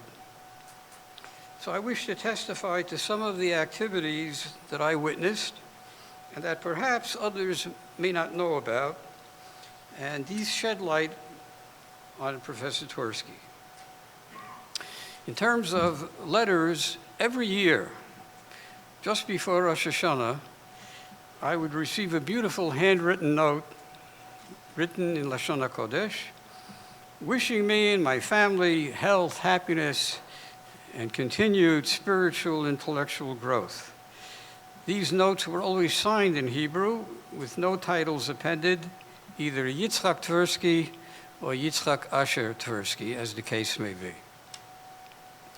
From 1972 until the early 1990s, we met annually at the Memorial Foundation for Jewish Culture in New York. We're a small committee consisting of Professors Yitzhak Twersky, Judah Golden, Marvin Fox, David Halivni Weiss, and I would spend some 4 to 5 hours together evaluating applications for doctoral fellowships in Jewish studies. This, by the way, provided us with an overview of where Jewish studies was going or not going through the years. And these applications came from students all over the world. We had a world view, a universal view of what was going on in the field of Jewish studies each year, which is one of the reasons why we never missed a meeting. That was very important. Aside from serving on this committee, Professor Twersky was heavily involved in creating new programs in Jewish studies at the Memorial Foundation. One of those programs, which lasted for a while, I don't know if it still exists, was a program for training rabbinic scholars who were not academics, that would train them to produce critical editions of classical rabbinic texts. I recall one summer in the 1970s when we were both in Jerusalem, and I met with him at his behest in a small restaurant on Rehov Yafa. The discussion wasn't confined to Harvard and Yale. He devoted much time to an overview of what Jewish studies should look like in the United States and Israel. And he viewed it as his, and I guess in this conversation, our task to implement it. We all know that he created strong links between Harvard and the Hebrew University. In fact, he cast his net over a much broader canvas and had grandiose plans on how to upgrade Jewish studies wherever it was taught. He saw it as his responsibility to rectify deficiencies in the training of the next generation of Jewish studies scholars, I was astounded at the breadth and depth of his commitment to Jewish studies. Professor Twersky, when he felt it was warranted, sent me Harvard dissertations for critical review before he would sign off on them. I was not a member of the students' dissertation committee. This was surely an act of tzimtzum, of contraction and humility on his part. He didn't need my blessing for anything he did.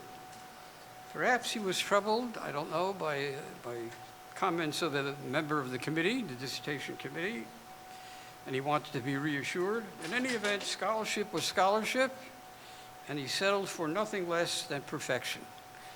And here I'll just, as an aside, say I wrote long notes for many dissertations and rarely heard from those students. I don't know if he informed them or didn't inform them that some of those notes came from me.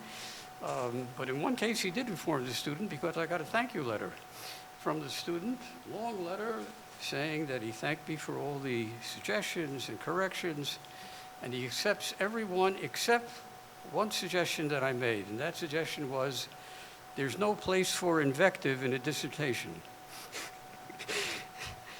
Well, you win some and you lose some.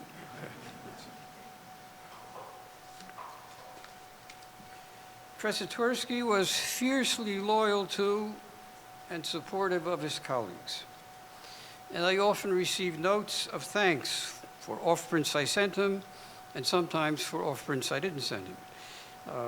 In 1995, someone sent him an off-print of a posting that I placed on the internet, a Jewish response to the Rabin assassination.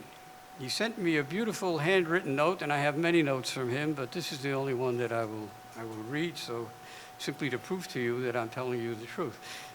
So he sent me a note, and it reads as follows.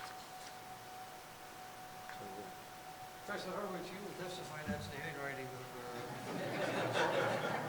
Yes. I'll leave out the titles, just Yakiri, Chen al dvarecha hakolim me'inyan hadioma. Mechuyavim anu lehodia ulegalot et ha'emet. Ulehatria neged silufim. Yeyasher kochacha b'chiba uvahokara Yitzhak Twersky.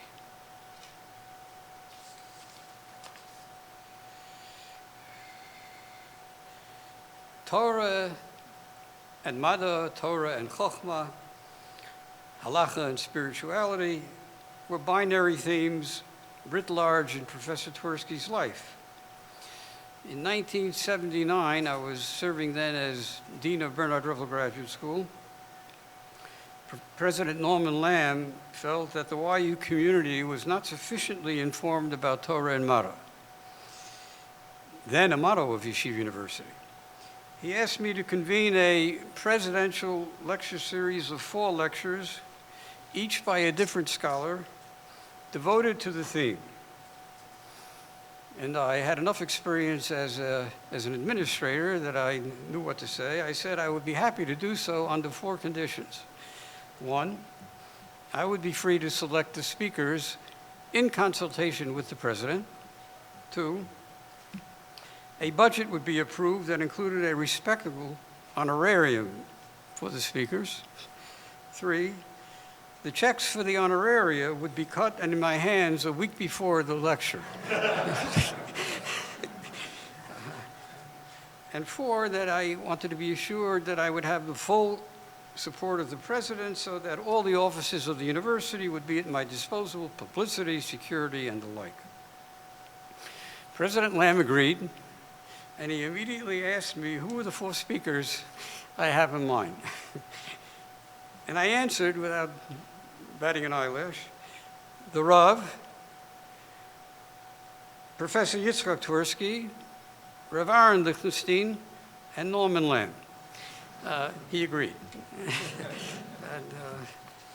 And that's what happened. You have a handout, so I just want to mention before I actually end, I want to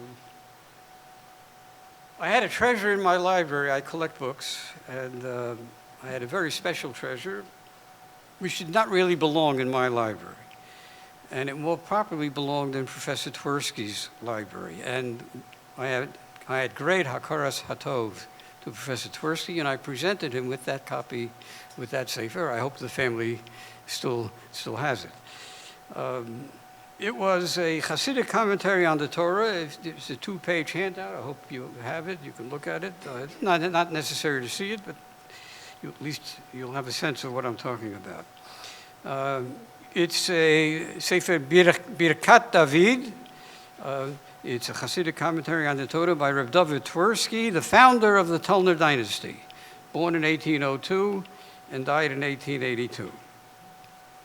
The volume was published in Zhytomyr, in Ukraine, in 1862, during the lifetime of the Rebbe, of the first Rebbe. And the copy I owned had 2 title pages. I don't own the copy anymore, so I couldn't make the copies of the 2 title pages from my copy, but I took it from later editions of Birkat David, which simply photographed the original with some slight changes. In any event, you can see 2 pages. Both of them read very clearly, printed in Zhytomyr. Both of them read very clearly. They were published in the year Tivarech, which is the equivalent of 1862, and you can actually see the 1862 under the bottom of the first page. On the second page, which I had only copied from a recent reprint, the reprinters at the bottom of the page put in when they published the Sefer. You can see in Tov Shin Chav Zayin. So 1967 was one of the 5 reprints, well, the 5 editions that exist of Birkat David, Ad Hayom Hazeh. And you can see that the printer put at the bottom of the page, he was aware that there were 2 different title pages, and he wrote, Nusach Hashar Harishon Shed Nitpas B'Chayav.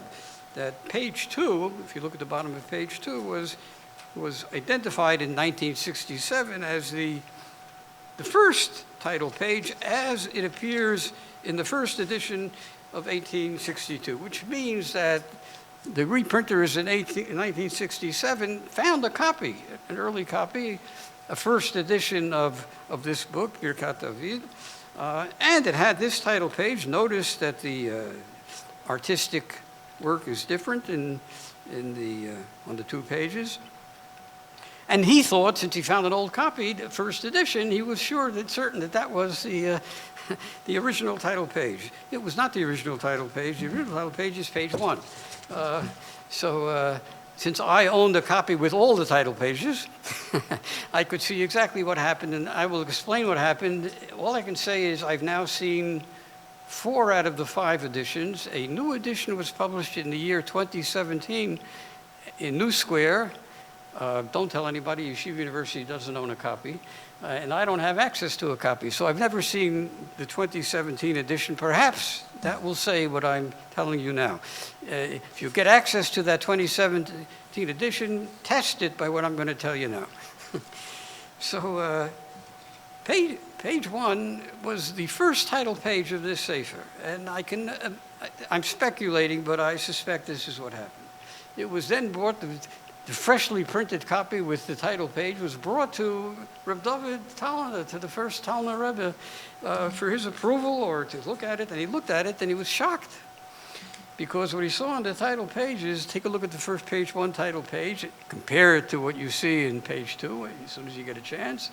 It says Me'aravam Befursam, and then when it speaks about his father was Reb Mordechai of Chernobyl, one of the great Hasidic rabbis.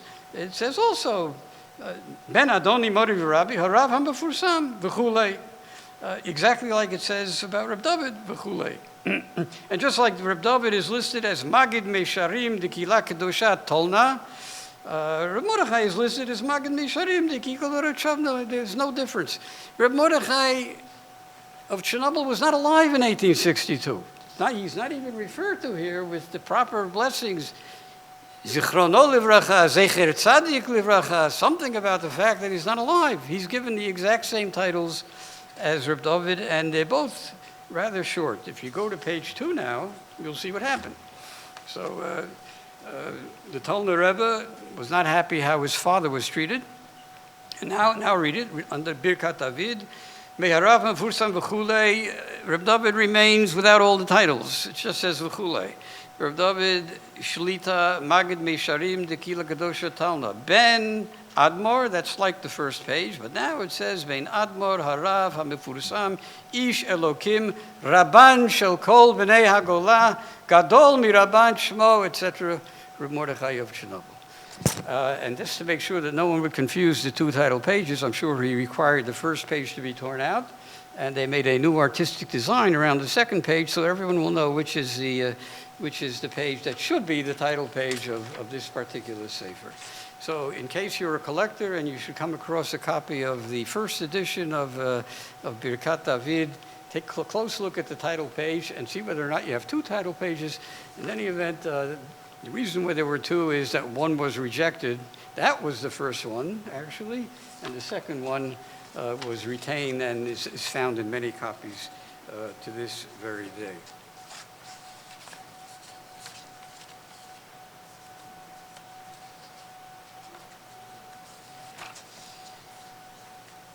In that famous essay entitled The Rav, printed in Tradition in 1996, it's very interesting, and I'm closing with this.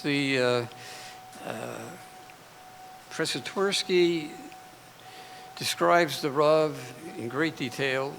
I will cite one passage shortly.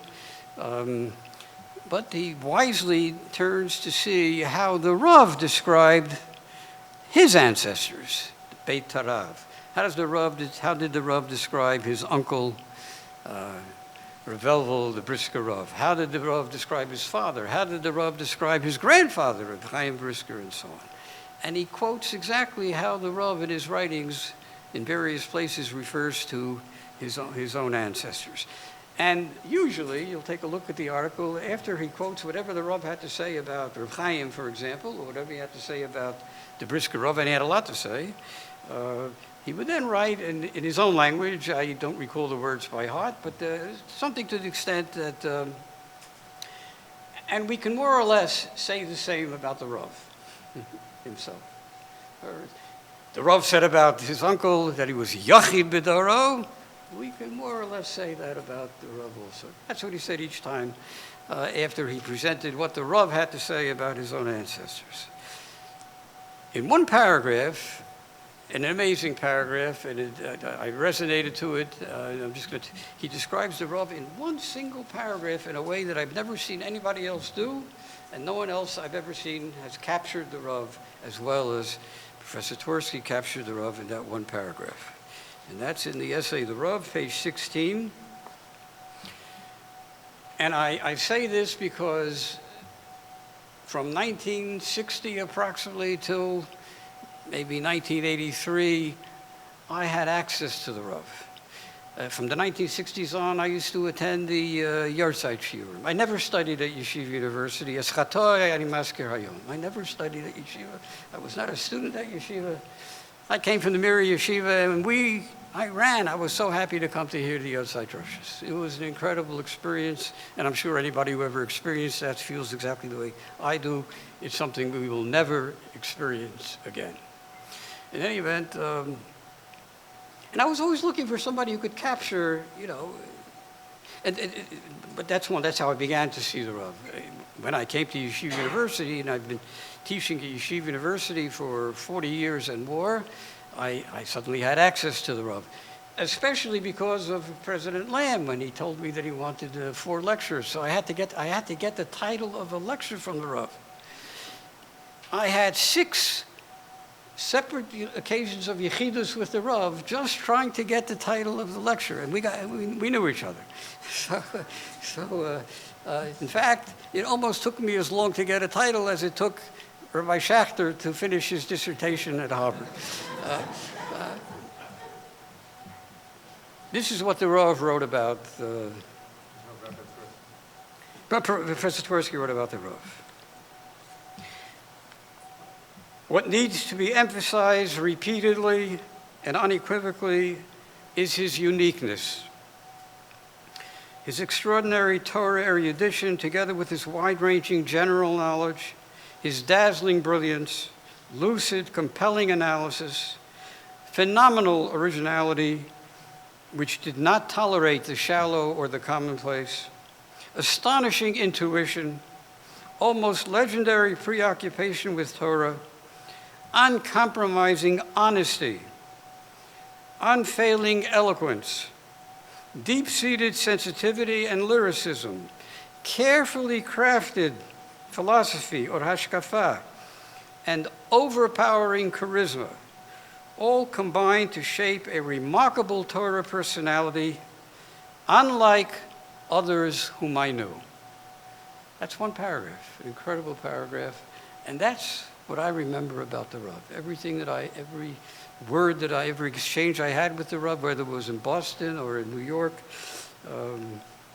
this paragraph captured it all. And here, of course, I would like to add, and with this I close, that, and with regard to Professor Twersky, who was Talmud Rebbe, as well as Litauer professor at Harvard,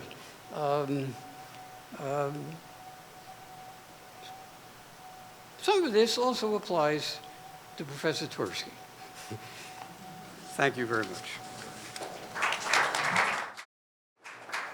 Thank you very much, Dr. Kalman-Stein. B'kasha. When we first moved to Boston in 1978 and began davening in the Talmud Beis Medrash, we were rather taken aback that most of the mispalim at the Beis Medrash referred to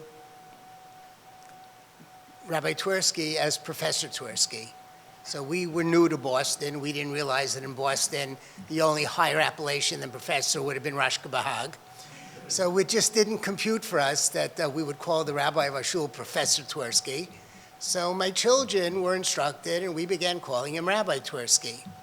And then in 1982, under Rabbi Twersky's direction, it was the 100th Hilula, the 100th Yahrzeit of Rav David Talner. So the Beis Medrash organized a major Hilula for him in the community. And at that Hilula, Rav Aaron Soloveitchik Zatzal was the first one, as far as I know, to refer to Rabbi Twersky publicly as the Talmud Rebbe. And from that time on, first in our family and amongst some of the people in the shul who were closest to him, but gradually for everybody in the shul, we referred to him only as the Rebbe. Both when we spoke about him and we spoke to him directly, it was the Rebbe. The first time I met the Rebbe was in June 1978. I had just been offered the job of an administrator at Maimonides by Dr. Atara Twersky. She should be well. And Rabbi David Shapiro took me to the Talner for Mincha and Ma'ariv to make a courtesy call to meet Rabbi Twersky. So between Mincha and Ma'ariv, and for those of you who remember the Talner, the Rebbe had his seat right adjacent to the Aron Kodesh, and he brought me up between Mincha and Ma'ariv to meet Rabbi Twersky. He introduced me. And for those of you who knew the Rebbe, he was not big into small talk. And I was even more intimidated by meeting with him than I am by speaking to you today.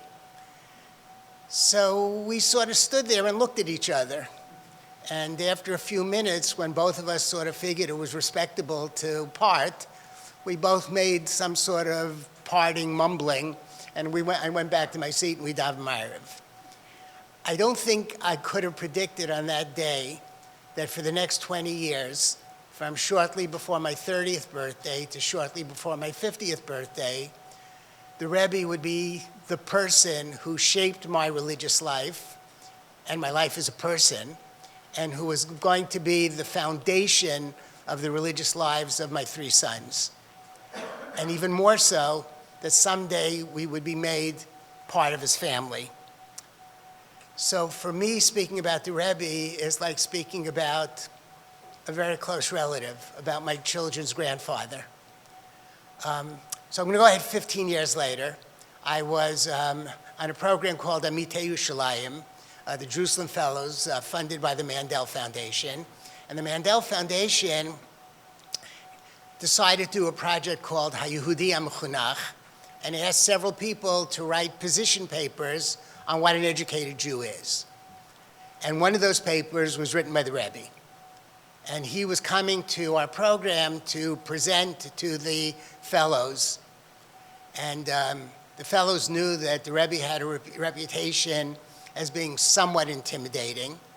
So they said to me, no, Kalman, you know him, you ask the questions. So he had presented us with the paper, which was basically Kedarko Bakodesh. It was Rambam. It was Yedias Hashem leads to Yiras Hashem leads to Avas Hashem, okay? So I was going to be the shegitz. I was going to ask the first question. And I said to him, Rebbe, what about for the 97% of humanity who can't approach HaKadosh Baruch Hu purely through intellectual means? He thought about it for a moment, and I'm paraphrasing, and he said, Ein hachinami, I just don't know how to talk to such people. But that wasn't true. It might have been true in a purely academic sense. It could have been true in terms of what he wrote and what he published. But on a human level, nothing could have been further from true. If one just had observed who davened in the Talmud, and they davened only one reason and one reason only, because of their reverence for the Rebbe. It included people who spoke Yiddish, who not only barely understood the English that the Rebbe was speaking, didn't even realize that some of the words they didn't understand were Latin phrases that ended up in the Rebbe's speech. It included immigrants, recent immigrants from the Soviet Union, and Balei Tshuva, and almost Balei Tshuva, and the whole gamut of the Jewish world who wanted to be part of the shul solely because of the Rebbe. So I asked my boys last week why they thought it was possible for Rabbi Twersky, for the Rebbe, to have that kind of influence and to have such a connection with so many different kinds of people. And they said to me that the Rebbe often mentioned that the major contribution of Hasidus to the world was Avas Yisrael. And I think that was the key to understanding the Rebbe. Just an overwhelming sense of Avas Yisrael and a willingness to reach out to anybody who wanted to be reached out to. So I remember when my oldest son was 4.5 years old, one Sunday morning after davening, he went to Rabbi Twersky. It must have been around the time that they were reading Kitisa and he had learned Parshas HaShavua in kindergarten or pre-kindergarten. And he asked Rabbi Twersky, he asked the Rebbe, how did Aaron allow this to happen? How did Aaron get convinced to build the Egel?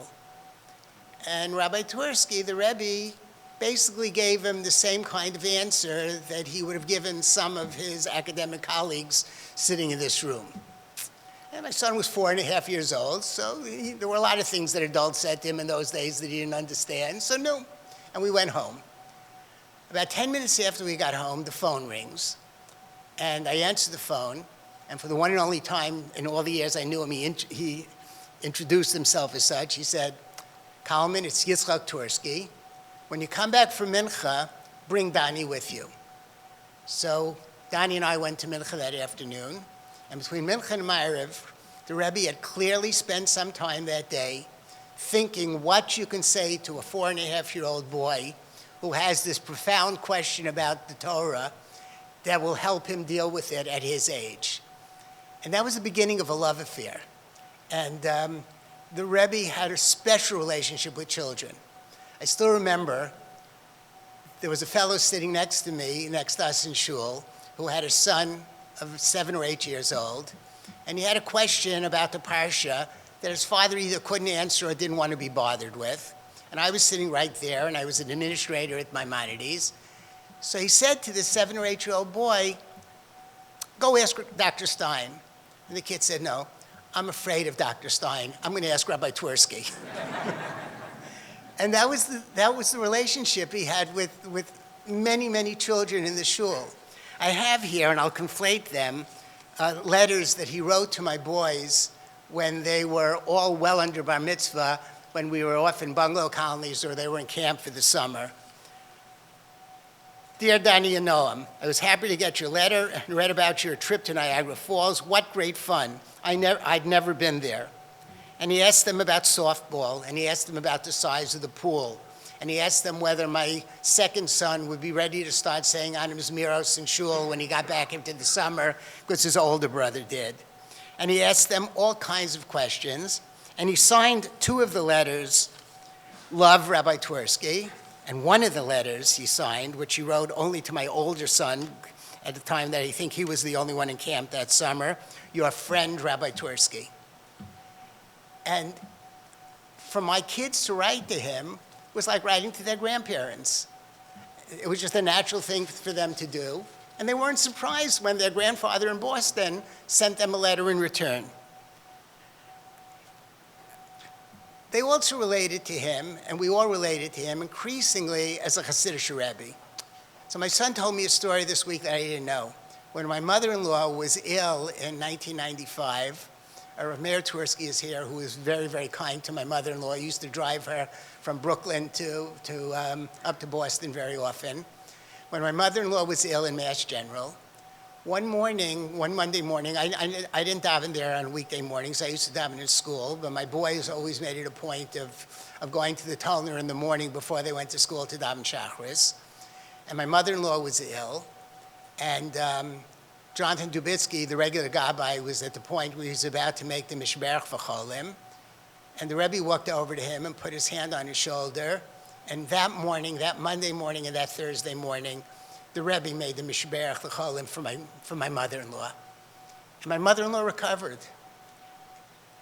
In my kid's mind, this was clearly an intercession of the Rebbe in Shemayim. I don't think the Rebbe would have accepted that. And I certainly think that certainly some members of his family wouldn't have accepted that. I remember one year when he was talked into being the person who did an upsharing in our shul. That Purim at the Purim Suda, Mrs. Twersky, Kedarka Bakodesh, suggested in her Gramin that perhaps they should remove the sign in front of the shul that says Congregation Beth David and put up a sign, Izzy the Barber. But, so there was certainly some skepticism on certain parts of the family. But for us, he was the Hasidic Rebbe. And we saw no difference between who he was as a scholar and academic and who he was as a Rebbe. He spoke to us about law and spirituality. He talked to us about Panimius HaMitzvah. He talked to us about Hachana for mitzvos. He shaped our religious identity day in and day out. And people who came close to him, and he came close to so many people, really related to him as family, which is why there are so many children of young people who grow up in his shul, who are named after him in the years after his Patira, one of my grandchildren included. So just to conclude with the two, I miss him the most, I miss him all the time, but I miss him the most around this time of year. There was no Simchas Torah like Simchas Torah in the Talmud Beis Medrash, with the Rebbe standing there in the middle for hours at a time, surrounded by increasingly large crowds, standing there, singing, occasionally grabbing someone who's going around the circle and dancing with him, always finding a way to dance with groups of children. Even though we sometimes got annoyed, like, it's 11 o'clock at night and we still can't go home to make Kiddush, it was an exhilarating experience. But the most exhilarating experience in the Talmud Beis Medrash was when you arrived there to begin saying Tefillah Zakeh on Yom Kippur night. There was electricity in the air. It crackled. You could feel Kedushas Hayom. It wasn't anything that the Rebbe said. It wasn't anything that he did. It was his presence and what he had created in that Beis Medrash over the years that was just beyond belief. And every year, when I walk into shul, you know, someone made a joke. I live in Teaneck Shenishba, but when I walk into shul on Yom Kippur night, I yearn for that moment. What I wouldn't give to have just 5 minutes of that experience again, seeing the Rebbe sitting there at his seat with his tallis over his head, saying Tefillah Zakeh, and making us all feel that we were part of this incredible experience that almost can't be described. So I thank you, Rabbi Horowitz and Sarah Anna, for giving me the opportunity to say these few words. And I can confirm that amazing Simchas Torah, year after year, standing there, firm, with dozens and dozens, maybe hundreds in the Beis Medrash dancing around.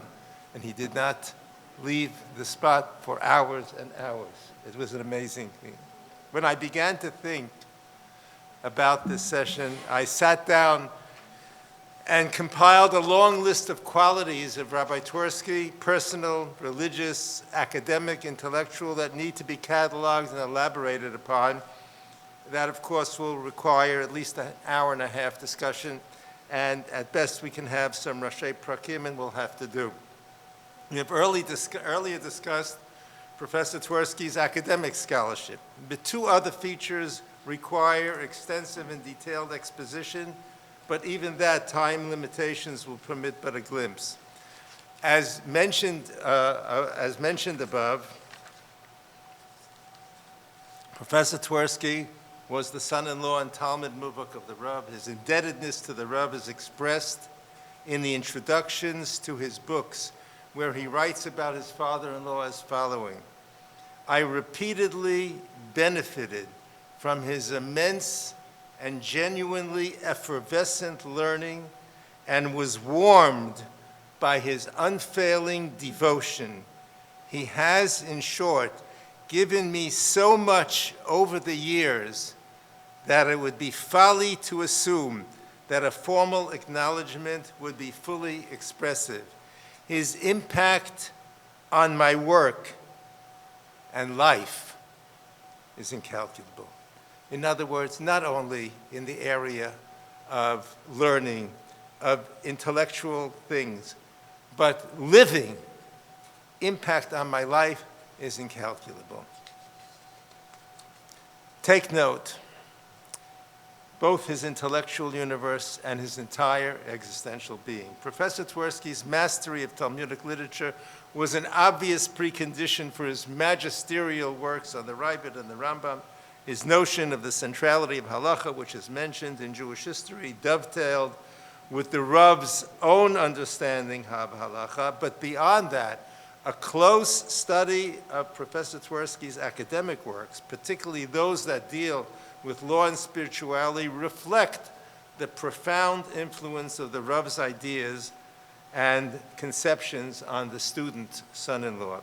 The Rav's differentiation between Maisa mitzvah, the physical act of the mitzvah, and the Kiyum ha-mitzvah, the inner spiritual fulfillment, appears in his son-in-law's works as the fusion of halacha and spirituality, which was a constant theme all throughout Jewish history. His own Talmud Torah was a part and parcel of mitzvah Talmud Torah, a mitzvah that requires every Talmid Chacham to teach others, his children, his grandchildren, his students. And indeed, Rabbi Twersky gave regular shiurim in the Tolna Beis Medrash on Shabbat during the week.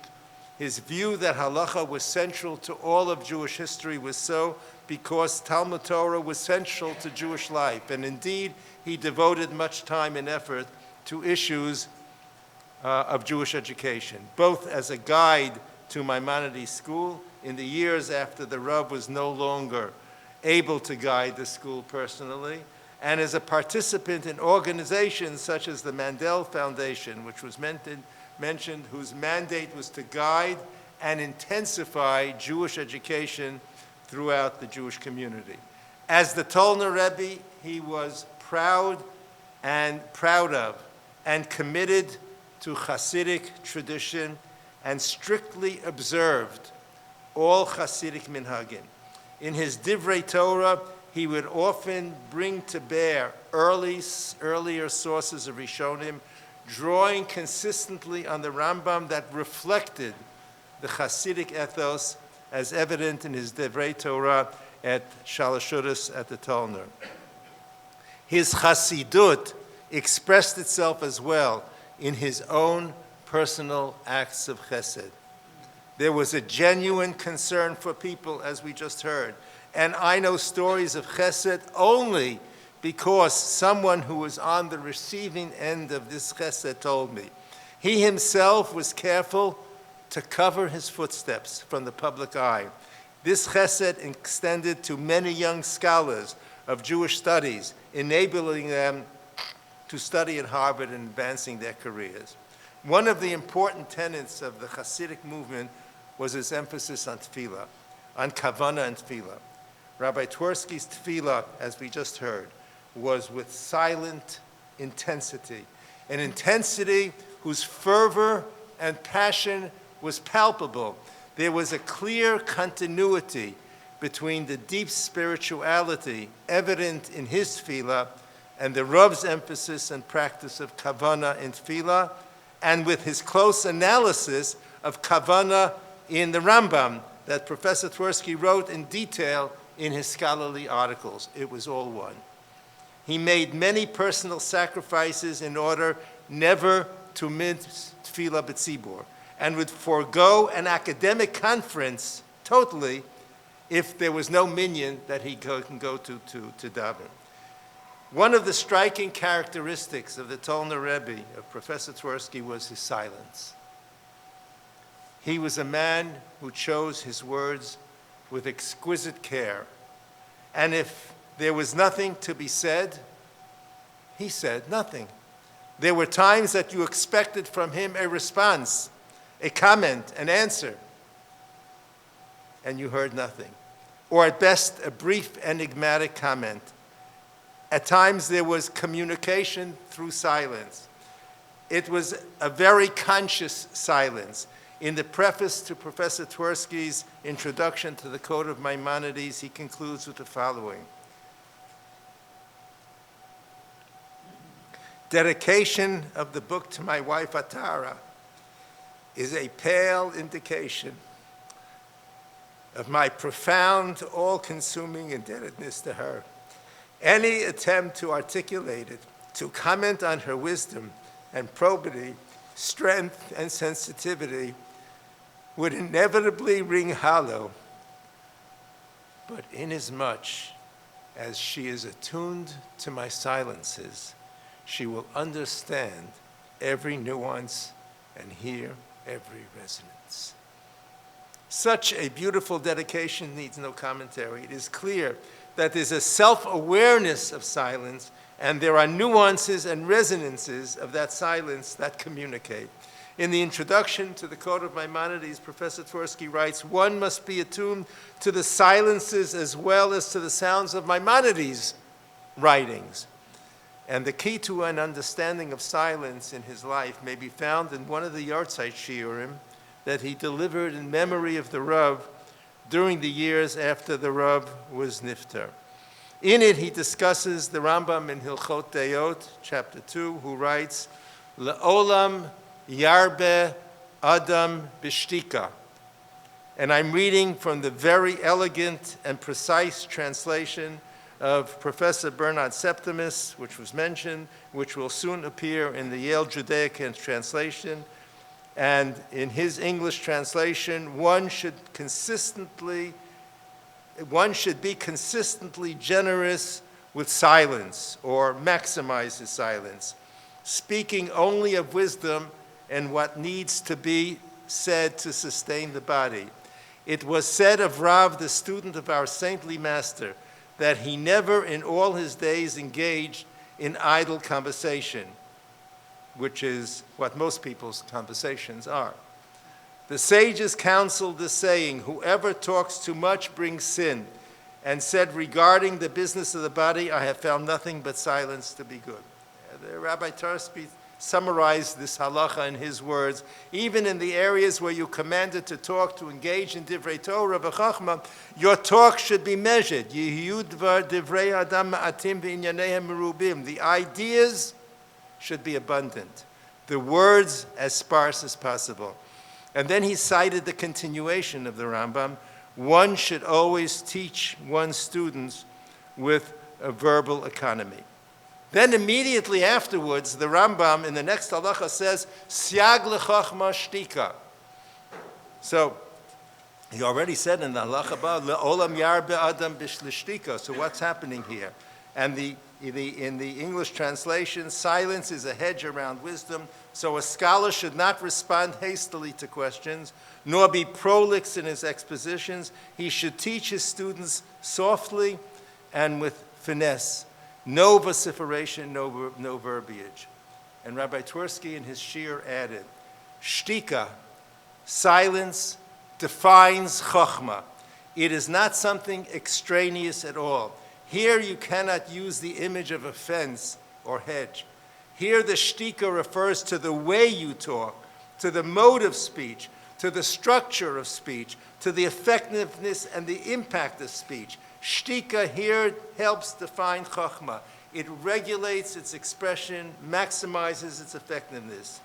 It sees to it that the content and the form of chokhmah are commensurate. Rabbi Twersky, I believe, is not merely giving a theoretical discourse. He certainly absorbed and acted in accordance with both rules of the Rambam. La'olam yar be'adam b'shtika, as well siag lechochma shtika, which demands for a person to speak in an effective and focused manner without a uselessness. Here is one example of many in which he has absorbed and assimilated Maimonidean ethical ideals which were transformed to become part and parcel of his very being and thinking. There are many other examples of how Rabbi Twersky assimilated and adopted Maimonidean ideas and principles as his own. Rabbi Professor Twersky was a leader. However, not only did his silence not affect his leadership qualities, to the contrary, everyone knew that when he did speak, there was a reason to listen. And listen they did. His voice was heard in three major areas: academic, religious, and educational. His leadership in academic matters manifested in many ways, and we heard from Shneur Lyman a lot about that. He was active in the Harvard University administrative circles to ensure the maintenance of high academic standards. He felt it crucial to ensure that the university would not condone substandard academic criteria. This was particularly true in the late 60s and 70s. In his specialty of academic Jewish studies, he felt that no serious work could be done in that field without a strong foundation in rabbinic literature in its widest sense. He saw his graduate program in Jewish history with its emphasis on the centrality of Halakhic and rabbinic literature as a model for all serious study of Judaism in academic context. He insisted that scholarship be based on sound philology, textual analysis, and a broad view of historical developments within the Jewish community as well as outside the community. And as head of the Center of Jewish Studies, he saw the importance of the center as a place to create bilateral relationships with academic institutions abroad, particularly the Hebrew University, and as part of his chesed, regularly brought young scholars to Harvard to help further their careers. Religious leadership manifested itself in his inspiration and role as the Tolner Rebbe, as we heard. And as such, the Mitpalalim saw him as a model of religious integrity and fidelity. About educational leadership, we've spoken. In summary, Rabbi Professor Twersky, the outstanding Harvard historian of Jewish thought and culture, was the heir to the brisker tradition of Lamdanut, although expressed in his own way. He was a scion of the polymorphic Chernobyl dynasty, specifically the branch of the Tolner Hasidim, of which he was a loyal devotee and a charismatic leader.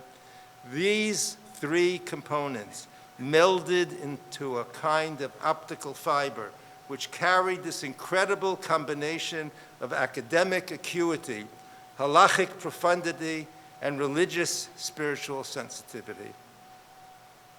Many of you are probably wondering, how did the Tolner Rebbe, Rabbi Professor Twersky, combine these three apparently disparate elements in his identity into a harmonious whole?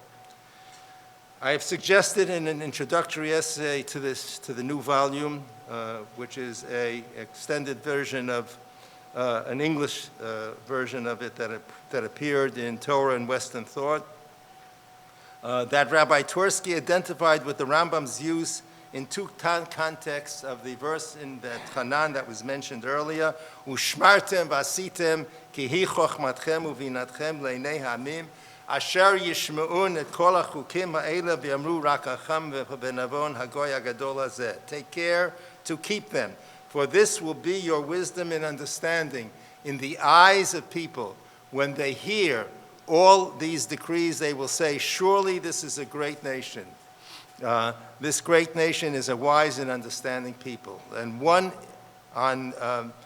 is in the introduction to Perek Chelek, he uses it, where the Rambam rejects the literal meaning of strange Agadot Chazal and claims that anyone who accepts them literally is violating the verse of Ki hi chochmatchem uvinatchem leinei hamim, since the literal meaning violates rational standards. He creates a chilul Hashem by implying that Jews are brainless and half-witted. In other words, the importance of Ki hi chochmatchem leinei hagoyim requires us to use our rational facilities and interpret the Torah in a way that brings upon it honor and respect from the outside world. And a similar way, the Rambam uses the same verse in Moreh Nevuchim when he's talking about Tamei HaMitzvot. There also, the importance of giving rational Tamei HaMitzvot is for Kiddush Hashem le'einei ha'amim. And I believe Professor Twersky was convinced that there was great importance to using universal categories of history and of literature when studying Jewish intellectual history. In that manner, he will fulfill the verse, when they hear all these decrees, they will say, surely this great nation is a wise and understanding people. Much more needs to be explicated here, and our time is short. And I would like to conclude with the words of his close friend, Chaver Nefesh, Professor Ezra Fleischer, who speaks of the seeming contradictions in Professor Twersky's outlook. Professor Fleischer, as I said, was a close friend, and in a hesped, which I'm translating from Fleischer's very elegant Hebrew. Professor Fleischer was received Pras Yisrael as a researcher in Piyut, and also as a poet, original poet himself.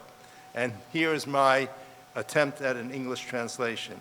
Yitzhak Twersky was a man of inner harmony, a great believer in the holistic nature of the human spirit and the fundamental unity of existence. He was at peace with his contradictions and amused by what seemed to our commonplace vision to be the paradoxes that seemed to define his being. Whoever came in contact with him found all this puzzling.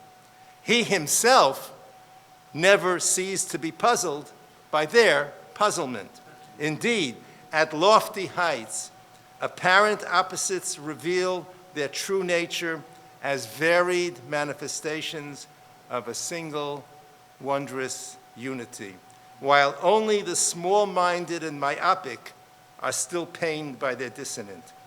Those heights were Yitzhak Twersky's natural, chosen vantage point. He considered the objects of his scholarly research, each in its particularity, from that vantage point, and with generous regard, perceived our nation's history in all its complexity. His eyes were too pure to see contradictions.